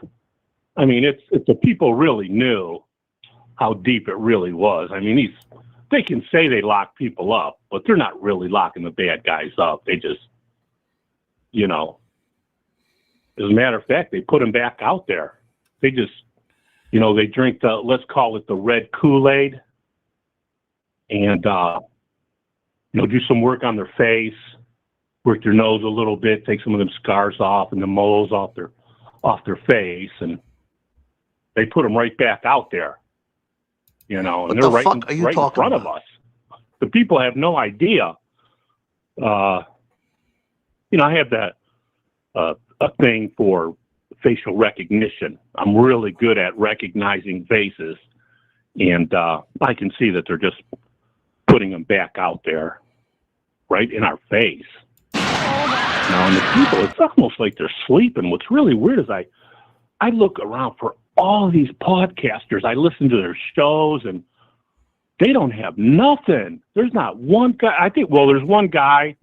He's the fittest flat earther, but that's what he talks about. He talks about, you know, facial recognition, you know, who's who, you know, like the vice president, J.D. Vance.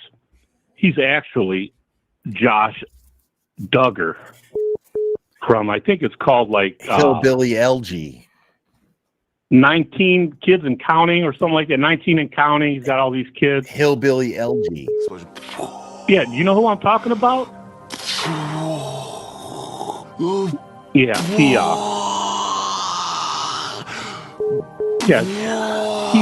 his wife is the lady who plays Charlie Kirk's wife. And it's, you know, she's not really Charlie Kirk's wife. That's actually J.D. Vance's wife, the blonde lady. I can't remember her name right offhand, but I mean, that's all going on right in front of our faces. There's, you know, thousands of people. They drink that red stuff, but you know, I don't really want to say what it is because they get mad. Or the red Kool-Aid that flows through our blood.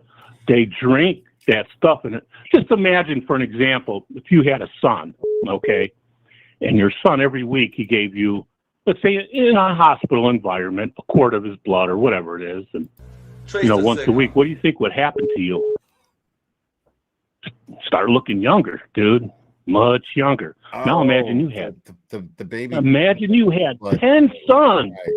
Yeah. Imagine if you had 10 sons, and they give you enough. You know, you could do a blood transfusion once a week, and that's really all they're doing. Oh! Is, you know, to these everybody's interchangeable. What the fuck? I mean? Movie stars, there can be politicians. So You know, they move them right into that sports, all the sports stars, you know, OJ and a whole bunch of them, the rappers, all them black guys. Yeah, they didn't really die. So they faked their death and they drink the red Kool-Aid. Get Everybody's looking for somebody older. See, that's where the problem is. But really, if they started looking for younger people. Call from. Cal. You're on who am I speaking with? This is Kara from Massachusetts. Hi, I'm a weekly Hi, caller. Kara from Massachusetts. Thank Was you that so much for calling. Freaking Alex Jones on the phone? What? I don't know, but I had enough. Well, oh, hold on. I can't hear you. Let me turn it up. Okay, I got so much to tell you. All right, what? Go on. I don't know, but I had enough. It was a lot. It was a lot. I was kind of like, yeah, why Not for is me. he like? Not for me. Just and Not sorry. tonight. Not tonight. Tonight's a good night. We're feeling good. Can I tell you, I wanted to call in a couple of weeks ago. You did a great show, and I watched it after on replay, and I friggin' left a ton of comments. I'm a pain in the ass. I'm Chinatown. That's me. But, I'll start with that. So,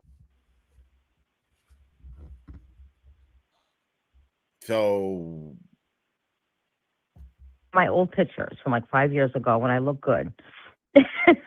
5 years ago, someone has my picture and on yours, and it's a new person, and I don't remember what the name was. I just went, that's my fucking picture, and I'm telling my friends, and they're going, well, call that guy Will and tell him. So that's one thing. I found out that my phone was cloned by my crazy ex that I kept going back to because I need him for help. So I just got my new iPhone today. I'm with Aiden. I had a Galaxy. They're ghetto. Okay, the iPhone 17 rocks. So there's so much I have to tell you. You know what's so funny, Will, is that you're literally like, people are calling in. You're like their therapist. People like, everybody freaking loves you. You're really an amazing, amazing guy. I got to start taking notes before I call in. I really do. But I was really happy when I first got on. This is a little more serious for a second. I was happy when I first turned on the TV and turned you on because just dealing with this abusive ex, and you guys were talking about like how overbearing and fucking no boundaries that Flipperhead has. And she has to watch out completely because that's what this man, and he was from Australia, by the way, koala. This man immediately showed me all the signs, but I, of course, went against it because I'm a woman. I'm a very fucking strong woman. I deal with a lot of stuff. I have Tourette's. I have hold on. all sorts of things wrong with me, but I'm. We'll Yeah. We'll hold you at Tourette's. 1 second. Seriously, question mark.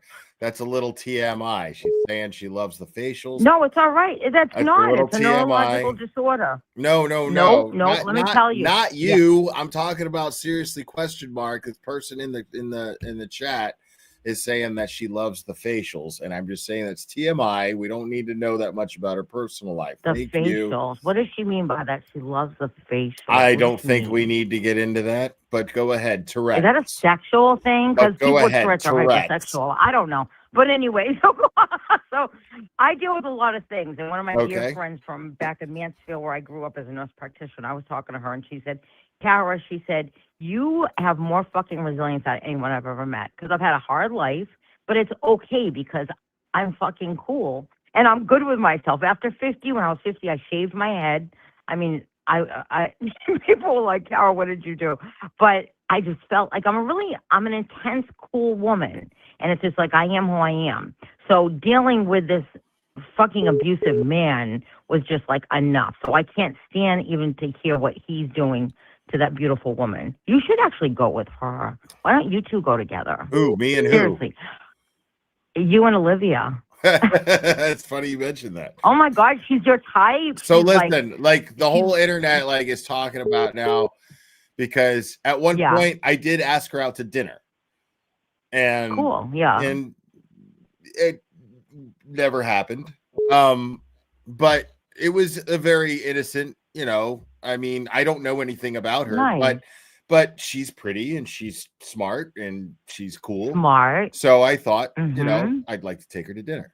Sure. And it never happened. But Did but she not? yeah, I mean, but we all love but you it's here. funny because everybody's acting like, oh my God, Will, blah blah blah, because I guess What? Like because what ended up happening was I didn't know that she was talking to Flipperhead at the time. Flipperhead, yeah. Like, Mm-hmm. and so well, at least I saw a couple of posts or whatever, but I thought they were just parody because I looked at Flipperhead as just a parody account at the time.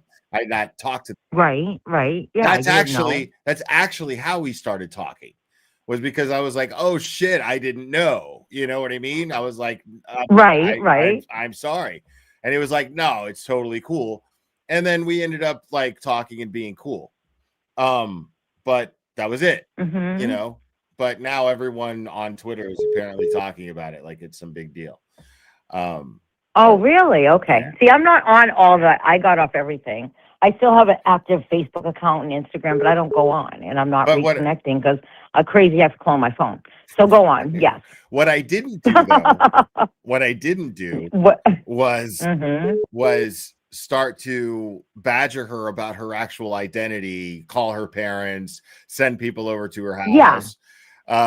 Overstepping boundaries. Right. Big time. Like, Big time. Yep. I didn't get a reciprocal vibe that she wanted to go to dinner. And so it never became. Wow. I'm sorry. I love her, but she made a mistake there. Oh, you know, I mean, if it's not there, it's not there. That's, I mean, you wouldn't. I get it. You wouldn't want it unless it was, right? Anybody was. Of course. Yeah. So yeah. Of course. You know, like it's cool. Like it's all about two people feeling mutually, and if that's not happening, I wouldn't want it.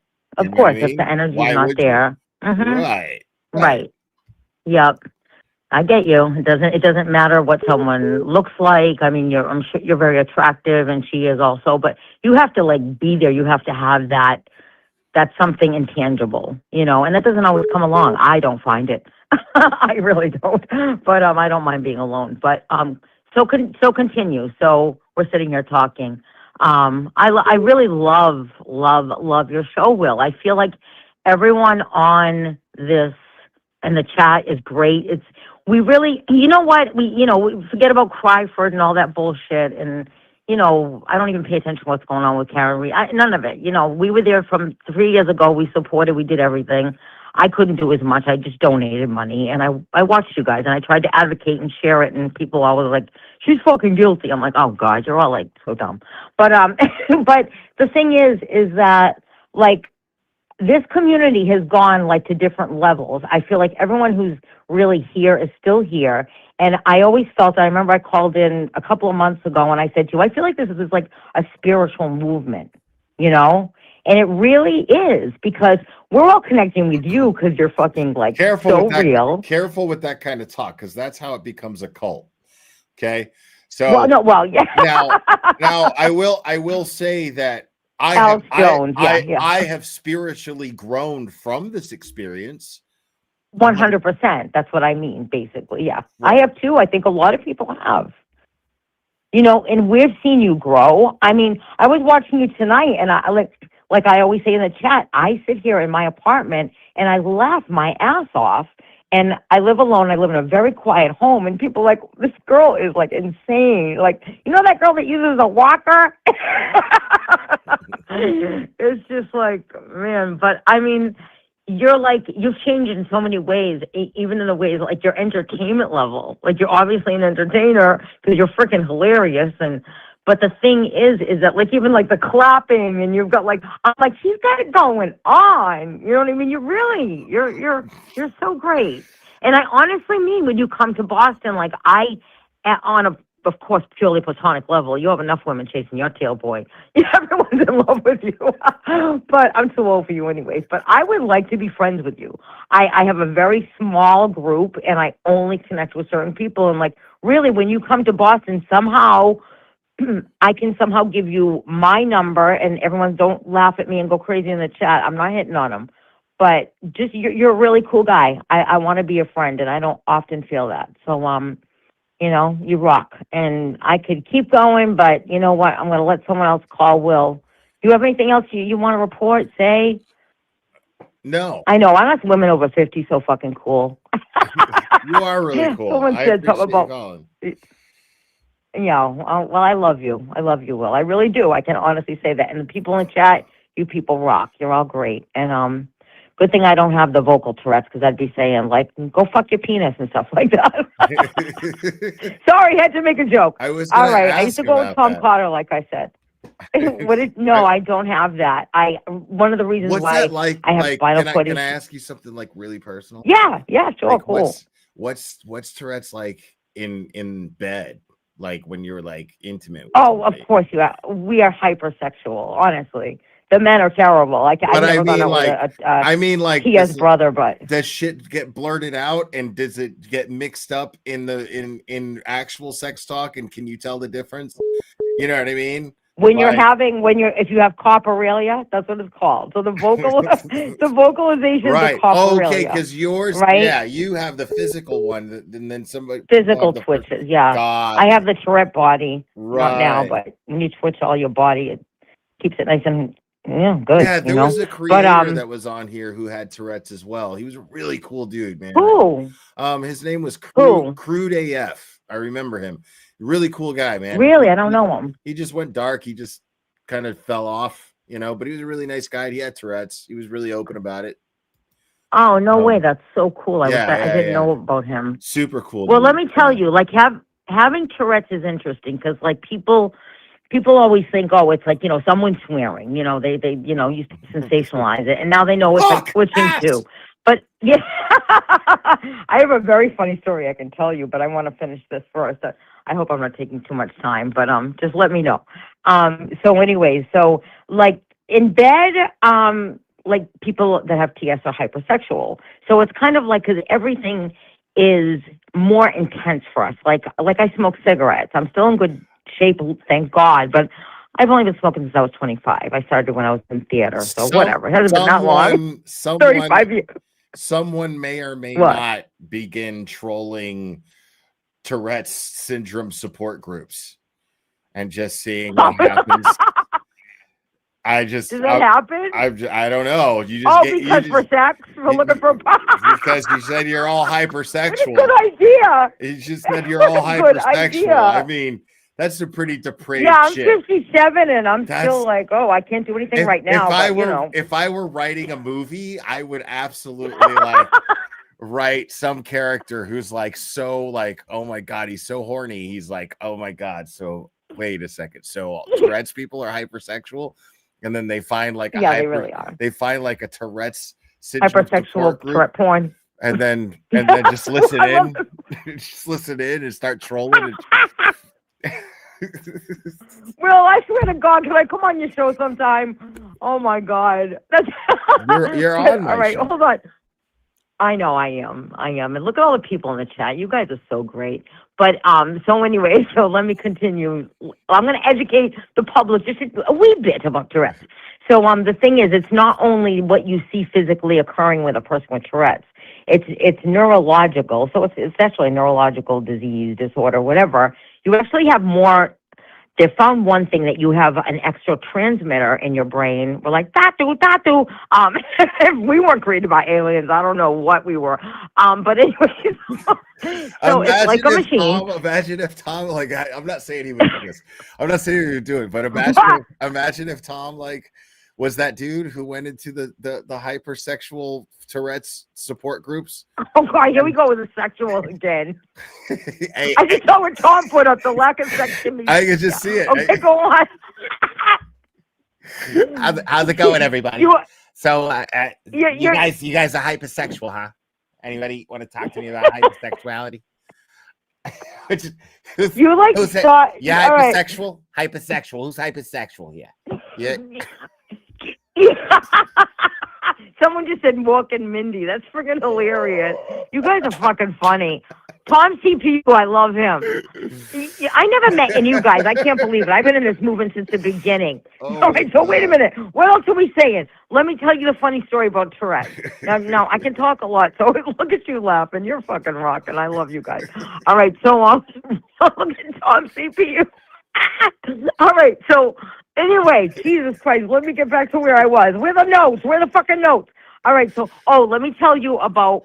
So you always feel like you have extra energy. Like I've been in chronic pain for 2 years, right? Like, Will, I feel for you that you hurt your leg, baby. I have no left hip because I've danced so much and I've worked out so much. I really don't. I'm going to the best place in Boston, and then they're waiting because they have to do dental surgery first because you can't have any dental issues because it will infect the. But I'll be dancing my ass off again, so I understand what it feels like. But anyways, where the hell am I going? Jesus Christ. Nanu. What were we talking about? What else is next? I was going to tell you. I know. And then I'll hang up. I'm so sorry. So the Tourette story. I was at a Tourette support group. I was 20 years old. I just found out I had it. And I was in Boston in a hospital, and we're leaving the Tourette support group, but I'm with this woman. I won't say her name for, anonymous reasons. But she had the Coprolalia really bad. And we're walking down at the end of the hall. It sounds like a fucking joke, but it's so funny. There's a black man, and an Asian man, 2 cops. And we're walking. She's trying to work on this new treatment that her neurologist is working with her, where if she's going to say nigger or if she's going to say, things like that. And it's just a word. I'm just using it. They say that because they say what's socially unacceptable. You got it. Okay. Yeah. All right. So move on. Exactly. Enough with the education. So we're walking down the hall, and she's going, all right, oh shit, she's going nickel, dime, and she's saying all these different things that begin with N and C, and we walk by, and she goes, bye, chink, bye, nigga. And we walked out because she couldn't control herself. Are you sure you don't have vocal Tourette's? Are you sure you don't? No, I don't, but I'm telling you about a friend that does. Time to say that you do. No, I really don't, but I'm just telling a story, and she's not racist. All right. So, okay. All right, you guys, I'm going to go. Let somebody else call. Will, you rock. I love you, chat. We are the best on this station. We are the absolute best. All right? I love you guys. Will, is there anything else you want to say? I'm sorry. No, I'm good. Thank you for calling. I appreciate it. All right. Love you guys. All right. Bye-bye. Ciao. You're on. Who am I speaking with? Tourette's Tom. Tourette's Tom. Tom CPU, what's up? Who loves you, baby? Who loves you, baby? What's going on, bud? Hey, listen, I just wanted to call and say, hope you and Clubber and Apollo have a great holiday season and a happy new year if I don't hear from you. But when you coming back, buddy? Oh, I don't know. I have no idea. We'll just have to see. There's a couple of things that I would like to attend that are coming up there, but I don't even want to say what they are because I don't want expectations that I'm going to make it. But I would like to. You know me, Tom.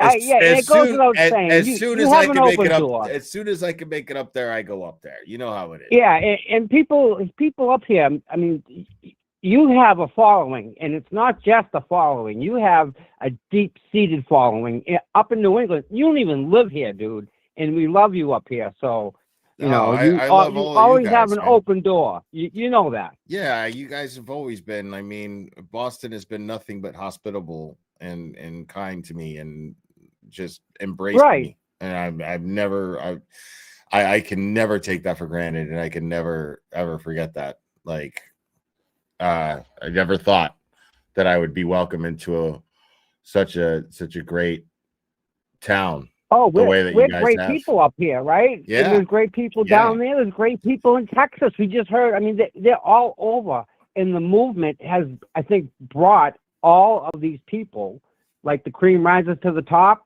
We're there. We're all at that same level in regards to being together as a group. And look at what we did with the Karen Reed thing. And man, we're fucking squandering it. We gotta wake up, man. We had some serious power that people don't usually get, right? We had power. Like we were a solid movement at one point. We did it, Tommy. So, yeah, we did it. We sure did. Look at it now. What a job, right? Who's proud of what we did now, right? Who? We all are. We're very proud of what we did, bud. We absolutely did. We're very proud. I think we squandered an opportunity that doesn't come around too often. So we need to be thinking. I don't think we squandered it at all. I think everyone. I mean, you did something extremely important, which was document everything out there. You know, like both trials, you were out there showing that 2020 was wrong and Dateline was wrong. Yeah. Those supporters are not rabid. You know, like. Well, while you're on that topic, I think the biggest thing, and I'll never forget. Remember when Mr. Reed had that 20-minute conversation, and he talked about the color purple? It's not red, blue, it's purple, right? Because we're all here. Remember he had that big long, and it was great. They never showed that on any television station. Yeah, no, but because it's everybody not, watched it. Yeah. We got to see that. Right. We get to hear what he said. So, and all I did was give you people more information for your knowledge base to make up your mind, which is why I think the trial came out the way it did. Everyone has an opinion, and it's pretty yes or no. There's no in middle ground. You know what I mean, Will? Right. There's no wishy-washy on this. I mean, people right now are freaking out because you're on one side or you're friends with somebody who thought she was guilty at one point. Just having that association, why? Why is that even an issue? I mean, you know, I think that anybody who thinks that Karen Reed is guilty is retarded. I mean, I've been saying that for forever. You know, and Aiden's been saying that too, and a lot of people, well, a few of us have been saying that, but and it just goes to that the facts dictate that she's innocent. So the fact of the matter is if you know, when you associate, if you call yourself a Karen Reed supporter and then you associate with people who are trying to say that Karen Reed is guilty and was trying to actively get her thrown in jail, technically, I mean, that is very telling, and it says a lot about their character. So, you know, and why? Because now you both don't like Turtle Boy, so now you're all good with each other. That makes no sense. You know, it makes zero sense whatsoever. Right. But that's all these people have, is that drama. Yeah. So, you know, I'm glad that we're all kind of being adults, being a little bigger person. And, you know, it's Christmas, don't forget. This is a Christmas season. Agreed. No, exactly. Not time to go after people. I'm not going to be put in a bad mood, bro. No, it's not going to happen, dude. Like, and the thing, why are we not all together as a group, getting together and helping out the homeless, grabbing a bunch of families and toys for tots as a group? That's the stuff I'm talking about. Nobody is fucking up my Christmas cheer. Okay. Oh God, no. It's not happening. No. So again, it's Christmas and we all gotta, I'll say get along, but remember after 9/11, everybody was happy and everyone held doors for each other and stuff like that. It ain't gonna be like that, but within our community, we should probably police it and be a little nicer to each other, because it's all we got. We're in the same boat, people. Yeah. So with that said, I wish everyone a happy holiday either way, and everyone be safe. And we'll take as many prayers as you want to give, by the way. So with that said, right on. How's Boston Mike doing? Mikey, he's doing good. He's kicking some serious butt. Love it. Tell him everybody here at the Glare miss him and love him. I will do that. He's coming back. Right on. So, all right, brother. Be good. All right. Love you. Later, bro. Later, bud. You too. Bye. Bye. Tom. Gotta love Tom. I ain't done yet. get another call in here. Some good calls tonight, man. Even the bad ones were good. That one dude, holy shit, man. That was a lot.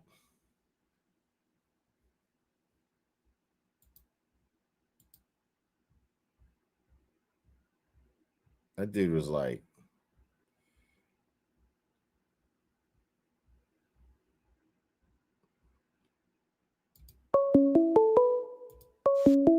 children are turned into mindless vassals who now they look up to some twit instead of looking up to Thomas Jefferson or looking up to Nikola Tesla or looking up to Magellan. I mean, kids, Magellan's a lot cooler than Justin Bieber. He circumnavigated with one ship the entire planet. He was killed by one.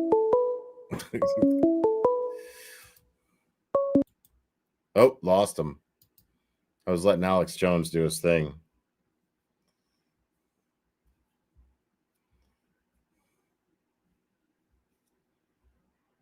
They got back to Portugal, and when they got back, there was only like 11 people alive of the 200-something crew, and the entire ship was rotting down to the waterline. That's destiny. That's will. That's striving. That's being a trailblazer and explorer. Going into space.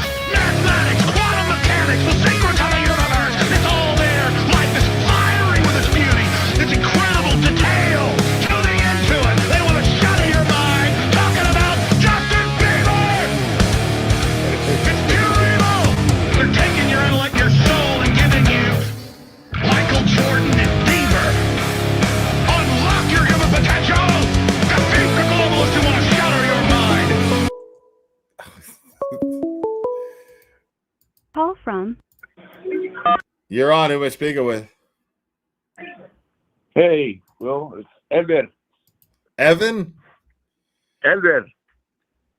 Evan? Elber Galarga. I know you know Spanish. Come on. Emiliano Pérez, ¿qué? Elber Galarga. El Verga Larga. ¿Cómo estás? Mi socio. Muy bien, muy bien. Muy bien. Aquí en Florida. Ah, en Florida, ¿verdad? En la Florida. En la Florida. Ando En Gainesville. En Gainesville. Gainesville. Okay. Yeah, still crying out the fucking Gators losing all the time. Yeah. Sucks, bro. A lot of Gators. But hey, I just want to say a couple things. We can't forget that Badge Mike Crawford sucks. Hit on that enough today. It's true. Yeah. And, that can't be said enough. It cannot. I mean, I know, MC Kazi said it, so, the guys can remember. And, no homo, but, you are my Yoda now. We got St. Carney and St. Yoda fucking Glare. Gay! Right on, man. Well, cool. I just, it's crazy because I can actually relate to you and then, all these crazy other people. But that's the point. The bros love you too, not just the girls. I love it. I appreciate it, man. And hey, keep singing it. Hey. Oh, one thought on the turtle. That's Okay. why I wanted to call. It kind of sucks that they're scaring him out of fucking doing his show. I don't think that's happening. I don't think that's the case at all. I think all that's happening is the man, thought it'd be better for his mindset this evening to hang out with his kids rather than do the show. Sometimes you just need to take a breather. That's all good. I don't think it's fear. If there's one thing I know about Aiden, he's never scared to do a show. You know what I mean? Like there's nothing that's going to scare him out of talking and doing a show. He's just I haven't spoken to him. If I had to guess, he's just touching grass. That's all.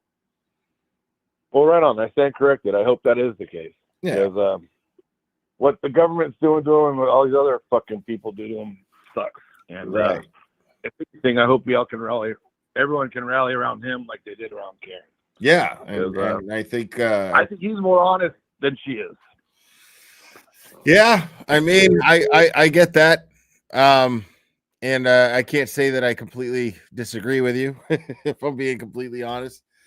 I mean, I think he's definitely a lot more honest than her in certain ways, for sure. And the bottom line here is that he is facing charges, and he's facing charges for exposing the stuff that got her the support that she got.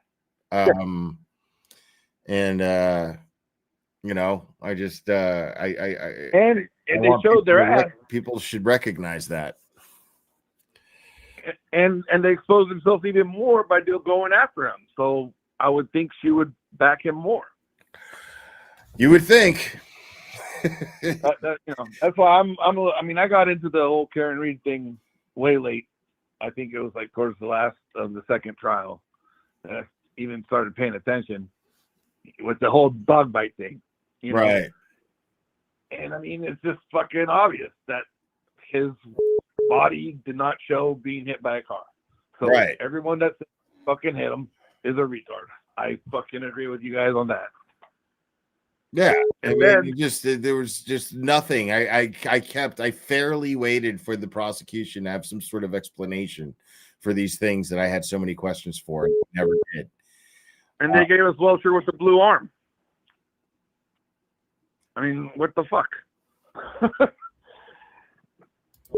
If you gave me $500,000, I could show you how it, you got hit too. Martin Feliciano says that the Doors vocalist Jim Morrison is not dead. He played Rush Limbaugh. Oh. I thought he was buried in Paris. Martin Feliciano. I think that's his name. I don't know. Same thing. Yeah, Feliciano. Yeah. Yeah. Well, the only thing, Alex Jones was right about the whole thing out in California. What was that? The Grove? Yeah. That is one crazy cult. I mean. But anyway, I'm sidetracked now. Oh shit. What was I talking about? Free the turtle. That's all I can say. Free the turtle. And I'll let you. Agreed. Thank you very much, Will. We all appreciate you. All right. We've got the juice. One more thing. I love the juice. I love it. Bye. You got the juice, my man. Hell yeah.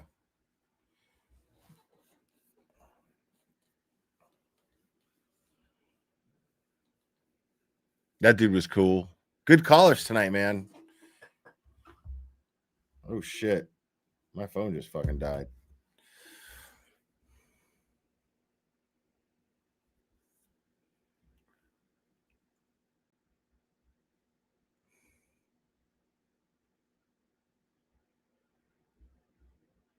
I'll take one more call, man. Got time for one more. Gonna wrap this up as a 5-hour stream, y'all.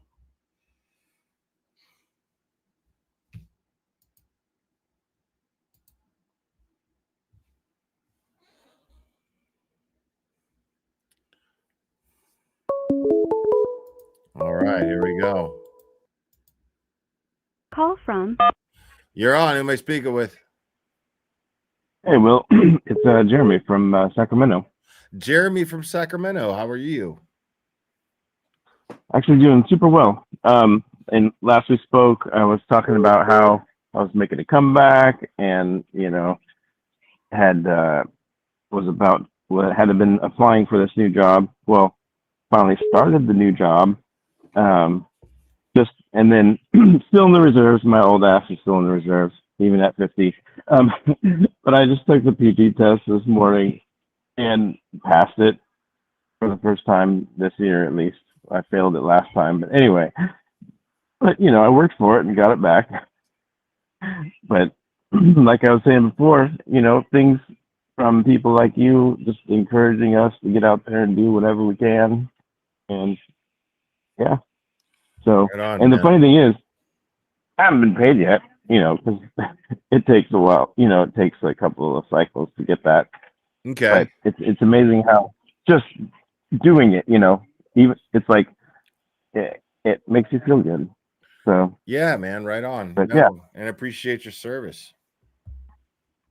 Oh yeah, no worries. But yeah, and things I appreciate you being around, hanging out, and just being chill as hell and cool and fun to listen to. And same with the chat, like I said before. Happy to do it, man. It's You know. a pleasure. I enjoy it, so I'm grateful. I'm really grateful. Well, that's the thing. You're great at connecting with people. Don't ever discount yourself, man. You are awesome, and we love you for it. It's like, heck yeah, you're the glare, and that's it. Thanks, man. Everyone wants to hang out with you. You don't need Aiden's, what's the FDR, well, I got family members around, it's still early. But, I'm saying, chasing the tail. They're already throwing them. Right. They're lining up out the door. I love that. Like, dude, I've asked a few women out, I'm a single guy. It's what we do, like I'm healthy and I'm single. So yeah, I've asked a few women out. It's all about connecting with people in Right. It's more ways funny than one. that people are making that out to be like it's some weird, some weird behavior. Okay. Wait, who thought it was weird? No, it's just people the chatter on X. Like if me asking a woman out to dinner is a topic of conversation, that's amazing. Like, you've made it. That's funny. Like, not what breaking news, what? No, a ship didn't sink. Right. The plane didn't crash. Oh, Will ask somebody out to dinner. Right. What? I'd be like, well, what'd she say? Oh, she said yes. Right. Awesome. That's funny. It's just bizarre, man. The internet's a fun place, Well, and I've always the thing about I don't know if you had watched Nick previously, he's always said you got to embrace, if people are trying to make fun of you or calling you names or whatever. He's like, yeah, that's me. I mean, right? Like, who cares? It's like like when people like spread lies. It's like I mean, I don't even care if you believe them. Like it's fine. I don't care. Like if you want to think that I'm a woman beater, okay, then hate me for being a woman beater. Like, and right, it's not like fact, it affects me in no way at all. Like I don't care. Right. It's not productive. No, I mean it doesn't do me any good. Yeah. Well, anyhow, I just wanted to check in with you, and now that everyone else got through, it was like there was a lull there, and I was like, all right, I'm gonna call in now. Right on. I appreciate it, Jeremy. It's good to hear from you, man. Yeah, take care, man. Right. I'm always in the chat. I'm JC, the music man, in the chat, by the way. JC, man. Anyhow, all right. Well, and chat. Take care. All right. Have a good one, Jeremy. Bye. All right, folks. That's it for the calls. That's it for the stream. Calling it, folks. I had an excellent time. Thank you guys for calling in and hanging out. Yeah, it's about time to unwind and cuddle with my babies. And you guys are fantastic. Thank you guys for hanging out with me, man. All the callers, awesome callers. And thank you guys for all the support. I can't thank you guys enough for that. And yeah, man, make sure to hit the like. It really helps me out. And make sure to subscribe. Double check to make sure that you're still subscribed. Let's see, man. let's try and get me up to 50K by 2026. It is the 13th of December. So let's try to get me at 50K by 2026. Can I get more than 1,000 subs in the next 2 weeks? Can that happen? Is that even possible? Is that even possible? I don't know. But you guys are awesome. Remember, guys, it only takes a second to stay safe. I love you very much. And we will do this again very soon, my friends.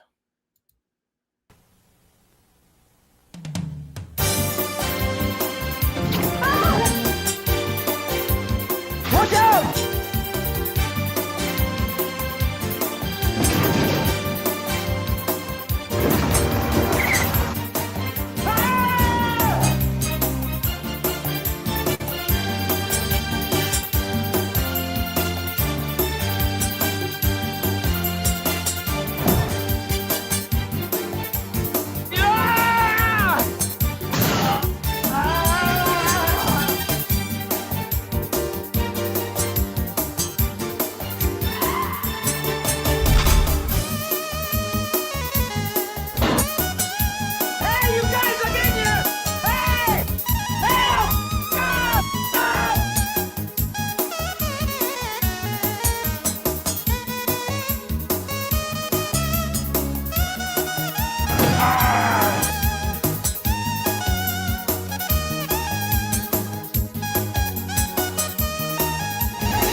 Today, being retarded means leading a full life.